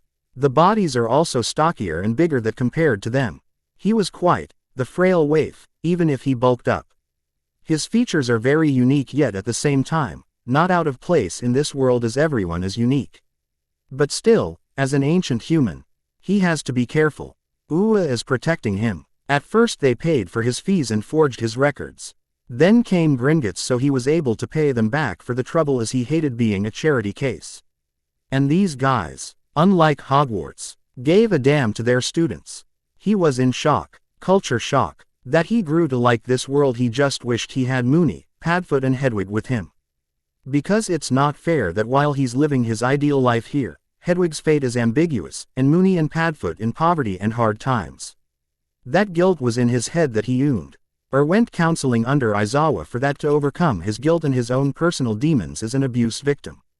Slowly, he was rectifying his failure as a human being with the support of adults near him who gave a damn about him. And he grew to love this world that to repay Ua, he would protect the students using magic. Hell, transfiguration that he occasionally mixes with charms as magic, but he was able to bullshit his way out to make it look like a quirk. He was wondering what his future is, in this era. Aizawa deemed him 60% fixed, 40% more to go till he's truly a well-adjusted, happy human. His only wish is that he has the bright future he envisioned. Swanky living. Swanky living. That day at night was the huge press conference that has shaken both Japan and America, the home of heroes. All Might announcing his retirement for good due to internal organ damage beyond surgery, so all he could do was get what health he could get, but even then, the most he can have is a normal life of a normal person. This was the biggest tragedy to the world of heroes, and it shook society as All Might was the pillar and symbol of peace itself, and now, who'd fill in the void next? And then, the school implemented the dorm plan. Dorm plan. Harry blinked at his guardian while having dinner. For the safety of the students, said Aizawa. We're not taking chances, and it's also a gamble. So, you'll be in the dorms now and not here for your entire high school life. Then, you promise to clean our apartment once every 4 days, do your laundry every week, and actually eat real food while I'm gone. Harry glared at Aizawa, who twitched. Oi, because really, nobody wants a repeat of that biohazard incident. Aizawa twitched as he remembered the mountains of trash from top to bottom they had to clean out because he was now responsibly and boy. So prepare what you want to bring on the day before second semester starts, got that? Yeah. Well, do what you have to do. Us teachers will be roaming around, talking to parents of our students, said Aizawa. All homeroom teachers are going to deal with this. I'll spend my days in Izuku's apartment because of All Might's request. Harry quipped. He gave me a task. Prepare Izuku for boot quirk camp, since their quirk is no joke, and to this day, One for All hasn't manifested into a power that suits Izuku yet. If for All Might it's straightforward brute force, what will the turnout be, I wonder? That's a big problem, Aizawa said grimly. He has to have an ability now. Yeah, well, All Might's problem, and he knows it. He said so himself while I was fixing him, said Harry. Alphabetical visiting order. Yeah, maybe by then we'll see improvement, said Aizawa. Due to distances, it'll probably be 6 students a day and the last person next day after, since I'm already talking to you about this and you're one of my students, he said. And also, the lab results of the volunteers came out and they've got results doctors would compete over you for. Safe to say it can be patented and marketed soon this winter. Even pro heroes who eat it also commented on great results. You'll have a lot of work real soon. Midoriya residence. Harry-kun, what's all this? Midoriya's eyes bulged as Harry came with tons of carton boxes. Under that person's request, you'll undergo biological rejuvenation. Since you enjoy busting your arms up, Harry said with a twitch as Midoriya winced guiltily, since that happens a lot. Your mom around? No, she's at work, so I took over the chore. For now and meditating and adapting on my spare time, said Midoriya. Good, because All Might told me that come school, he means business in your training as his successor, so I gotta make your body max healthy, said Harry. Hence all these IV drips, stocks of collagen and my non-drowsy products. Not to mention your face is too damn plain and one's looks also factor in hero points, and that. A damn sad thing, but damn social media and their stupid Hollywood standards, sheesh. He tweaked Izuku's genes to favor his mother's looks with a little addition of the other good genes, as the plain face must no doubt belong to his father's while he got his mom's colors. Then he started the feeding and healing, so as Midoriya grows older, he'll look better. Oh my, you have a friend over, Izuku. Midoriya's overweight mother, Inko, looked happy her son has a friend over. He's a rather nice-looking boy. Moreover, what happened to her son? His scars are gone and his skin is glowing. Yeah, Mom, meet Harry Potter, from England.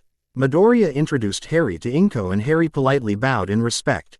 Inko, a woman who raised a quirkless son who suffered all his life, yet he was one of the kind people Harry had met when anyone like him would hate the world. Harry did at one point. Aizawa knew that, but Harry and Midoriya only met a drop in the bucket called society, and they're unlucky to deal with the bad drops first. But surely within that bad drop was the few good in it. However, knowing her son's grief, she stress-binged. That was his friend's lament, that they were helpless against society. Hello, Okusan, Harry greeted. Say, do you drastically want to lose weight? He asked her. I can do that for free. Harry offered. Why you will? Midoriya gasped out, perking up. But why though? Yes, that's what I want to know. Surely this offer has a reason. Though I have to admit, treatments are so expensive, said Inko anxiously. Well, you're in a very bad state right now, said Harry. Anyone can see that your condition is a prelude to fatal diseases 10 to 20 years from now and you're all Izuku's got. The two Midoriyas choked at this. Might as well clean you up to prevent that bleak future. See, come on mom, you gotta take it. Harry-kun's fixed a lot of people without fail. Midoriya squeaked out, fearing for his mother's health. And indeed, she's all he has. Inko gulped and shook. So, suppose I accept this, what's going to happen?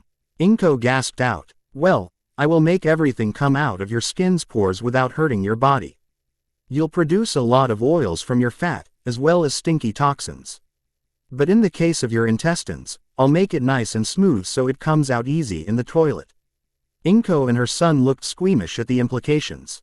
Sue, which first, toilet or the body? Toilet first, Inko squeaked, pale-faced. So in front of the bathroom, Harry touched Inko's stomach to peer into her digestive system, and cleaned her gut. Pushing the toxins all into her feces, and moved it all to her descending colon, ready for expulsion. Yosh, go, you got 10 seconds to sit in there. Eek. Inko quickly went inside to slam the door shut. Let's move away for your mom's peace of mind, shall we? Harry pushed away Midoriya from the toilet. 5 minutes later, Inko came to the living room smelling of perfume and looking embarrassed. A telltale sign of what happened, and there must be awkwardness extreme. Well, this time, the showers. Single quote ... I've seen many patients, what you have doesn't surprise me anymore. Said Harry wryly. It's still awkward and embarrassing. Harry's eyes fell on the cardboard in the living room. Bathroom. Inko was behind a cardboard wall, from all the cardboard boxes he brought over to fix Midoriya, chock full of nutrients he is now in ideal peak condition for the hell he'll get in a few days. Oh okay, I'm ready. Harry stuck his hand on the cardboard wall before his hand went through. Guide my hand to your shoulder at least. Harry felt Inko's soft, chubby fingers take his hand to guide him to her shoulder. Here we go. After scanning her, he poured his magic into her body to do its job. All her unhealthy fats were literally destroyed, and healthy fats retained. The unhealthy fats, visceral fats, LDL, body toxins, and blockages in vessels and skin pores. All expelled as thick, oily, foul-smelling fluids. Ugh, this is how bad I have. Inko wailed in dismay and disgust at what came out of her body. Yup, now time to firm up the skin and pores. And Inko watched in amazement as her ugly, sagging self shrunk to firm up, and not a sign that she even became a mother. It's as if she's a young woman once more. And Harry removed her body toxins away as well as it would be hard to deal with, while bathing and cleaning the floor tiles. Later, Midoriya was amazed to see his mother, skinny and firm once more. She too got the health treatment due to the expulsion stress she just underwent. The remaining IV packs went to her organs, blood vessels and nerve cells. Everything else can wait until he gets new supplies. And Harry had to shrink her clothes, too. Right now, in UA grounds, a small factory is built for his Vita Bites and Mind Bites, and Harry has to deal with the media soon in order to create a promotional ad for it. He also has to deal with other hero schools to make protected factories, and there is UA feared villain theft over what's supposed to be supplements for heroes and civilians. Thus the their schools will be taught how to manage the machines and ingredients, guarded zealously after a thorough background and mental check, and security is heinously strict. Thus, since he was just a kid, Principal Nezu helped him work the kinks of business and communication in private, before he enacts it publicly. And as a result of all this, he leaves school after lunch to deal with it all as he moved into the dorms with his classmates, and then, he's an official student. However, his living with them was very celebrated by his peers, that they all begged him to cook breakfast and dinner and he doesn't have to do the chores. Which they'll do. His room is on the second floor as well, with Mineta, Midoriya, Aoyama and Tokiyami, and they're given the freedom to personalize their bedrooms. Ah, I'm cooped. Kirishima let himself lean lazily on the couch. How things ended weren't so great, but I'm excited about all us living together, said Kaminari excitedly. Communal living. Iida spoke in his usual passionate manner. Yet another way to transform our sense of law and order. Don't hurt yourself over there, Mr. President. Shiro joked. You boys all finished with your rooms?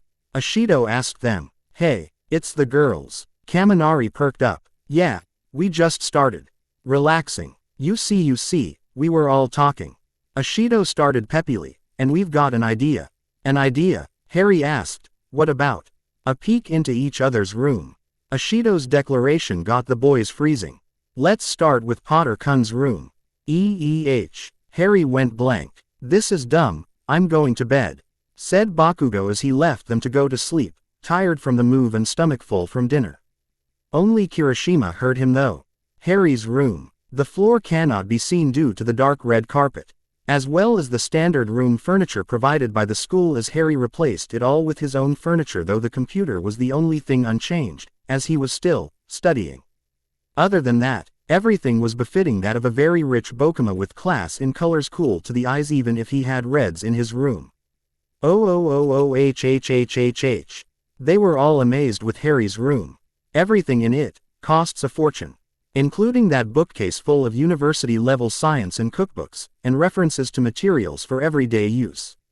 Classy furniture aside, his books look well used, given how troublesome his quirk was. As troublesome as Yaoyorozu's that require a lot of bookwork. As expected of Mr. Moneybags. Jiro gasped out. I almost can't wait to see Mamayao's room, said Ashido excitedly. Holy shit, with a room like this, how would ours compare? Shiro's sweat dropped as they all got intimidated with Harry's room. Now, Aizawa would tell me what our room looks like. Refill.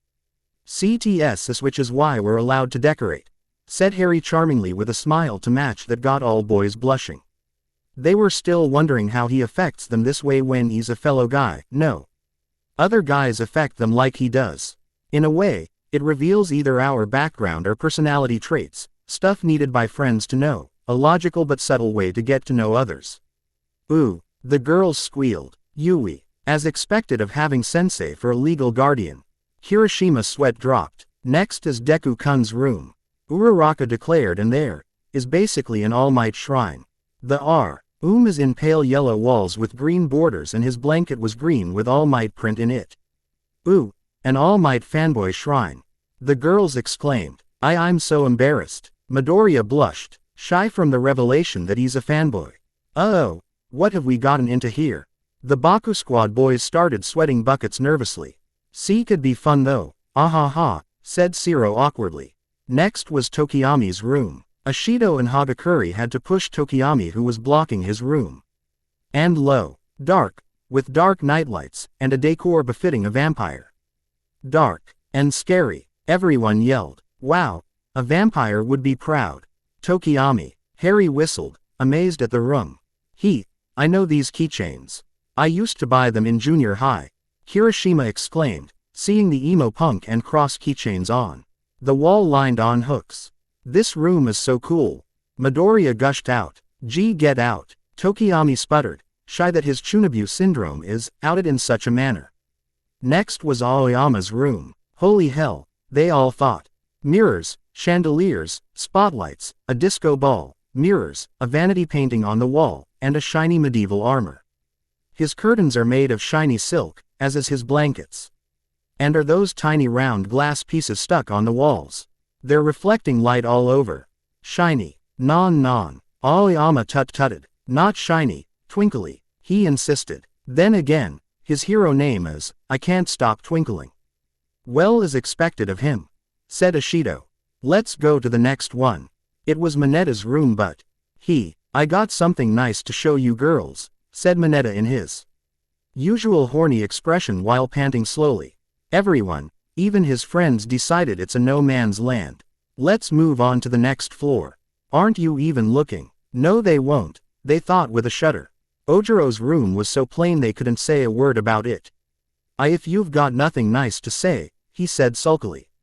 Ida's room, full of books. His curtains and blankets have plaid patterns, and a nearby trash can. And a 3-layered shelf just for his glasses.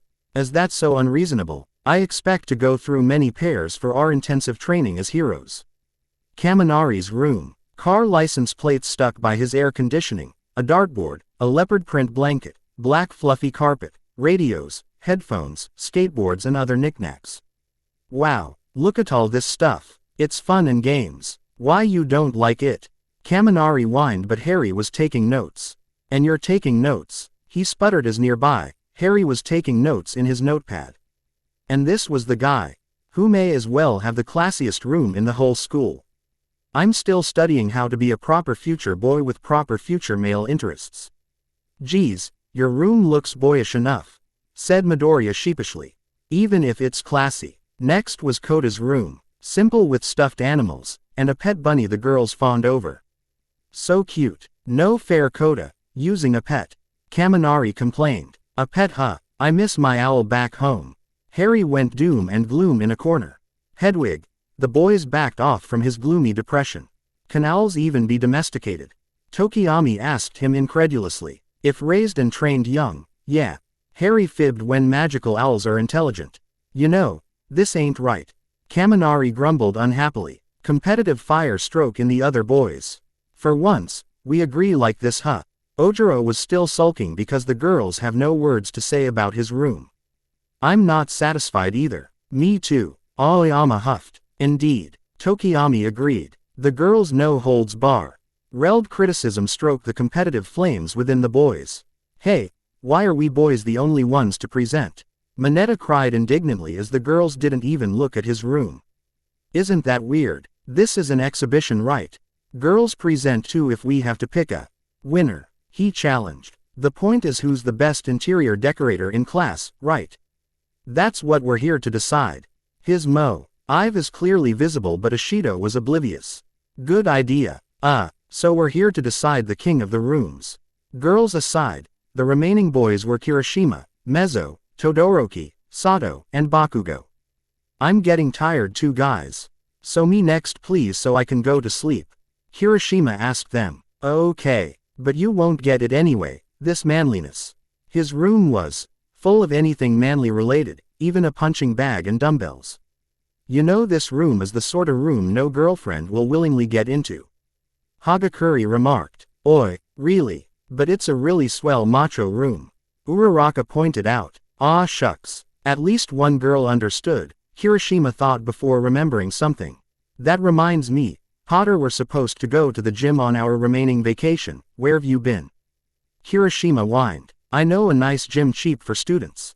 Aizawa swamped me with work. Not to mention my volunteers had their lab results out, and UA had to protect me from doctors wanting to poach me. Harry chuckled. And I had to supervise the building of factories for my products so they can hit the shelves without villain theft attempts. Ooh, that means our supplements will go public now, huh? Yaoyorozu mused thoughtfully. Next is Shoji's room. Ashido declared. You won't find anything interesting. Mezzo pointed out, but really, it's just a futon, a zabuton and a low table other than his closet. What the hell? There's nothing in it at all. Ashido whined. Mezzo, what about homework? You even chucked out your computer. Harry pointed out. That's what the library really simple style. Todoroki commented thoughtfully. Ever since I was little I never cared much for goods, said Mezzo. Guys like you are closet pervs.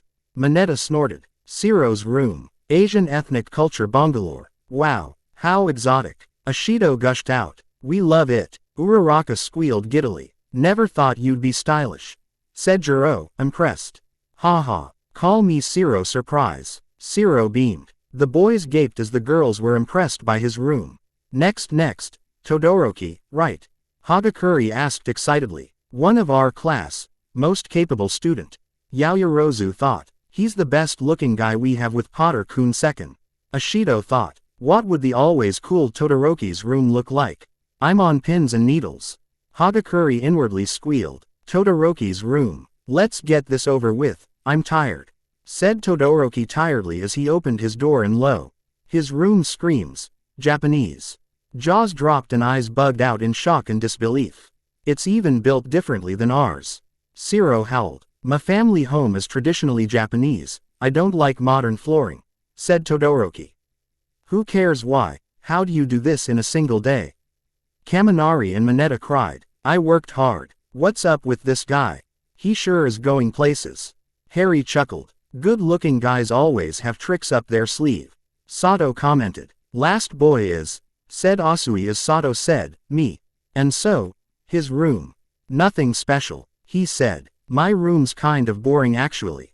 Normal appearance aside, there's a shelf for pastry-making paraphernalia. Boring. You made it your personal baking kitchen. Harry sputtered. I get that we have a toilet and sink each room but don't make it your kitchen sink. Sato looked sheepish at that. Something smells nice though, said Kirishima as Sato sniffed the air and screamed.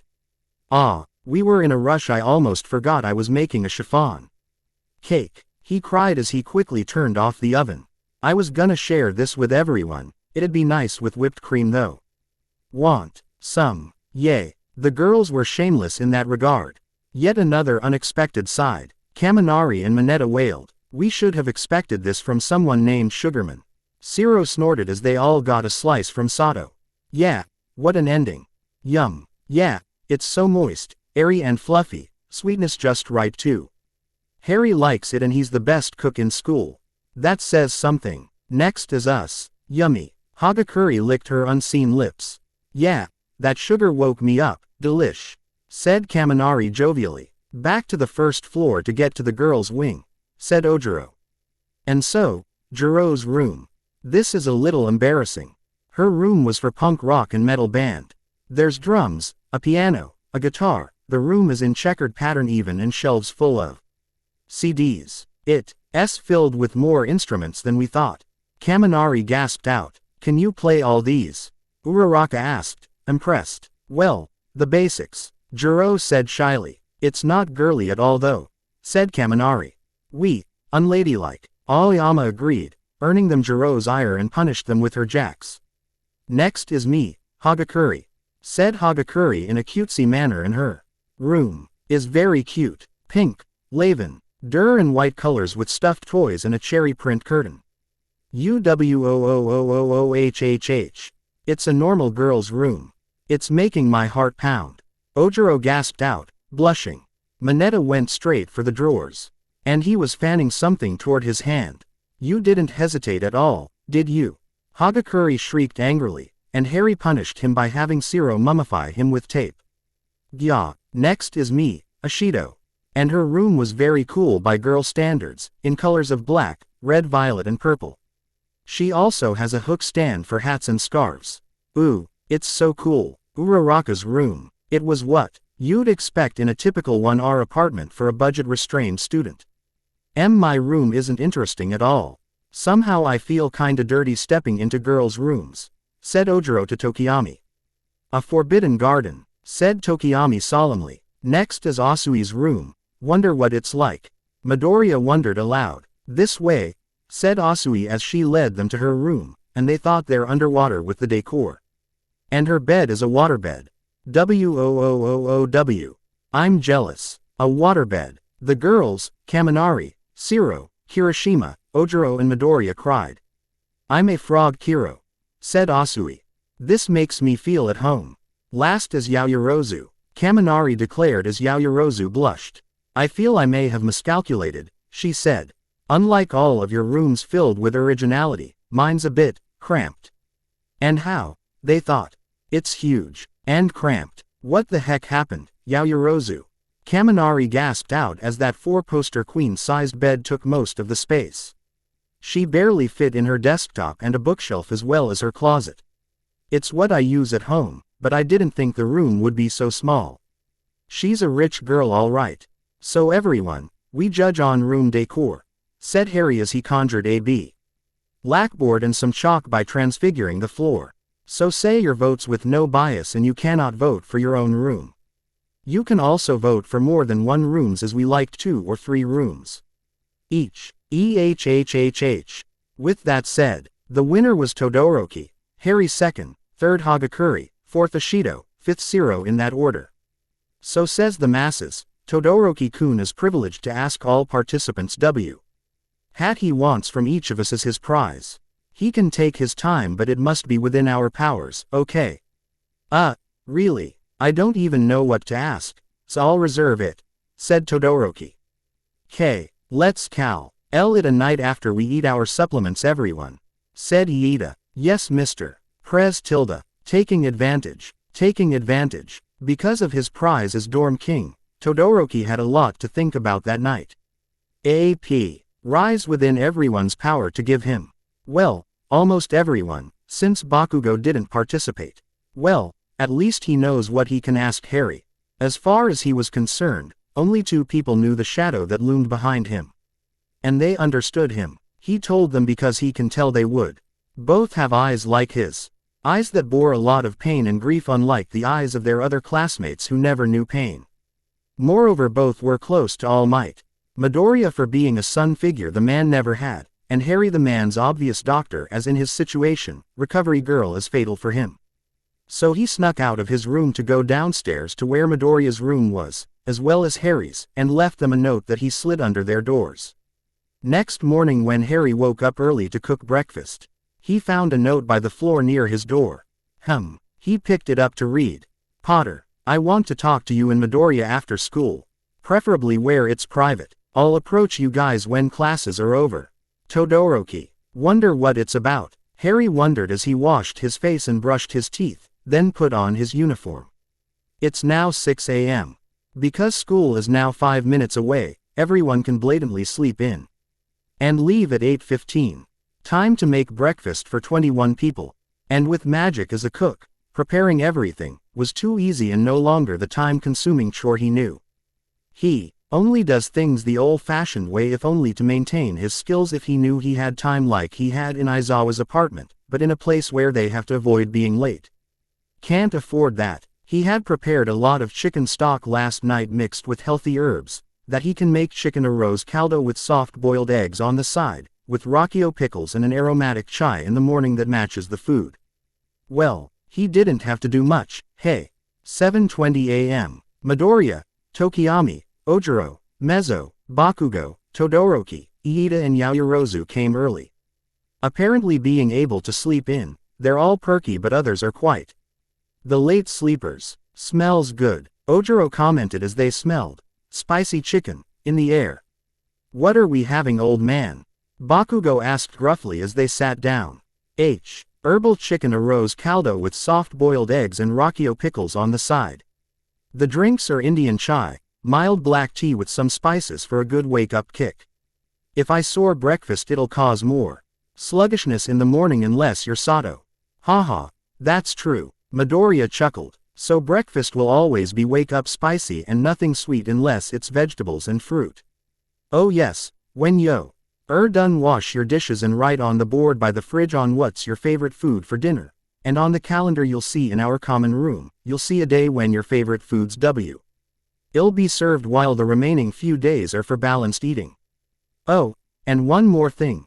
Don't you dare write any junk food as your favorite food, because I certainly will not make it even if you beg on your knees and pull the waterworks, he said with a menacing aura, a skill he learned from his guardian.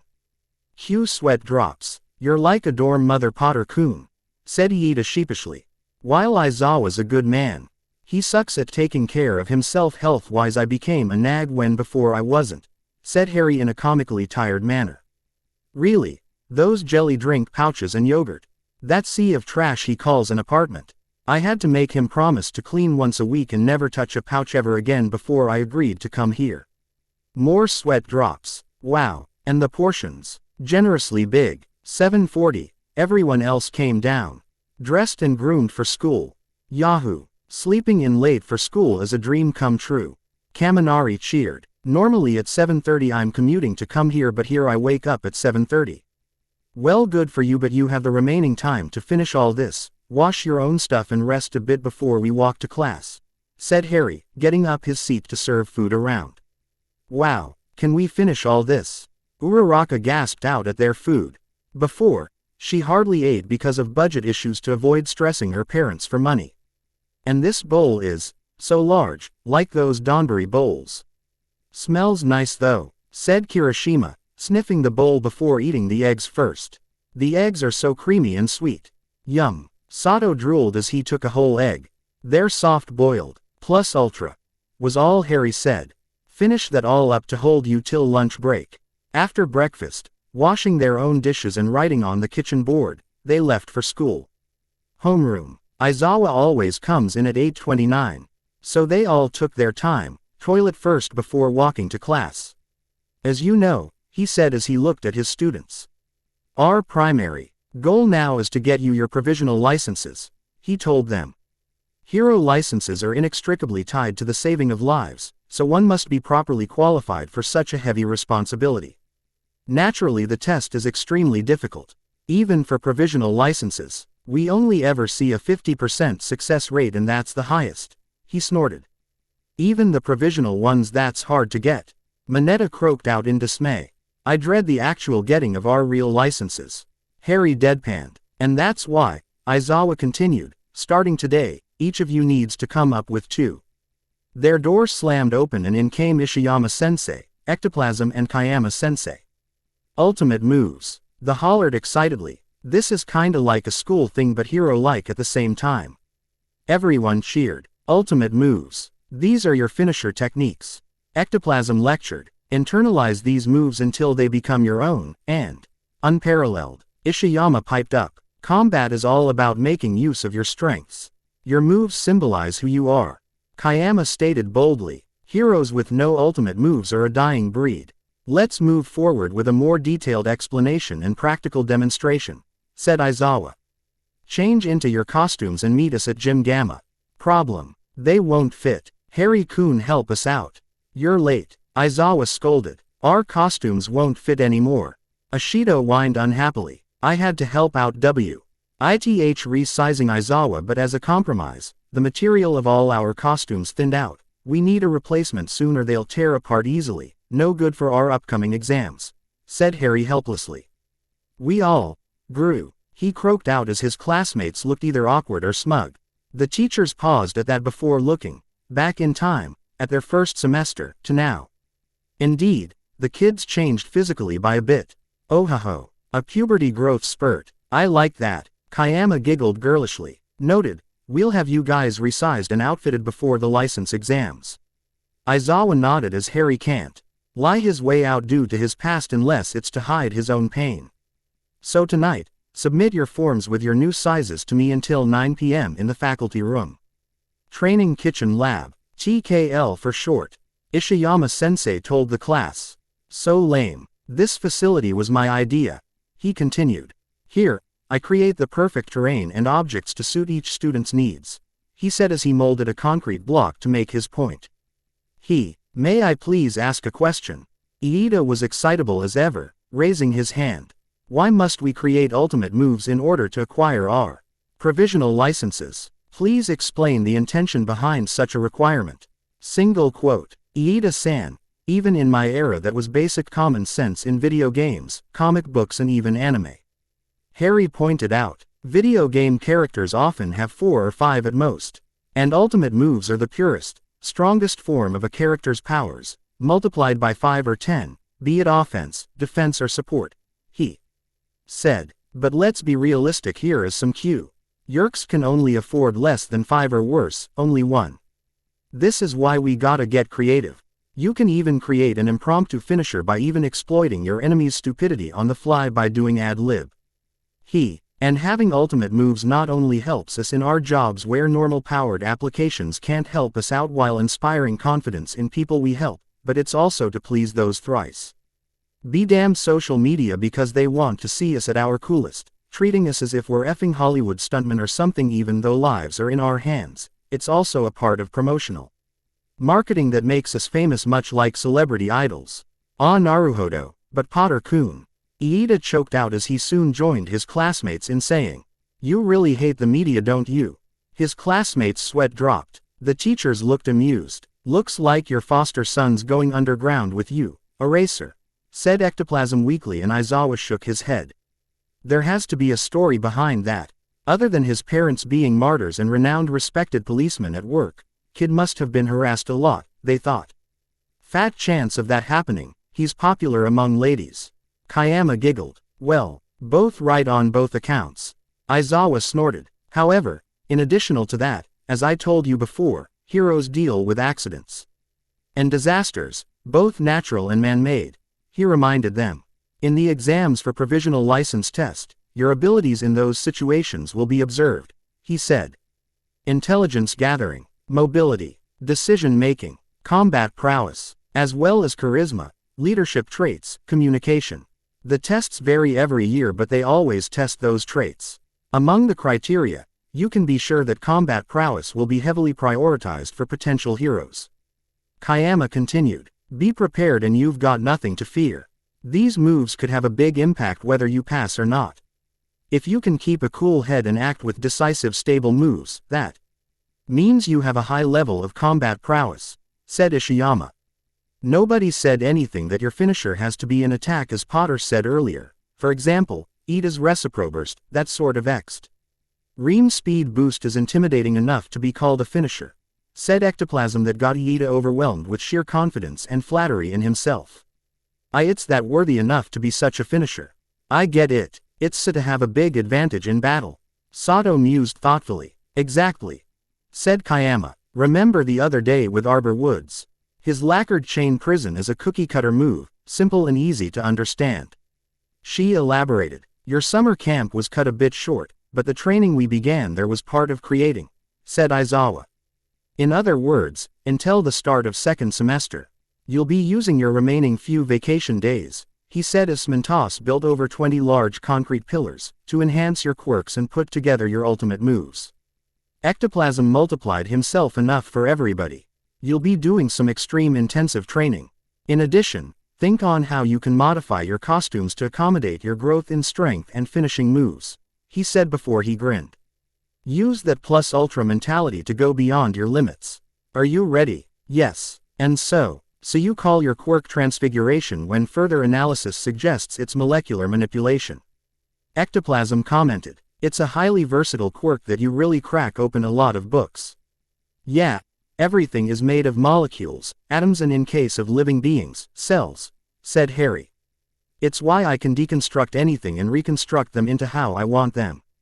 But it's as you say, I have to do a lot of studying in all fields of science. It was a pain in the ass.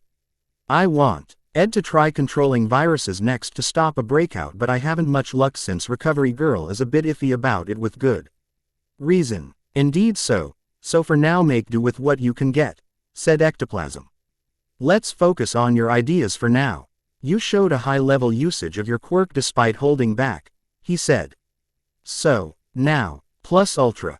He chuckled. Out of all of you, you can have more than 5 finishers. Hi. Later that day, man, they squeezed us dry, said Sato as they all collapsed in the common room. It can't be helped, it's gonna be license exams soon, said Ojiro. And no thanks to what happened. Our time is cut very short, so they're really squeezing us dry. No kidding, I'm just glad Lunch Rush is bringing us packed lunches, said Kaminari. We're too dead to even walk. I wonder what's for dinner. I'm starving, Mineta complained. Date today is 20 stone of August. It's a favorite food day by our seat. Number so today's Mineta's favorite food, said Ciro. Wonder what that is. Huh, I wrote on the board as long as it's pork it's okay. Mineta blinked. Hope it's good, said Bakugo. If it's the old geezer it ain't cheap. You still call him old geezer. Midoriya's sweat dropped. Well, he's ancient, isn't he? Yeah, kid from year 1994. Yeah, said Mineta. Wonder if ancient girls are also cute. We'll have to ask that, said Ciro with a grin. You're unbelievable, Iida sighed in exasperation. Dinner's ready, Tilda, Harry called out. Ooh, dinner. They all rushed to see what dinner was. It's a mouthwatering slab of pork belly with vegetables in a bowl, but it's clearly a donburi. With kimchi on the side as well as a rich-looking pork suimono with shiitake mushroom slices and diced scallions. Here you go. Awa. What is this so mom can make it at home? Mineta moaned at how sensual the pork looked and the smell was so good. Well, it's a tough thing if you lack budget though, said Harry, transforming the part of table near Mineta into a recipe and the costs. Ooh's money makes this possible, you know. We. His eyes bulged after he frothed at the mouth in horror. Holy shit, This costs that much. Bakugo's eyes bulged, in shock as they all gaped at the price. It's about 4,500. Ouch. I could buy cheaper food with that money. Uraraka whimpered, pale-faced before Harry turned the table to normal. Yup. Well, Ua's money comes from both tuition and from the HPSC to raise powerful future heroes, so we can afford this, said Harry. So you can only enjoy that here. Ah, Mineta wilted in his seat. Too bad, Mineta-kun. But we have 3 years here for classy pork dishes, so why not make the most of it? Midoriya suggested. That's true. That night after they ate their supplements, 3 people did not. So in Harry's room. So what did you want to talk about, Todoroki-kun? Midoriya asked Todoroki. It's about my mom, said Todoroki. Your mom? Midoriya asked him. From what he knew from Todoroki himself, she was in an asylum since he was a child. She's doing well lately, but she's a ghost of her former self, said Todoroki. I was hoping Potter's treatments can help her at least, physically. A ghost of her former self. The bi-colored boy nodded. Years of being away did her well, but a prison is still a prison, I guess. Nichan's been visiting her, but I don't know about Nisan, said Todoroki. And it's only lately that I got the resolve to visit her myself. But she still flinches when she sees my face. Well, she herself scarred him when she broke into a meltdown. Well, I can get rid of that scar if you like, Harry offered. Don't. Todoroki shook his head. I want her to become strong to overcome this. She won't get stronger if I get rid of it. For now, please focus on her for me. All right, Harry nodded. I'll start after our license exams, so until then, I'll prepare the needed goods. So anything you want to ask of me, Todoroki-kun? Midoriya asked the bi-colored boy. When he was done talking, both his friends' eyes widened. Days passed by in training, and they managed to get re-outfitted once more. And what should be the Saint day of back to school at September 1st Street. It's license exams for aspiring heroes. A provisional hero license is a typical ID card containing the holder's profile picture and hero name, allowing them to act without the instruction of a hero. The provisional hero license is a temporary hero license issued to students aspiring to become professional heroes. Unlike national or international hero licenses, provisional hero licenses have sooner expiration dates. Students can choose to renew their provisional licenses, and upon doing so, are granted a significant amount of more time with it than previously. Also, unlike the latter, students are not granted the same benefits and protection as professionals. Finally, all work done with a provisional hero license must be supervised by a hero with a nation or international license through internship or other methods of teaching. The provisional hero license is supposed to be a stepping for students to acquire experience prior to become pros. In order to acquire the provisional hero license, the student must take the provisional hero exams. And that's why they're here now, at National Takoba Arena, where the official exams are held. Everyone out, we're here, said Aizawa as Class 1A got off their bus.